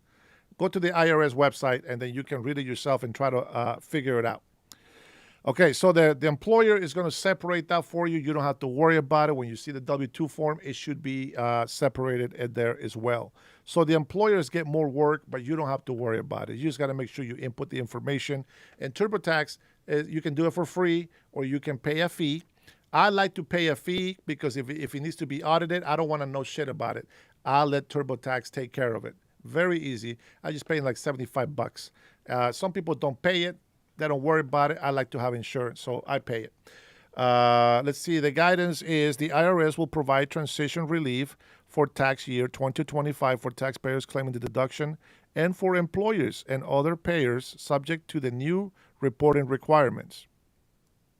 The one for the car loan interest, this is where we're going to find out about what I said. Thanks for making me work extra, bro. See, nothing of that doesn't affect me. Same, I'm over 300,000. Oh, you're over with your wife? But it's good to share information. I hope you agree. Thanks. Here's for your coffee for you and the wife. Thank you, Liberty. Appreciate you, Guanaco. Gracias, bro.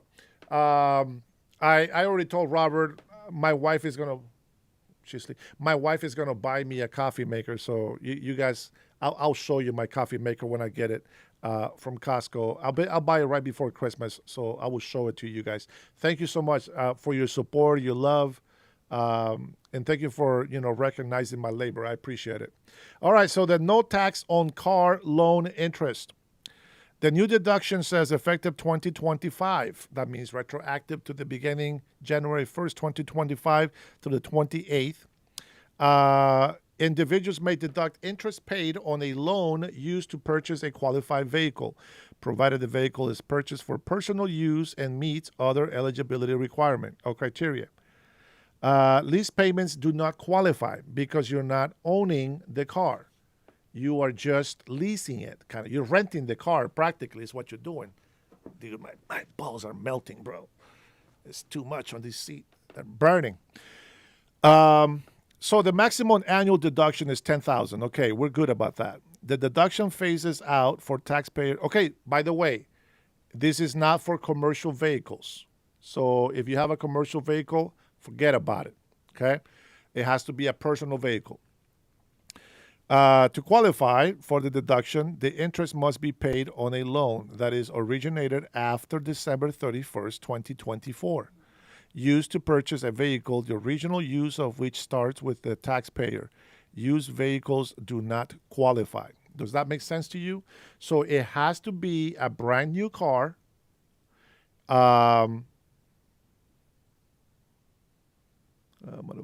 Let's see, the deduction places out for taxpayers by modified just gross income over 100,000 to 200. Okay, so here's the thing. It says deduction phases out for taxpayers with modified adjusted gross income over 100,000. So that says income. That's not the value of the car. That's income. So if you make over 100,000, forget about it. You don't qualify. That's the way I'm reading it. And it says 200,000 for John filers. I'm reading that right. Deduction phases out for taxpayers with modified adjusted gross income over 100,000. That's what I understand. I could be wrong. You can correct me on there. Interesting. That means I can actually write off my truck since it's a $12,000 purchase in less than a year. No, so it has to be new. It cannot be used. It cannot be used. It has to be a brand new car. First time you're the first owner of that car, and you got qualified to pay a certain amount of interest. That's how that works. But you got to make it less than $100,000 a year, it says. I think that's what it says. Modify adjusted gross income over 100,000. All right. Used to purchase a vehicle, the original use of which starts with the taxpayer. That means that you are the first owner, okay? Used cars don't qualify. For a personal use vehicle, not for business or commercial, it has to be secured by a lien on the vehicle, bank, some sort of credit union. If a qualifying loan is later refinanced, interest paid on the refinanced amount is generally eligible for the deduction. Now, the qualified vehicle is a car, minivan, van, sub, blah, blah, blah, with a gross vehicle weight rating of less than 14,000 pounds, and that has undergone final assembly in the United States of America. I qualify for all of it. Woo! Let's go. All right. Final assembly in the United States of America. Okay. The VIN decoder, blah, blah, blah. Tax can follow the instructions on the website, etc. Taxpayers' eligibility. Deduction is available for both itemizing and non-itemizing taxpayers. The taxpayer must include the vehicle, the VIN number, and of the qualified vehicle, the tax return for any year in which the deduction is claimed. So if you bought this car and you've been paying since 2024 and you have paid taxes on the 24, that money doesn't come back to you. But anything that starts on the January 1st of 2025, you'll be able to claim up to $10,000 of that interest for the loan of your car. And I can tell you that interest can be very hefty. And so it will either help you pay off that car faster, or you can have that extra cash and then go take a vacation. All right, Mr. Zinn. In other words, the employer still has to pay taxes on that overtime pay. Well, the employer only pays for the extra 8 hours, right? They just pay for the hour rate. Of course, you still got to pay for that. But they don't pay taxes on that extra half. I don't believe that. I think it's just the employee that has to pay that. The employer doesn't have to pay that extra half overtime to the government, and then they have to pay that as well. No, it's just the employee tax. What screws over the companies is that they're going to be making more money grossly, which means that it could put them over to a higher tax bracket, to where they're going to have to pay a lot more money, and then of course the employee. He might not get the overtime like Roberto. I think Roberto says that I think Roberto came in and commented that not many people are doing overtime right now. That could be affected, but that's your local government. That's your local government. Guys, I recommend, please, when they send you those pamphlets to go vote, read it. It tells you. Listen, if you're looking at 0.05 and you think it's not a big deal, it is a big deal. It adds up. It adds up. 1% to this, oh, you think it's not a big deal. Believe me, it adds up. And not just that, but sometimes they're progressive. That means that they can keep increasing them as they see fit according to what the budget is doing. So you got to be really careful. You got to be really careful with that. I'm not an expert. I'll give you a disclaimer. If you have questions about this, talk to a professional tax expert, okay? That's probably not even the name of the title, but, I don't know, the tax guy. Let's see. Reporting lenders or other recipients of qualified interest must file information returns with the IRS and furnish statements to taxpayers showing the total amount of the interest received during the taxable year. Fantastic. Awesome. That is awesome. The IRS will provide transition relief for the tax 2025 for the interest recipient subject to the new reporting requirements. Man, I'm excited already. I'm glad you make me read this again. So the IRS, so the business is going to be giving the information to the IRS and say, okay, as a matter of fact, if you look at your pay stub, if you pay online or whatever, you can see what amount of your payment went to the base loan and what amount went to the actual interest. So a lot of times when on the first year of payments, if you're just paying the regular payment, most of it is going to go just to interest. So think about that. That's going to be pretty awesome. Like I said, I want to wait until tax season. I want to see how the taxes look. And boy, if you see me dancing after I get my tax return, oh man, you know it was good. You know it was good.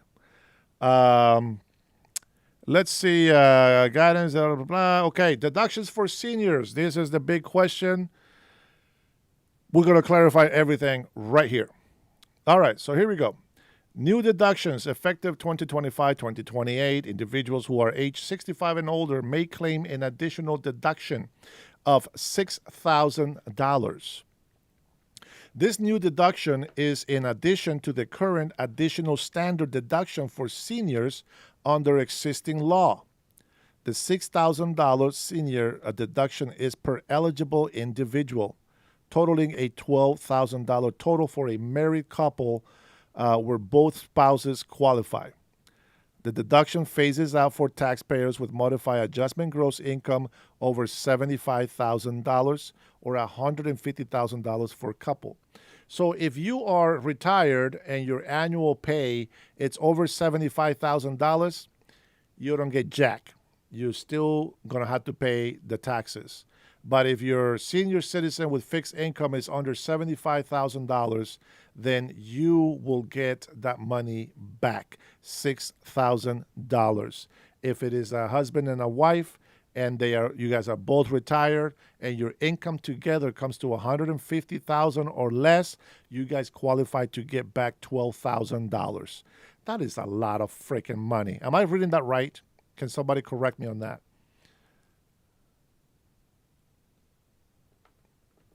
$2025 is retroactive, so you will get a reimbursement. You will get a $6,000 reimbursement on your Social Security. That's how I see it, right? Let me read it again. Effective for 2025 to 2028. Okay. Individuals who are age 65 and older may claim an additional deduction of $6,000. Okay, it's a deduction that you're gonna claim a deduction on your taxes. I don't think that means that you're gonna get $6,000. Am I right? Anybody with me on that one? This new deduction is in addition to the current additional standard deduction for seniors under existing law. I don't know what that is because I never had to do a senior tax. I never done taxes for that. But you guys that are seniors, you guys probably know what that is. Kirkland, I'm just trying to be inclusive. What's going on here? Trolls repeating the same again. I don't know. We're talking about taxes right now. Okay, so here we go. Qualifying taxpayers. To qualify for the additional deduction, a taxpayer must attain age 65 on or before the last day of the taxable year, meaning that you have to be 65 at the end of December to qualify for the retro. If you turn 65 next year, well, you'll get that on your next taxes for the 27th and then 28th, whatever. And then the taxpayer eligibility deduction is available for both itemizing and non-itemizing taxpayers. Taxpayers must include a Social Security number, of course, of the qualifying individuals on the return and file jointly if married to claim the deduction. Okay. Does anybody have any question? Yeah, I don't know about the senior tax credit. I don't do that kind of tax. Chinese Kenyan should try hard. Nobody but his stupid family will maybe miss him. I don't know what you're saying on there, man. I hope you guys are not saying anything disgusting or nasty or menacing or threatening. Okay? Be good. Be nice. Well, let's see. These tax cuts are not being applied to this year's filing. Yes, they are. They're retrofit to this to January 2025. That's the year that we're in.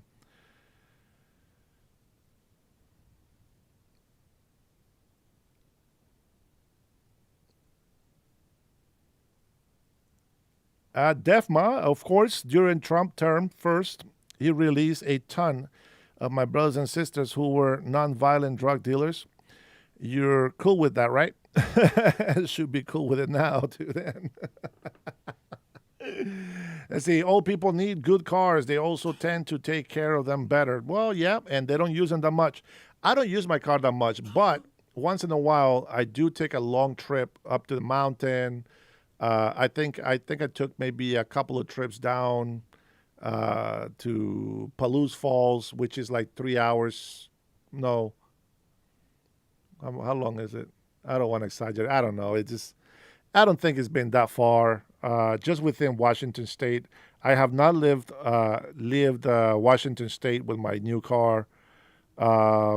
It is a 24, and I paid most of my interest on the first year that I bought it. Brand new, 0 miles. But all the interest that I paid this year, I should be able to itemize it, and I should be able to deduct that from my taxes. Saint, what the hell is wrong with you? This guy. All right, anybody got same problems? I got a party then. Dude, I've been holding, I'm not going to lie. Let me go ahead and play one little clip that I want to play from the movie that I was telling you about. Now, this is not the scene, but this is just for fun. Just want to go ahead and share this moment with you. 2-minute clip. This is AI. If you are just getting in here, we are the remainder of what was today's chat. All right, let's watch this little piece. Oh man, if you haven't watched it, guys, you got to watch the movie AI. It's actually a pretty good movie. It's actually sad, but it's still pretty cool. I really enjoyed it. And guys, I actually enjoy my time. I am glad that we were able to listen to our POTUS. Good message. Thank you guys so much for being with me here tonight. Guys, thanks for the super chats. Appreciate it. You guys know this is what I do for a living. So I appreciate you guys' support. Thank you for my members. Thank you for subscribing. You guys are amazing. Thank you, Robert, Mike. You know who you are, Omar. I appreciate the actual questions and comments that you put in here. I find that the end of this conversation was actually pretty good. Zin, I do have a 1099 that I had to fill up. Taxes are already taken out, so I don't have to do anything except report the money that I have made. And we just end the night with the Gulf of America trolling. Of course, Gulf of Mexico works for me as well. Viva Mexico. Thank you so much for being here with me tonight, guys. God bless you. God bless your family. And God bless the United States of America. Let's hope for a better tomorrow. We'll see you guys tomorrow.